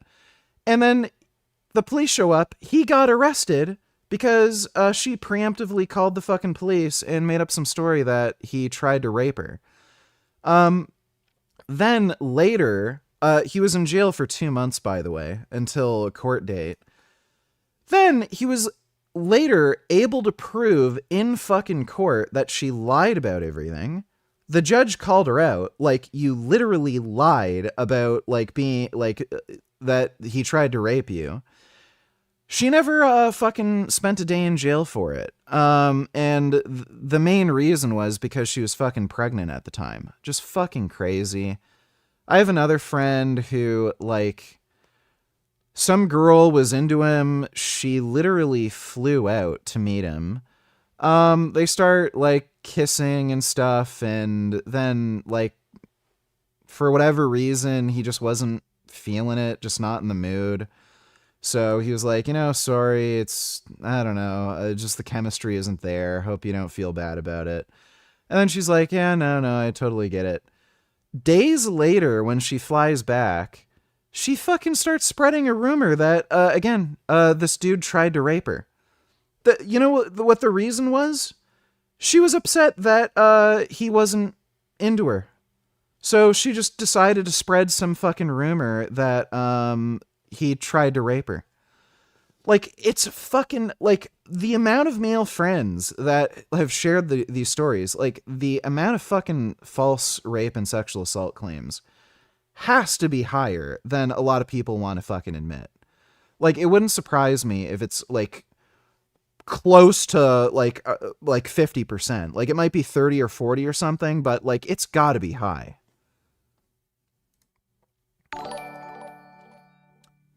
Son Goku donating $2. You have to react to this stupidity. Let me see. I think macroevolution is false on the merits, not because the Bible... I don't give two fucking shits, dude. Like, who cares? That is such an old fucking topic that is just already being resolved. I mean, the amount of debates that Kent Hovind has lost against, like, Aaron Ra and, like, every other, like, fucking evolution denying fucktard, it's like flat earth. Who cares? Thanks for the donation, though, Son Goku. I kind of disagree in my own experience. There are lots of women who won't resolve conflict directly, yes, but then there are a lot who thrive on escalating the most trivial shit and being passive-aggressive to feel powerful. So I feel like it's both. Well, that's more in relationships, and again, it doesn't really resolve conflict, again, because, like, they'll still try to, like, keep these people in their social circle and be friends and stuff. So it never really resolves anything. So, like, the only way to resolve a conflict, if you have a fundamental, like, irreconcilable disagreement with somebody, is either with the threat of violence or violence, where somebody either has to agree to back down because they're afraid of the threat of violence, or you just have to resolve it with actual violence, where there's an actual fight. And, whoever loses just has to back down because they got their ass beat. Women almost will, like, 99.99% of the time will never fucking do that. And again, they'll just do that mean girl shit endlessly. And they just all bitch and complain and lie about each other and spread rumors. And it's this constant game of, oh, we're besties. Oh, did you know that she has herpes? Like, they all do that. Thanks for the donation, though, Ben Boy. Even the Tulkun whales from the Latset Avatar film knew that pacifism would be useless against the Pandora whalers. Yeah, true. Thanks for the donation, Dodo.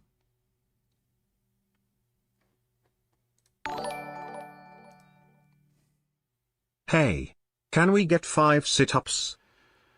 I would do it right now, but Gummy is sitting on my lap, and I don't want to disturb him, like, every 5 minutes getting up, so, I'll do it later. Thanks for the donation, though, Buzz. But what about women who start catfights, Fiji? Well, they're based. Thanks for the donation, Dodo.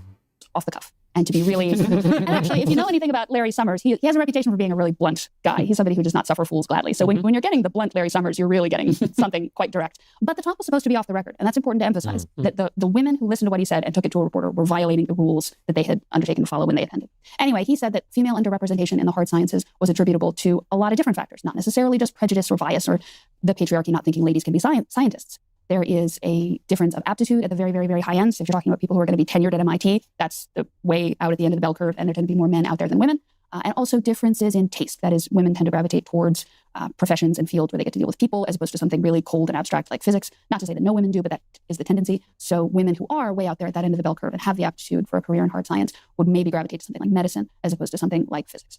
So Larry Summers said all this, and there were a bunch of lady scientists in the audience who said, "How dare you?" And they gave quotes to a reporter, something like, "I felt like I was going to throw up," or "I thought I was going to black out." And it became a huge controversy. And there were a lot of other controversies during Larry Summers' tenure as president of Harvard. So that was not the only thing that brought him down, but it was definitely at the very top of the list. And about a year later, he resigned. And what's really interesting is with that case, and I don't doubt that it caused a massive stir when he went on and basically went, "I'm going to freestyle and deliver truth bombs to all of you, so here we are, enjoy it." But he's also, if you get to be president of Harvard, you are going to make enemies aplenty. In order to get to that position, you're going to have to fire people, antagonize people, because that's just the nature of the job. So he would have had loads of enemies who were willing just to pounce at that particular moment, surely. Mm-hmm. Yeah, and I'm trying to remember some of the other controversies that have attended Larry Summers' career. And I believe one from his tenure at the World Bank was when he said, "Are we sure we want to really, really enforce labor laws against having sweatshops in third world countries? Because isn't having sweatshops good for them sometimes? I mean, it leads to economic development." He phrased it in a really blunt way. So like, this is a guy who has a history of putting his foot in his mouth in a way that I frankly find really admirable. Yeah. But certain people don't. So then has that been extrapolated right the way through society, essentially, is your argument? That was one of the first times that a cancellation happened, that people heard somebody say something offensive, pitched a little fit, and managed to rob this person of his job. And the particular aspect of it that seemed so full of foreboding looking back is that there was no attempt to debate the issue rationally. There were plenty of people, even people on the Harvard faculty, with eminent expertise in the relevant scientific fields, willing to stand up and say everything Larry Summers said was perfectly within the scientific mainstream. Greater male variability hypothesis, that's, everybody thinks that. So there were people willing to say he's right on the facts. Criticize him all you want for his tone, but he was right on the facts. And the women who went after his job were not willing to have that debate. They were not willing to talk about it rationally. They just said, "I'm offended. I felt like I was going to black out. He was invalidating my career. This is everything I worked for." Very much a feelings over facts kind of thing. And so I don't mind if there are people who are feminists or who have different political views to those that I have, but it's important that we be able to debate them, right? That we have rational arguments. And this was one of the first instances where people just said, "No, I'm not gonna debate it. I'm just going to say I'm offended," and that's going to be the end of the story. Because Jordan Peterson used to talk a lot about this, where he used to talk about one of the ways that females try and destroy or attack other people isn't through the physical realm, it's through reputation destruction. And this is essentially what you're talking about, isn't it? Mm-hmm. Yeah, absolutely. This episode of Trigonometry is brought to you by Next Insurance. When we started Trigonometry, it was just us. No investors. You've clicked the link in the description. This is something I heard Jordan. JP donated $2. Let me see.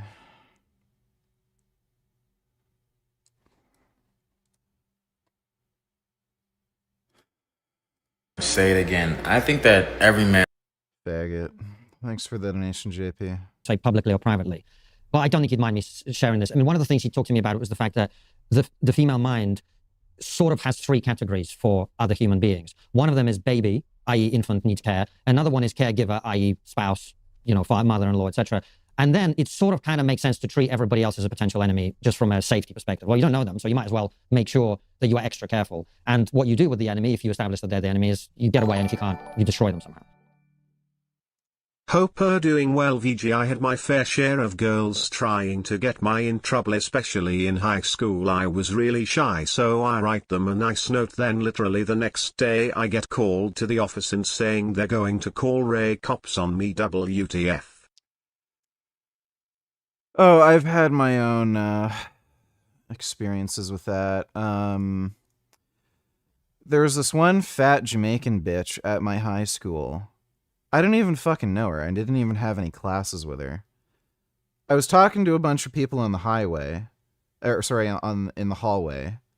Then this fat Jamaican bitch steps outside, her classroom. Somebody asks me, "Do you think she's fat?" And I say, "Yeah." That's it. And then she, just does an audible gasp and then walks back into her classroom. She was really fat. She was at least 80 pounds overweight, at least, probably closer to 100. Then I think 2 or 3 days later on the intercom, I get "Richard, can you come down to the principal's office?" I go down to the principal's office, and then I'm surrounded by 8 police officers. And apparently, this fat Jamaican bitch told the fucking principal or something, or called the cops, saying that I was planning on killing her and her friends because I thought she's fat. Yeah. So there's a fucking dumb fat bitch making shit up because she's mad that I called her fat. I didn't even really call her fat. Somebody just asked me if I thought she was fat. That's what women do. There was another fucking dumb bitch I knew in high school. There was some chick who was just in my friend group, and we got along. Like, I just hung out with her and, you know, some of her friends and my friends, like, at lunchtime. And one time I had a spare period. So I was in the lunchroom, then I just walked from the lunchroom down to my locker, and then I ran into her where she was about to leave the school. And I asked, "Oh, do you have a spare period?" And then she said, no, she feels sick and she's going to go home and go to bed. And I said, "Oh, okay, cool. I guess I'll have a nap with you," like as a joke. And then she just like smiled at me in a funny way and then like left. So nothing happened. Then the next day, guess what? I get called into the fucking principal's office, and then there's a cop waiting for me there. And apparently this girl said that she was terrified of me and she thought that I was going to rape her. Yeah. So, girls are fucking insane, retarded liars. That's all there is to it. They just make up stupid fucking horseshit for who the fuck knows why. And honestly, I think like at least half of it is just for attention. Probably 80% of why they do this is just for fucking attention. I don't know why anybody listens to fucking women. Like, they're just such fucking liars. Sengoku no Nitillers, isn't the high lesbian divorce rate and low gay divorce rate direct evidence on who causes most of the problems in relationships? Well, not only that, lesbians have a ridiculously high rate of spousal abuse. It's like 75%, and I think it's less than 20% for gay couples, so yeah. Women are majority of the time the problem. Thanks for the donation though, Sengoku. Would this be you? Oh, what happened next? Oh, they just told me that I have to avoid her or else I'll get suspended. So they said, if you see her walking in the hallway, you better walk in the other direction. You know what happened like 2 days later? She showed up in my class and used the computer right next to me. The girl who's like apparently terrified of me and thinks I'm gonna rape her. So yeah. Let me see. Excuse me, Butters. Oh, yes? Well, I was just wondering if maybe you would like to go. Lisa, I really appreciate the offer, but you're too fat for me. Okay, thanks. Yeah. Thanks for the donation, Indo-Vegan. Why is it that so many straight men are such beta cucks and even seem gayer than literal gay men who take dick up their ass?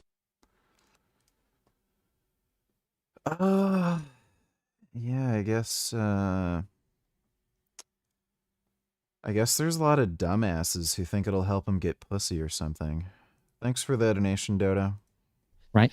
And if we accept your thesis, which is women and minorities fit the infant category, then anyone who appears to in any way be not on board with eternal empowerment, let's call it that, they would automatically go in the enemy box. Mm-hmm. And then what happens to Larry. Yeah, I like Jordan Peterson a lot. I think he's a very wise person. But to be honest, this sort of myth. He is not wise at all. Remember that nerd Anthony Fantano cuck. He was still talking shit about you recently. Can watch this guy roast his ass at 1.5 speed.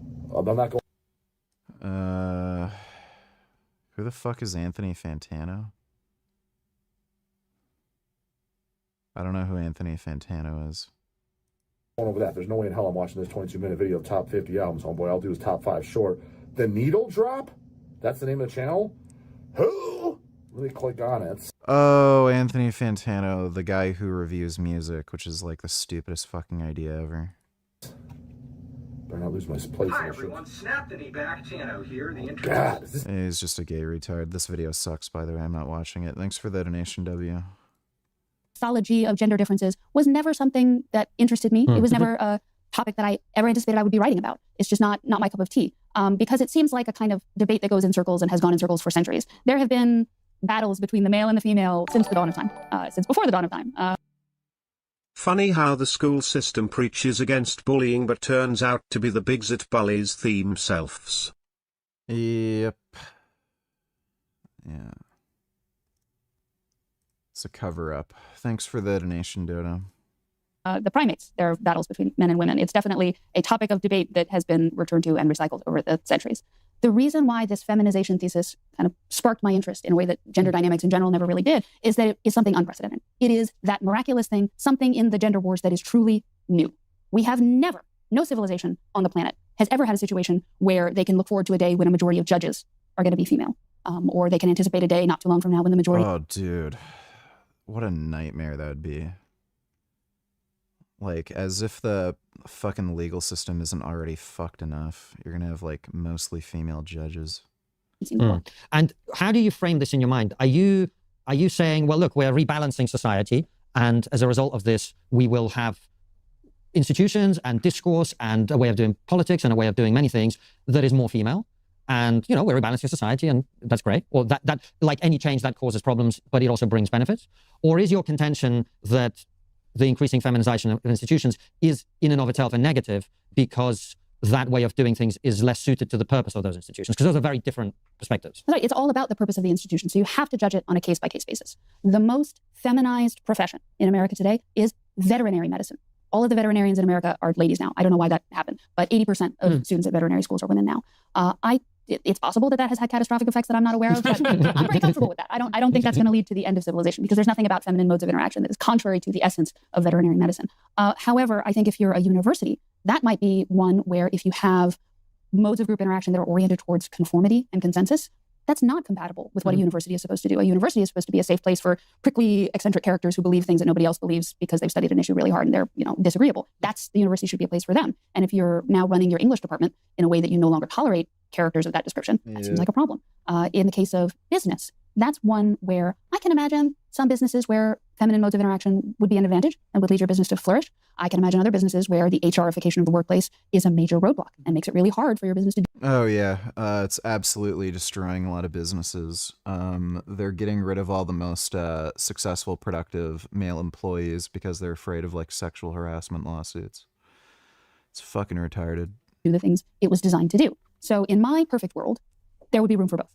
We would, it's a big world out there. Everybody can find the kind of workplace that is most compatible with their own preferences. The problem is that in the United States right now, there are a lot of legal thumbs on the scale that tend to really, really empower the HR lady in your office and give her a veto power of everything that anybody does who works at your company. And that has led to a feminization of every workplace, every large institution in America. So I think that is a thumb on the scale that makes it hard for institutions that might be more suited to masculine modes of interaction to pursue them. So yeah, and it has to be judged on a case-by-case basis. There are examples of feminization that are fine. There are examples of feminization that are advantageous. So you just have to judge it against whether or not it serves the purpose of the institution, and also whether or not that feminization was naturally occurring or whether it was just the HR lady coming in and ruining things for everybody. Well, in terms of the HR lady thing, I totally get what you're saying on the one hand. I also think, look, I'm 42 years old. Within my lifetime, there would have been male bosses who would go around slapping their secretaries on the ass. And that was the culture and that business, you might say, well, that.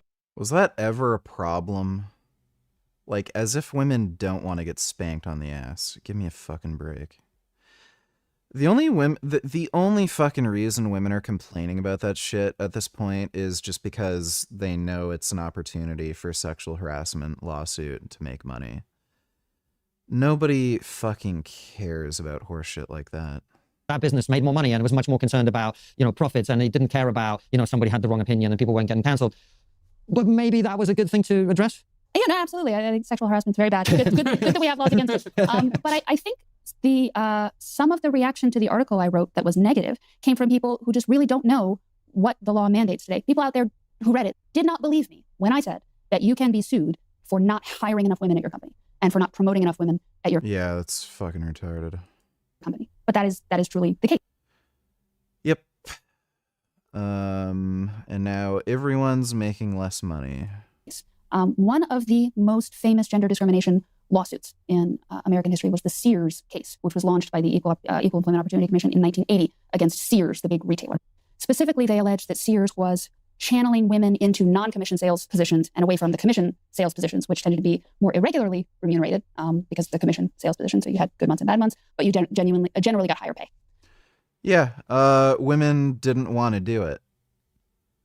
Men were just better at it, and women didn't want to do it. They preferred more consistent, safer pay. Sears responded to this lawsuit by saying, look, the statistical disparity is there. You're right. Our female employees tend to prefer lower paying but more stable remuneration packages. We've tried to get them interested in this one and they just won't do it. But the EEOC said, no, it's only because you are biased against women that you have the statistical disparity. And the thing that makes the Sears case so famous in the annals of these lawsuits is that their case was entirely statistical, purely statistical. They did not have a single woman who claimed to have been discriminated against at Sears. All the women that Sears called said, we love it. We love this company. They're really great. They're a great place for a woman to work. Now, eventually, after 6 years, a judge ruled in Sears' favor. So Sears won that case. The EEOC did not prevail in their purely statistical case, but it took Sears a lot of money to defend against. NBA is biased against white dudes. Why are there only like black guys in the NBA? Obviously, you're racist to white people. Yeah, how many fucking 7 foot tall fucking white dudes do you fucking see walking around? Like fucking retarded. Against that lawsuit. It did drag on for 6 years. It was not like they said to them on day one, if you don't have a client, you don't have a case. And the way that the law resolved this question of whether you could have a purely statistical case was to say it can't be just statistics. You do need somebody who claims to have been discriminated against, but it can be primarily statistical. So it is simply true that if your company has men overrepresented in management or in employees overall, that can be the basis for some woman to come along and file a lawsuit against you. And that has occurred in many, many businesses. Yeah, and like it's so retarded too, because there's this idea that like women are like these innocent angels and they act in good faith and shit. Like they're manipulative as fuck. So as soon as they realize that they can take advantage of this like fucking woke bullshit, they're just gonna lie and just try to get a money-making opportunity with some bullshit lawsuit. W donated $2 retard. Let me see. Or woman. Everything. I'm so tired of acting like a snot, man. I keep seeing those posts that are like, you look happier. Thanks, I stopped dating. What? Dude, women make everything better. They literally are making everything worse, and they are, on average, the reason for relationship issues. They do. I just... Yeah, if women made everything better, you'd see lower rates of domestic abuse and divorce rates among lesbian couples. Fucking stupid. Beta male cuck. Imagine, like, there's dudes who think that'll help them get them pussy. Fucking retards. Thanks for the donation, W. It usually doesn't make the headlines, so people don't really know that that's what the law says. But Wall Street firms have been hit with things like this because they don't have enough female traders. If you're a business owner, you have to be aware of this. And so I think it is true. It's just a fact, as a matter of fact about the world, that women are hired and promoted more than they would be in a pure meritocracy because of laws like that. Because it always interested me with the whole kind of woke thing, and when we went peak nonsense, that more people within the halls of power, wherever that may be, whether it be politics, business, or wherever else, go, no, you're not going to have a glorified tantrum. Dodo donated $2. New 60 Minutes episode dropped. Too bad you're Canadian, so you can't watch it on YouTube. Your country hates free speech, but here are 2 clips. Hasn't this already been posted online? The administration would paint Maduro as a bloodthirsty drug dealer. Mm-hmm. Is that the man you knew? I don't think so. And yet, let me answer that by this way. On one way, I could say I'm not naive to the crimes that were committed by the regime writ large. And if you're the president of a country, you, of course, have responsibility for what's happening in your government. On the flip side, I would say that being the person in the room with President Maduro, My job was to get Americans back, and that's best done by building a very human relationship. What the fuck was the point of this 60 Minutes episode? Oh, Maduro wasn't a bad guy. He just, mass murdered people and was a drug dealer and kidnapped people, and I had to negotiate hostages back from him. The fuck was this? Look at Hyundai. Yeah, dope. Fucking great. Can't wait, dude. Thanks for the donation, Dodo. Trump donated $2. Should you vote for Trump because of this? Well, he's already in office. I started paying attention to politics when Ronald Reagan took office. Since then, I've seen both Bushes, Clinton, Obama, Biden, and now Trump. Before Trump, I never saw one U.S. president do a fucking thing on behalf of animals. But Trump and his administration is helping to put an end to vivisection. Why does this sound like AI? Experiments. He just ordered the Centers for Disease Control, the CDC, to eliminate monkey experiments. Wasn't this a Biden-era policy? Because I know under Biden, they got rid of the requirement for animal testing. I don't know if this is just a continuation of a Biden-era policy. Experiments. And when the CDC stops torturing and exploiting animals, many other institutions will follow suit. Trump also ordered the military to stop live animal trauma training, which involves shooting and stabbing and breaking the legs.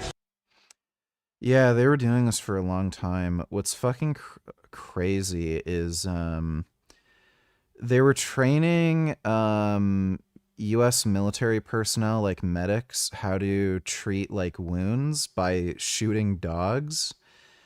And a lot of the U.S. military personnel didn't want to shoot dogs for obvious reasons. So they ended up replacing a lot of the dogs with goats. Because U.S. soldiers were just more comfortable shooting goats. It's really fucked. Of dogs and cats and pigs and goats. Now, one of the most horrific things I ever saw happened in military training, I saw some undercover footage once. It was a military unit that hung a live dog by all four paws, and they had to run an obstacle course. At the end of the course, they had to take a bayonet and stab the dog, but they could not stab him to kill him because everyone in the unit, more than 20 people, had to stab. That's fucking crazy. It's fucked. Yeah, I don't know if it's just a continuation of a Biden-era policy, but, whatever. At least somebody did something about it. Thanks for the donation, Trump. And I always saw it as a courage deficit, if I'm being honest. But now that you've explained there's a legal element to it, it goes some way to explaining part of the problem. Well, think about James Damore, the guy at Google, who wrote his memo saying basically the same Larry Summers argument all over again. The reason why Google fired him was not just because they had a staff revolt. It was because it made them vulnerable to a lawsuit. If you have somebody who's on the record saying, I think it's possible that women are underrepresented at the extremes of aptitude, then somebody who files a lawsuit can say, he doesn't think women can be capable, and that's why he didn't promote me or hire me or give me opportunities at work. So yeah, no, that is not the only case where that has happened, that somebody has made a statement about gender differences that led their institution to fire them because they were worried about legal liability. But that seems to me so ridiculous because it's a clear misrepresentation of the argument. Even, when I used to teach, I could show that to my 14 or 15-year-olds and go, why does that argument not stand? And they'd be able to explain it. So why can't other people? I don't know what to tell you. It's the trouble is that the law is just the simple 1964 civil rights law. You can't discriminate against somebody on the basis of sex. And that sounds really great. I mean, the same way that the ERA sounded really great. Equal Rights Amendment was against equal rights. But judges have extrapolated from that really simple statement all kinds of stuff, and it has created an atmosphere of uncertainty, right? So, and that's the thing that is most oppressive, that feels most totalitarian on a day-to-day basis. You really never know whether some behavior or some statement is against the law or not. Because a lot of stuff falls into the gray area of, well, it's not technically illegal, but if somebody sued our company, they might be able to cite that as evidence of an atmosphere of bias. And that's just not the way law is supposed to work. Because what it seems to be is, look, let's be honest about this. Until relatively recently, women had a pretty tough time of it. It wasn't, easy to be a woman, particularly not in the workplace. You were likely to be discriminated against. There's case after case, story after story. What it seems to me is that there has been an overcorrection by well-meaning people wanting to implement laws in order to protect women and it's kind of metastasized into something else. And we have to keep in mind, it's not just about the people who work at an institution. If you're talking about something like the legal system, I want female lawyers to be happy and have a good time, but that is not my top priority. My top priority is that we have a good legal system that's functioning and leads to a just and fair society.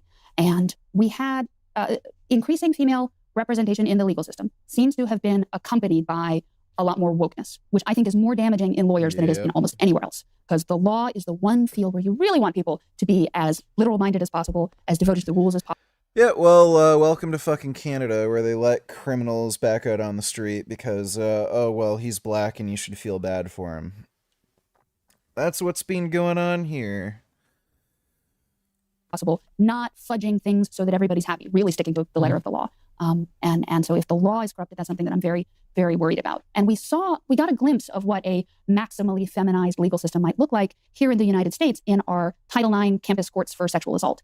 I don't know how it's done in the UK, but here in the US in 2011, the Obama administration mandated that universities in the United States adopt certain rules for adjudicating allegations of sexual assault on campus. Things like you had to use a preponderance of evidence standard. So no more proving things beyond a reasonable doubt.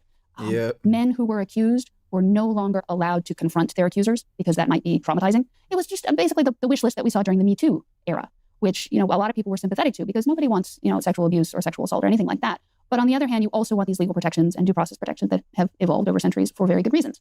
And what we saw in the Title IX campaign. Yeah, and as soon as you do this, women will lie like crazy about sexual assault and rape, left and fucking right, because they have no morals, no accountability. They don't give a fuck about whose lives they ruin, as long as it gives them some sort of advantage or they benefit from it in some way, even if it's as stupid as just getting attention.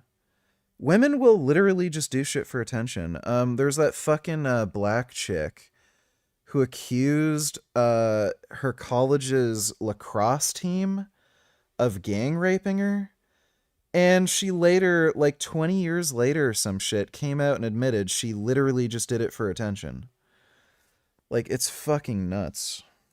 Campus courts for sexual assault. And what we saw during the Me Too movement was a willingness to throw out those due process protections because of a political commitment to feminist values. And so I don't want to see that attitude to the law expand to other fields, because in the particular case of sexual assault and Me Too, it worked out really, really badly. A lot of people were unfairly accused and had their lives ruined, and it was not a good system. When you buy seafood, what do you worry about most? Nutrition, sustainability, taste? I completely agree with you. I mean, and there's many cases. Let's not get into that. But you said campus courts. And as somebody who was brought up, we were both brought up in the UK, and we went to university in the UK, etc. I've never heard of a campus court. That immediately rings alarm bells. Why is there a campus court? What is this? That's right. You would think women who had some bad sexual experience, like a hookup that went wrong or anything like that, could then go. Or, they had a three-way and then they're embarrassed about it, so they lie and say they were raped so that they didn't have to admit that they had a three-way. Or they cheated on their boyfriend and their boyfriend found out about it, and then so that they don't have to admit that they cheated, they'll lie and say they were raped. Or they'll just say they were raped because nobody's giving them enough attention. Yep, that's what they do. JP don't need to lawyers, more Frank drama.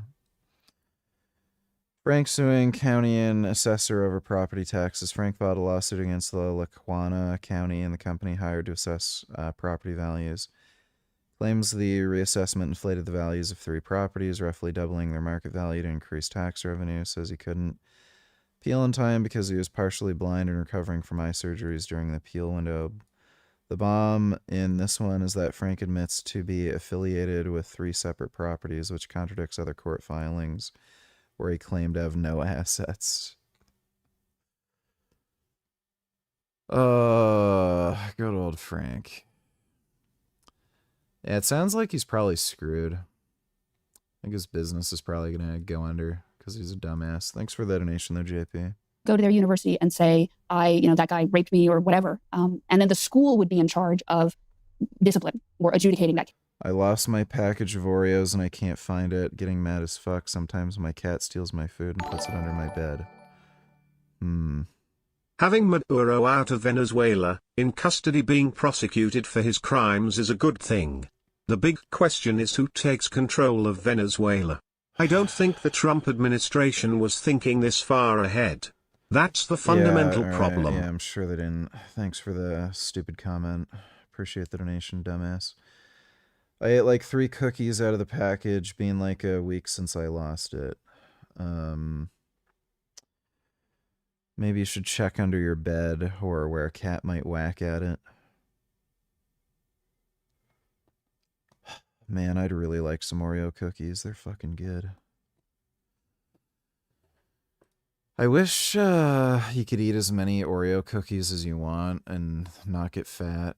That'd just be fucking wonderful. Hopefully one day we have the technology.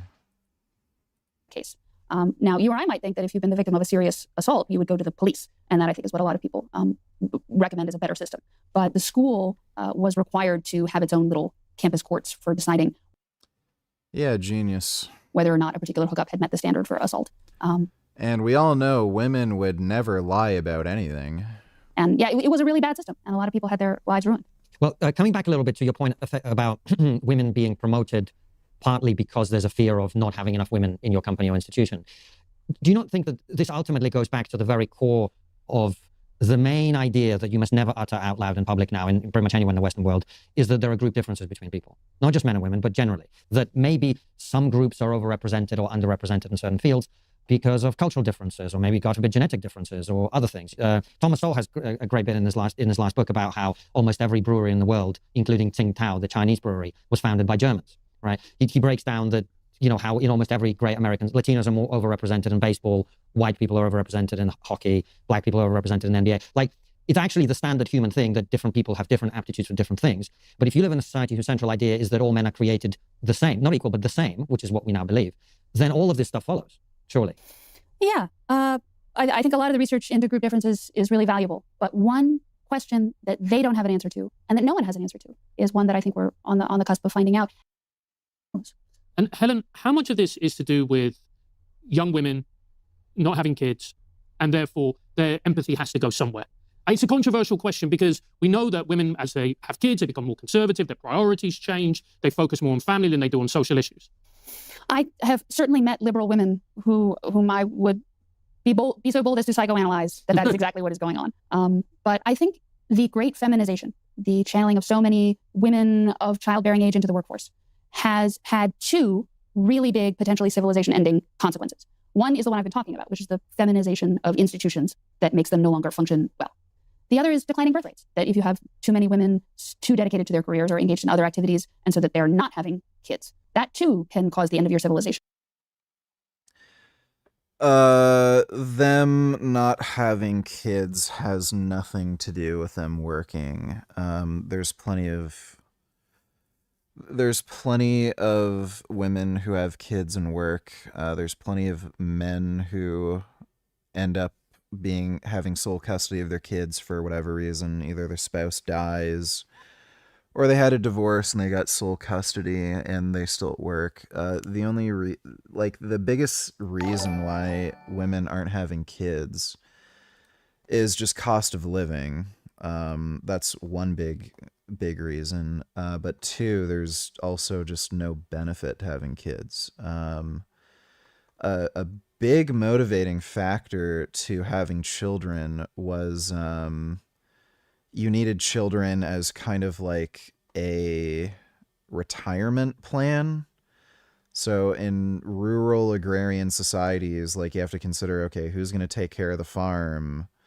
Who's going to kind of work the field when I get too old? That sort of thing. So people were sort of motivated to have bigger families. But once work became, less physical, everything industrialized, you just gradually over time see people having less children. And this is a cross-cultural phenomena. It's happening literally everywhere. I think in Africa in like the 1980s, it was something really high. Like, the average woman would have like 8 to 10 kids or something, and now it's down to 4. So across the African continent, like, that's happened. It's just, as things become more industrialized and there's less of a benefit to having kids, people are just not having kids. Like, why would you if you don't need to, right? I don't think it really has anything to do with women being in the workforce. Ben Boyd, Tony Tiller, Sweet Lawrence, chocolate chip cookies, better than Oreos. The low sugar ones are really good. I don't, like, depending on what mood I'm in, like, sometimes you want chocolate chips, sometimes you want Oreos, you know? The Sweet Lawrence, the normal ones, they actually have too much sugar. I don't really like the taste. They have a low sugar version that has like 50% less sugar. Those have a perfect amount of sweetness. I really like those. Thanks for the donation though, Ben Boy. So it's, you know, but I feel like there are a lot of people working on the birth rate stuff. But it's not a coincidence, I guess is what I'm trying to say, that these two problems have arisen at the same time because they are both connected to the same phenomenon. It is a phenomenon that, like I said before, is one that no human civilization in history has ever faced. So it's not surprising that it would yield huge. Okay, I think this is a bit of a stupid theory.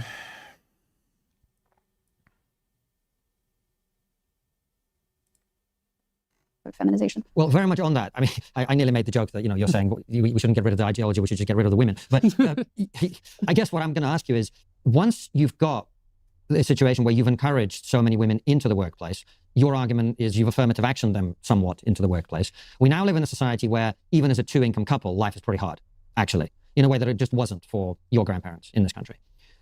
Are you going to get the toothpaste back in the tube? Like, how do you even do that? Because as a young woman, you're not going to get married until your mid-30s, possibly, just because of the way the world is. You need to make a living. You need to have a career. It's no longer as much of an option to find a guy at 20, marry, be the homemaker, and let him, because like that guy's going to have to earn a hell of a lot of money just for you to live a lower class life. Forget about a middle class life, right? The two-income trap is a serious problem. Yeah. And I think there are a lot of things unrelated to the gender question that we can do to address that. I think that reducing immigration would actually go a really long way to solving the two-income trap and reducing some of those massive cost of living pressures that couples face. But I have hope. I'm optimistic that the two-income trap problem can be solved through appropriate policies because there are just so many forces. Well, it will be solved. It's called AI. People are not going to have to fucking work.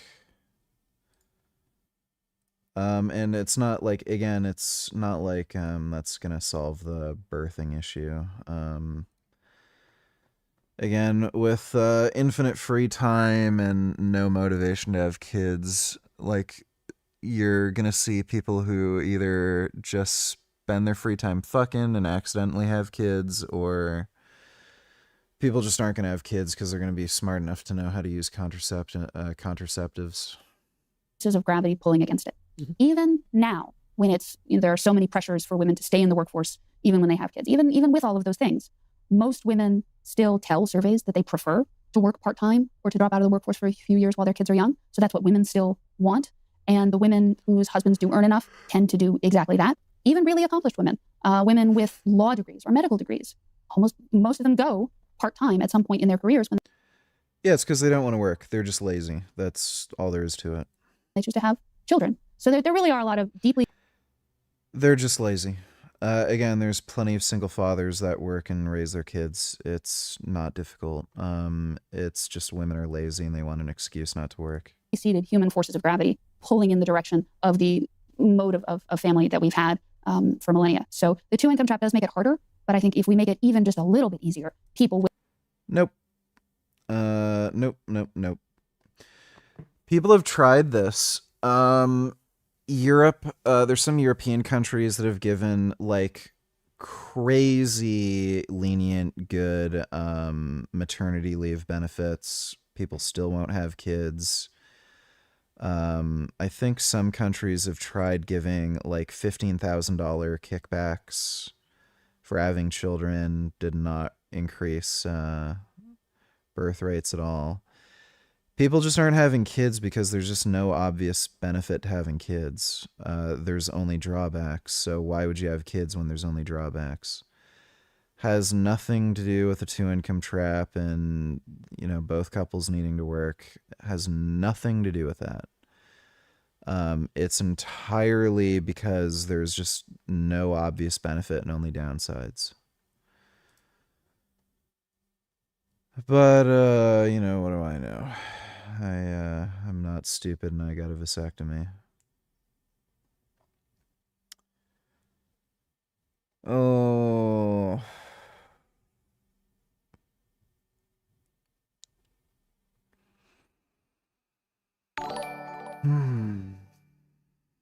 I think progressive white women are the biggest existential threat to the United States. What say you, Lord Gaines? Yeah, there's definitely more of them than Muslims, so yeah, I'd say women and then Muslims. Thanks for the donation, though, Son Goku.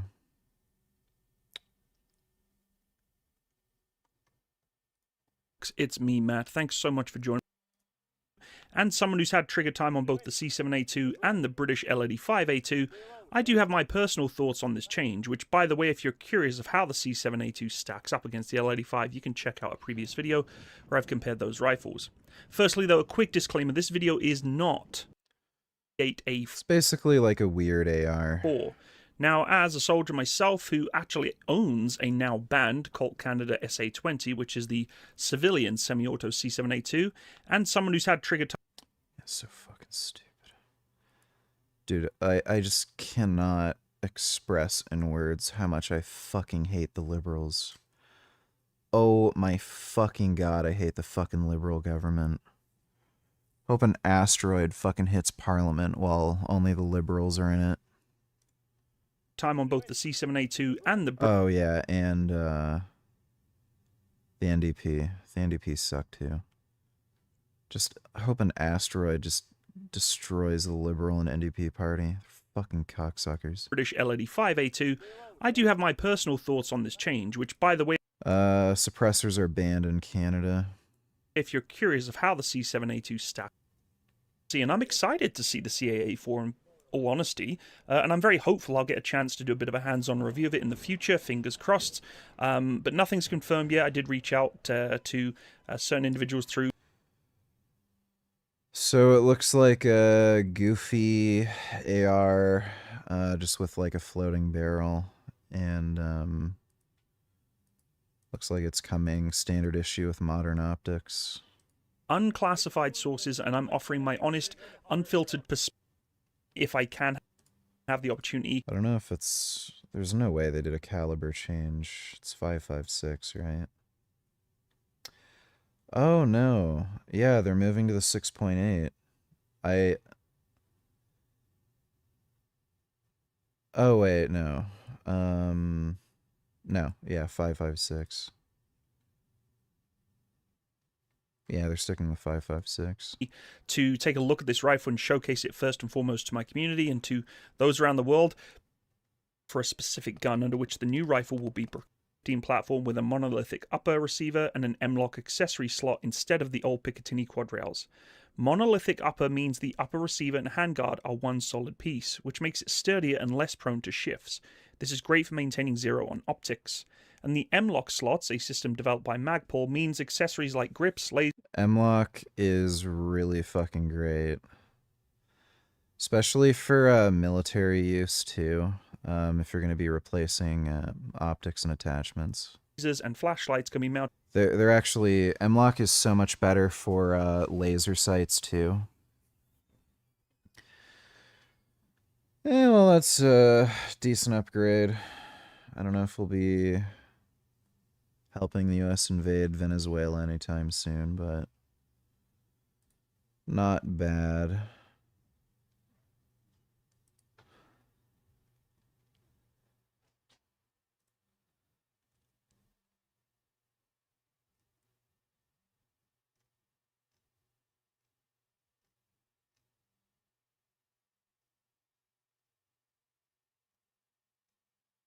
Is that a rat?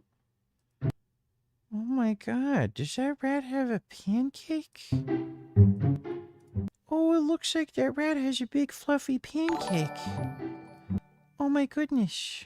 It's so stupid, VG. How come when women have kids and wanna date or make guy friends they don't wanna have sex all of a sudden? It's so retarded. Please send them to another fucking planet. Like when a single girl have kids they just block sex. It's stupid.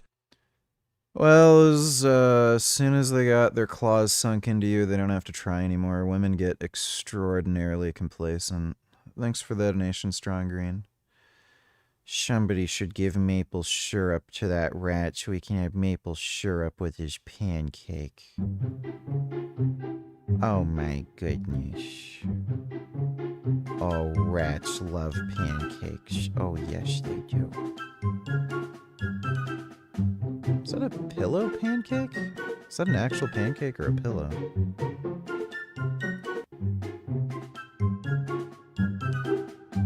Oh my god. He's carrying that pancake.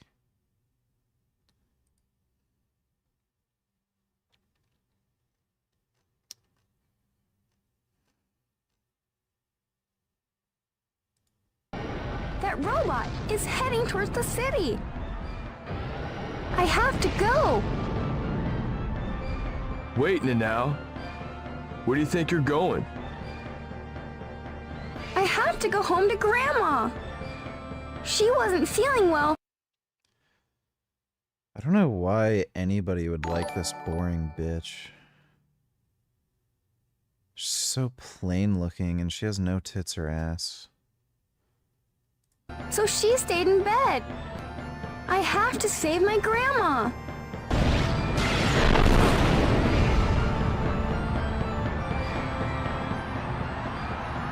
Grandma! No! This can't be true. Fuck your grandma. Kid Boo, donate $2. Let me see.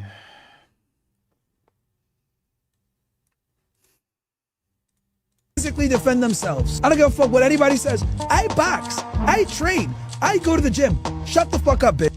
A boy that's hitting puberty can beat up 90% of women. 13-year-old boy will be fucking Mike Tyson on these hoes. Bong! All over the place. Women can't fight. They got no hands. If you don't believe me, next time you see your sister or your mom or your... Yeah.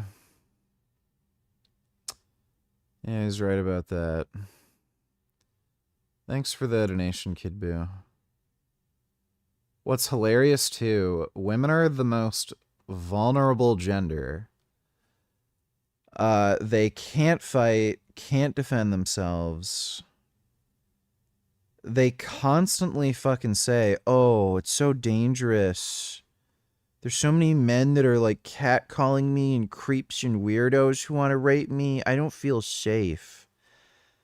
And they're the most likely to want to ban firearms. It's like they want to be raped or something. Like, it's so fucking retarded.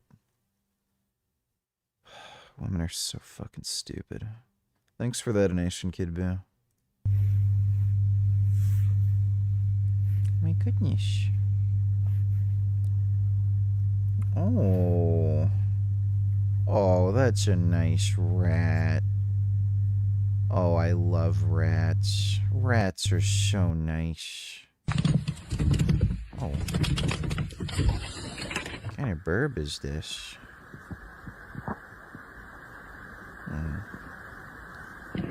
It's an interesting burb. So round.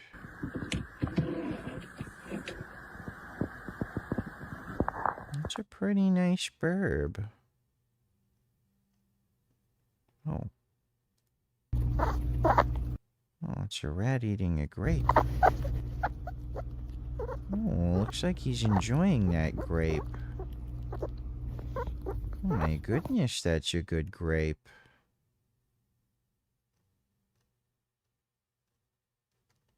Oh.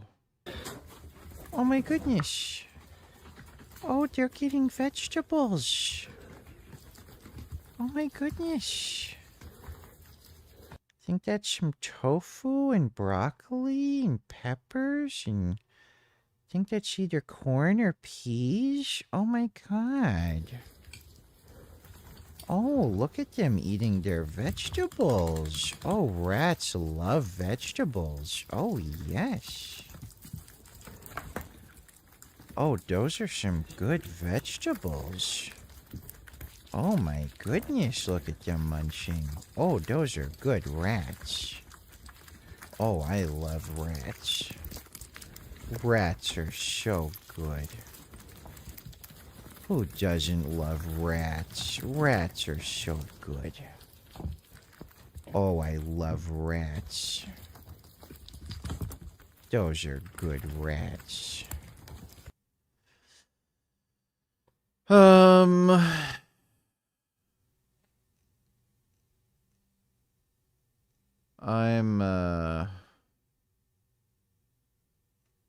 fucking tired.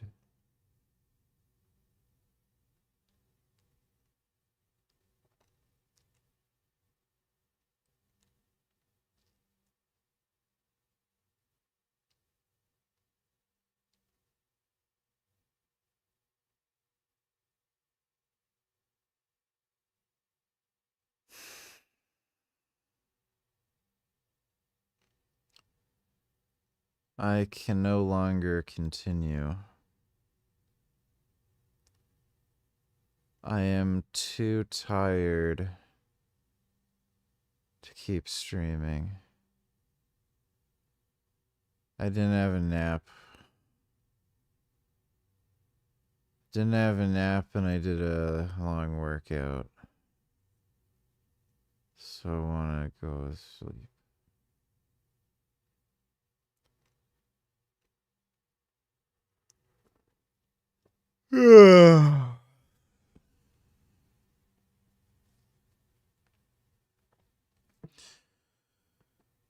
I'm gonna go to bed now. But big thanks to everybody who donated on Streamlabs. Really appreciate it. I am feeling better and I will likely see you tomorrow. Highly, highly likely see you all tomorrow. But thanks again, everybody. Sweet dreams. And I will see you next time.